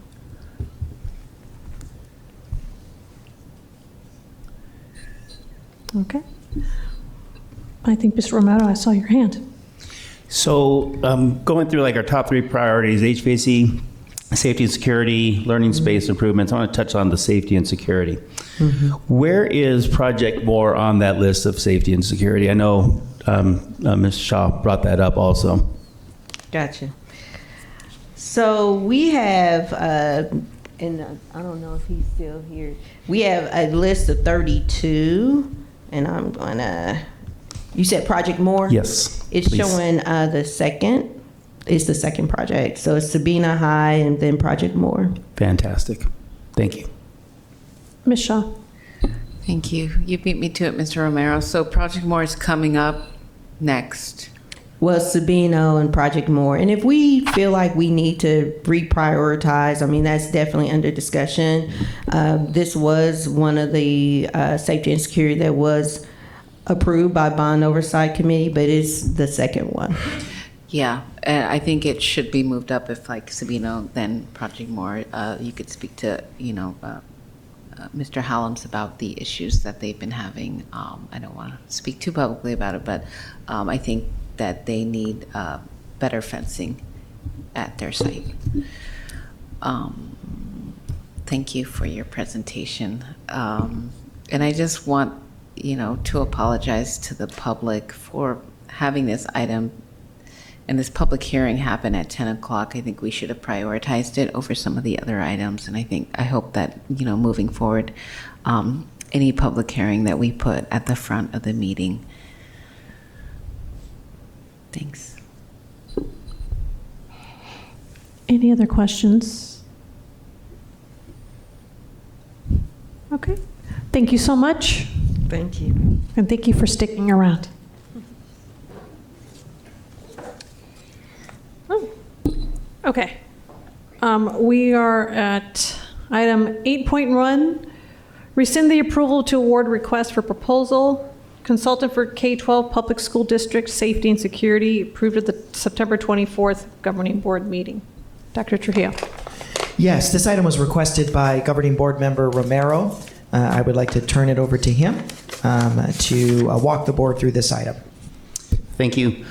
So after we had that consent vote on that topic, I was given some information a little bit more, and I know based on that consent agenda item, these were all the proposals that we had, 10 different proposals from different companies from across the United States.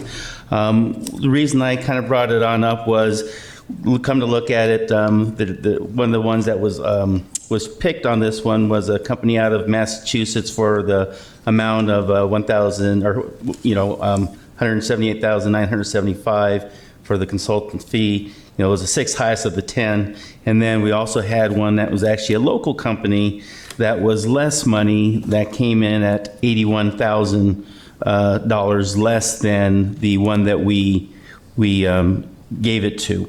Based on looking at some of the information, again, as much as I can through their proposals, for me, the criteria, I guess I was not understanding why we would spend $81,000 more. And to be honest with you, before my meeting, I did not go through all of these thoroughly before that. So yes, I can say that I did not do all my homework prior, But after this came up to my attention, and we have a local company that can save us money that's also minority owned, and I understand we can't critique people or critique companies because they are in our state or out of our state. For me personally, keeping money in our state is good for our economy, and then also having somebody local where we can call, say, hey, we're having an issue at Robeson with your, some things that you saw that were issues. Maybe there's something else versus somebody that's in Massachusetts that,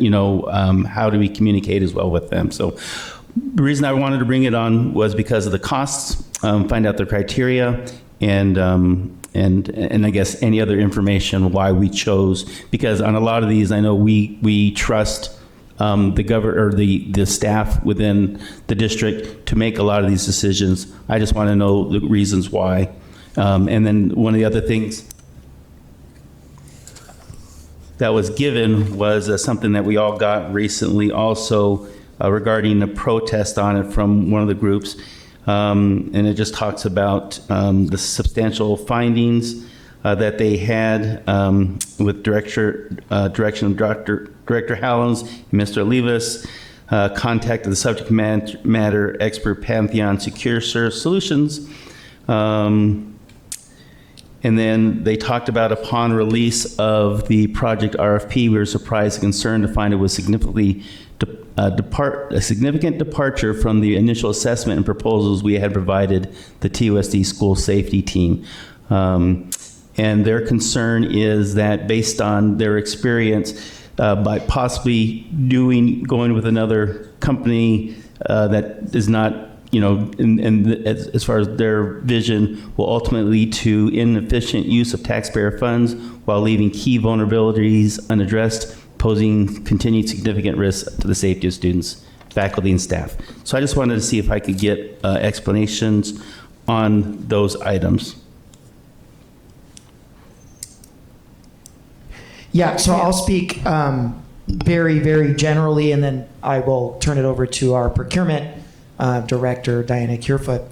But I can tell you just in my discussions with Mr. Hallams, who also was a part of the decision, there were really two main reasons why the vendor that was presented to the board was our recommendation at the September 23rd meeting. The first was just scope. That was a vendor that was going to perform a detailed assessment of the opportunities for improvement, current strengths with our safety and security infrastructure on a school-by-school basis throughout the district. And that is the gold standard and definitely what we want in terms of a consultant that's going to be providing the Bond Oversight Committee with recommendations in a lot of these school safety related purchases. And I think that to me was one of the big reasons why. And then also this particular vendor that was awarded, that was presented to the board on September 23rd, overall had a lot more experience working with institutions our size in terms of looking at safety and security infrastructure. And Joe, if you want to add any more specifics on content before we turn it over to procedure with our finance team.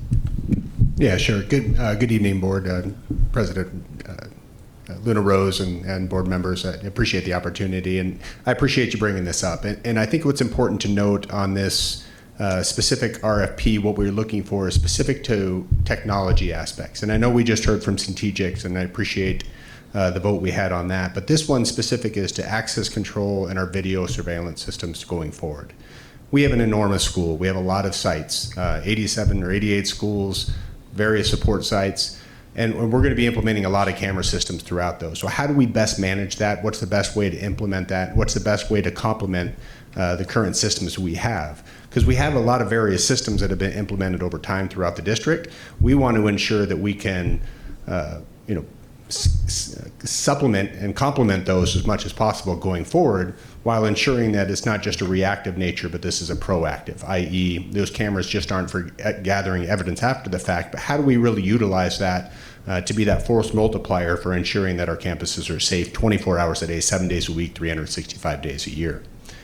So What we found is in evaluating all 10, and there was a multidisciplinary team that kind of looked at that. It was not just me or one member from my team. This included members from our technology services, our risk management, and others that all have evaluated the various, and this is the one that we selected was the one that came out substantially higher than the other one that you brought up.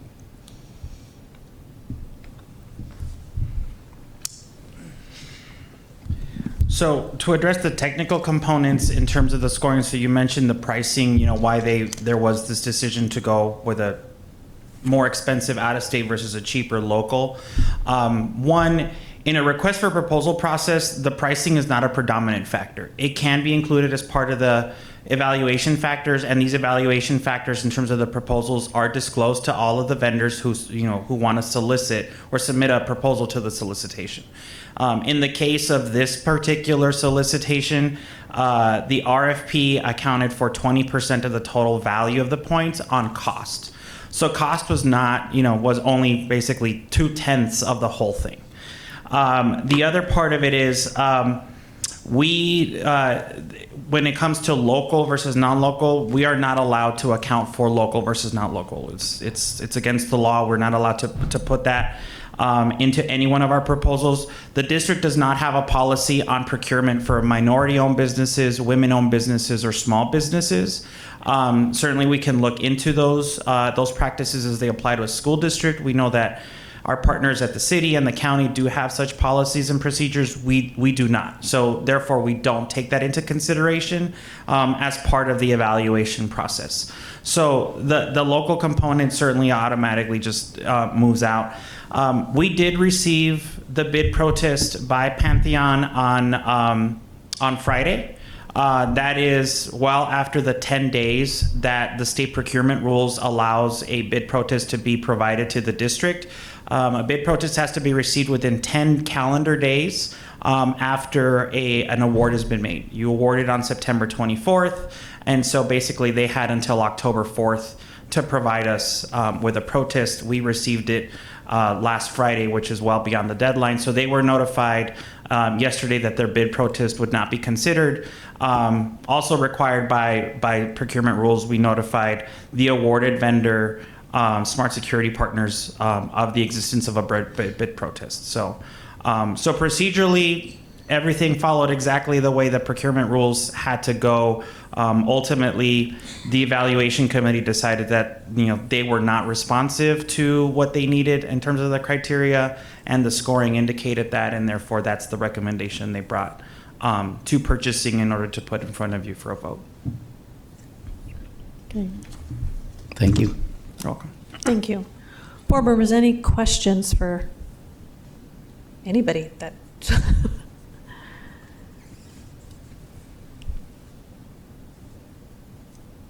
All right, hearing none. Mr. Romero, are you going to move the item? I just to go through it, I'll go ahead and just move the motion. I'm sure that it's not going to get passed, but I know I brought it onto the board, so I might as well just follow it through. Well, I believe it dies for a lack of a second. Okay, thank you. All right, we are, just as a procedural, because I also did not mention it, we are going to go to 8.2, and then we're going to do end consent this evening. So 8.2, recommendation to appoint a new member to serve on the Tucson Unified School District Audit Committee, and approval to accept the resignation of an audit committee member. Yes, and I want to welcome our audit committee chair, Mr. Kevin Oberg. Would you like to speak to the nomination this evening? And of course, the second part of this item is to accept the recommendation of current audit committee member, Mr. Ray Kavanaugh. We certainly want to take this opportunity to thank him for the time that he donated to the district through his service on the audit committee. Mr. Oberg. Well, thank you. I really do appreciate your service on the school board each time I attend one of these meetings, and I'm always impressed that they go longer than I think they will go. You certainly had a long night tonight. I came to the meeting because I feel very strongly that our new member will be an addition, particularly after the medical circumstance that forced the retirement of the member he just referenced. And I would hope very much you would unanimously approve the potential new member we recommended, and we look forward to working more directly with the board and are looking forward to our discussion with the superintendent on our meeting scheduled on the 20th of November to discuss how we can additionally help help him and his staff with the literally accumulated about 100 years of audit experience now on the committee. And so with that, if you have any questions, I'd be more than happy to answer them, but I just look forward to your support and our support of you when you need us. Thank you. Thank you, Mr. Oldberg. Questions? Dr. Shaw. I'll move the item. Second. All right. Well, since it's Balance Committee, moved by Dr. Shaw, seconded by Mr. Romero. All those in favor say aye. Aye. Aye. Any opposed? Yeah, the ayes have it. Thank you, Mr. Oldberg, for staying this evening. Madam President, the candidate is here, who's been waiting all night. Oh, I'm so sorry. Yeah. I didn't realize you were all. Come on up. Oh, we did not know that. Okay. Well, welcome, Miss Nicole Da Silva. Thank you. Congratulations. And we'd like to give you an opportunity to address the board. Hi, everyone. I just wanted to take an opportunity to introduce myself. I'm Nicole Da Silva. TUSD has a super wonderful place in my heart. I am a TUSD parent, and I worked for TUSD for almost 8 years. My background is in public and private governmental accounting, and I have been in educational finance for 14 years in different roles. I have worked in single audits, our internal audit, and both monitoring by the Federal Department of Ed and the Arizona Department of Ed. So I want to be a proponent to make sure that TUSD is as transparent as possible and has the best internal controls that it can. So, thank you. Thank you so much, and thank you for your willingness to serve. And again, for staying so late this evening. All right, so I do believe we are at consent agenda. Approval of consent agenda items 6.0 to 6.10. For the record, item 8.3, item 9.2, 10.1, 10.2, we are moving and will move to the November 19th meeting. Which leaves us to the consent agenda. I will ask that the governing board consider approval of consent agenda items as presented, item 6.2 to item 6.10. Oh, Madam President. Yes. Gosh. I want to pull item 6.4 and item 6.5, and golly, I feel so bad. There was a person here who was a part of one of those items, and I think we should have announced that we were going to pull those items or push them back to another meeting like earlier, because she waited for a long time. So, yeah. Well, I will say extension's a call to the audience. That's the governing board's purview. So we create agendas, and we can account for whether or not calls are going to be extended. But luckily, we do have Mr. Nodine here to speak to both of your items, 6.4 and 6.5. Right. I will say she was here for 8.3, which we knew was going to be pulled. So let's just announce that ahead of time so people who are here for that item might be able to leave. Sure. Thank you. So we'll ask Mr. Nodine.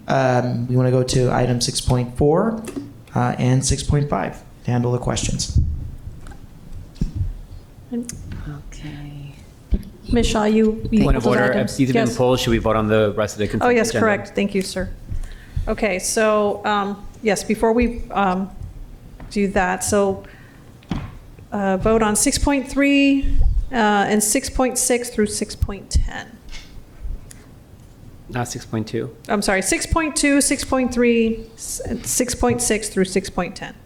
I'll move the item. All right, I will second. All those in favor say aye. Aye. Aye. Any opposed? Okay, the ayes have it. All right, Mr. Nodine, Ms. Shaw, different questions? Thank you. Okay, so I wanted to pull this item just for the public's awareness. I know typically we don't have items that are $250,000 or above on consent, and this is a $700,000 price tag to purchase the cell phone tower at 1010. And so I was wondering if Mr. Nodine can speak to the reasoning behind the purchase, what we plan to do if we do purchase it, since it will potentially be moved in the future pending sale of 1010 with another purchaser. Okay, well, I think that's a good thing to for people to understand. We're purchasing a lease, and the lease includes the rights to lease directly to Verizon. Right now, we're leasing to APC, who leases then to Verizon. So we're purchasing the lease, and we're purchasing the equipment and the tower with it. Basically, what that does is that removes APC, our current lessee, from the arrangement, so that we can, as I said, lease directly to Verizon. And so the purpose of that is because APC has been reluctant to work with us on relocating the tower. They've helped in some ways, but it's been a struggle to get it this far. It's taken a number of months, and they were putting their towers up for sale, a package of them, and this would have been included with that package, and we would have had a buyer. Who knows who it is, and how long it would take us to get an agreement with them to relocate the tower. So we felt the best thing to do would be to make an offer to purchase the lease. And by purchasing the lease, then we have control, along with Verizon, on the relocation of the tower. And the best thing, we looked at other sites to relocate the tower. There weren't any others that were really suitable that Verizon would accept. And the best one came to relocating it on a future building on the site. And APC was really not in favor of relocating it on a future building at the site. Okay, so just to be clear, the purchase of $700,000 for this tower is to purchase the lease, not the actual physical tower. It's both. It's both. It's so both. If we purchase it, can we destroy it? No, because we have a lease with Verizon, or we will assume a lease with Verizon that goes for another 30 years. Well, not quite 30 now. So we would be basically violating that lease. Interesting. Okay, thank you. Yep. And I just want to point out that it's $700,000. That's all the licensing, that's all the facility, everything, and it's the right to collect money from Verizon directly for the lease, which is about a 5 to 6% return on investment. Okay, and so this contract that we have with Verizon and whoever owns the tower currently, who's the? APC. APC. It's similar to all the other towers around our district that we're saddled with all this responsibility, like over the next several decades. We're our leases last for anywhere from 25 to 30 years. Some of them are set to expire in the next 5 years or so. But we didn't really look at it as being saddled because we get funds from those that go to the schools. Right. Okay. Thank you. Okay. Mr. Romero. And so from Verizon, how much will be, you said 5 to 6%, what does that equal? It's about 44,500 with a 20% escalation every 5 years. So over that span of 20 some years, we'll be getting a lot of that money back, correct? We will, absolutely. Yes. Okay.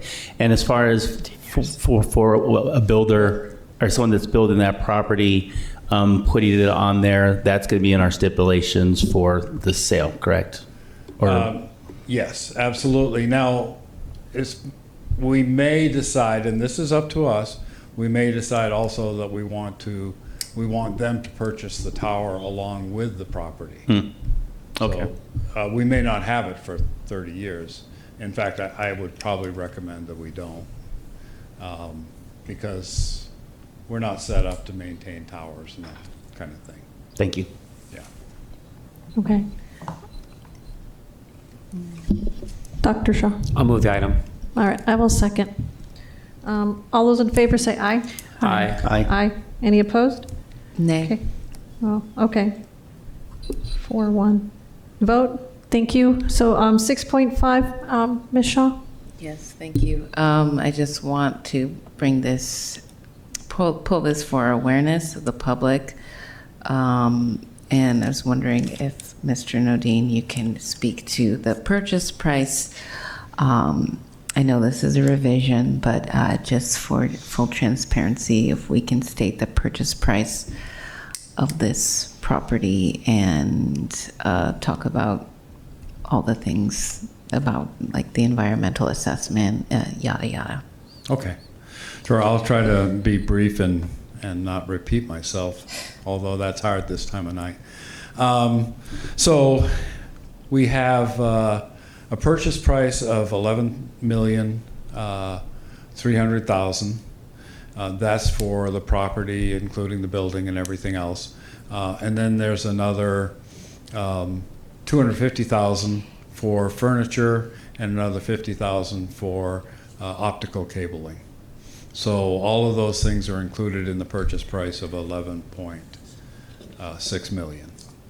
And we decided to purchase the furniture and the cabling because they were less than half the price of their value. So we were fortunate that they were included in the negotiations. We have been working with the university to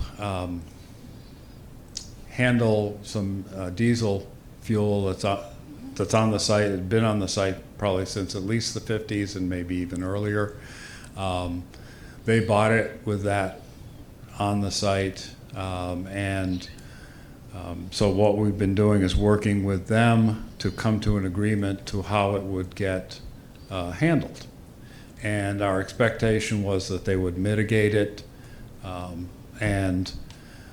we ended up agreeing that we would work with ADEQ to get a release from ADEQ, and if we get an acceptable release from ADEQ, that's a condition of the purchase.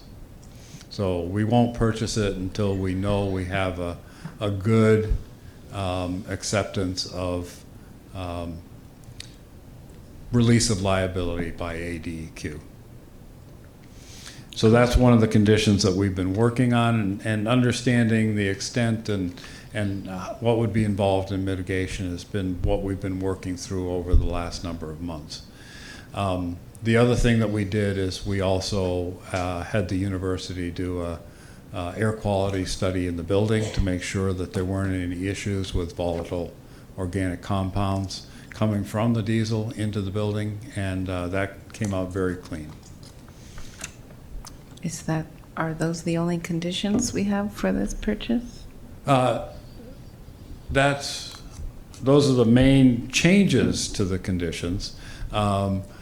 Then the other ones are related to putting in escrow deposits and making sure that the site is acceptable to us, which we've actually already done.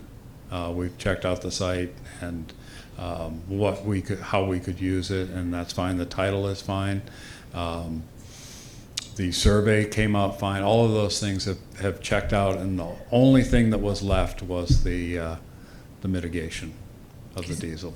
Is there still the caveat that if we don't find a purchaser for 1010 that we can like nix the whole thing? No, that isn't in there. That was taken out? Yep. I thought we were going to leave that in there. No, they would not accept that, and I didn't feel like I got that direction from the board. They wouldn't accept it though, Yeah. even if you got the direction. Okay, gosh.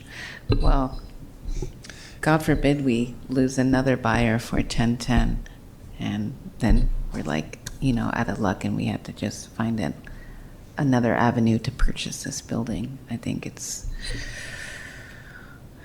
unfortunate. That's it for me. Dr. Shaw? I'll move the item. I will second. All those in favor say aye. Aye. Aye. Aye. Any opposed? Nay. Okay. Item passes 4-1. Thank you.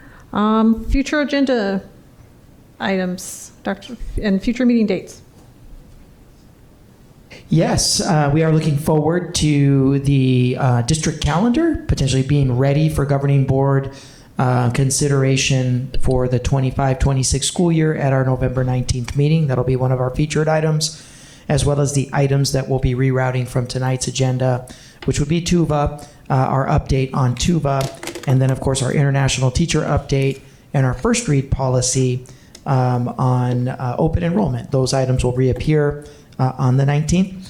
I will say, yes, several board members have recommended looking at district fees, particularly for extracurriculars. I just want to remind the board that you've established that as a priority for budget oversight. So that's the reason it hasn't immediately come back, because it's a task of the Budget Oversight Committee, and we're working with them, or the Budget Advisory Committee, I'm thinking bond oversight, and we're working with them to put together those recommendations. Okay. Thank you, Dr. Trujillo. Everybody have a good evening.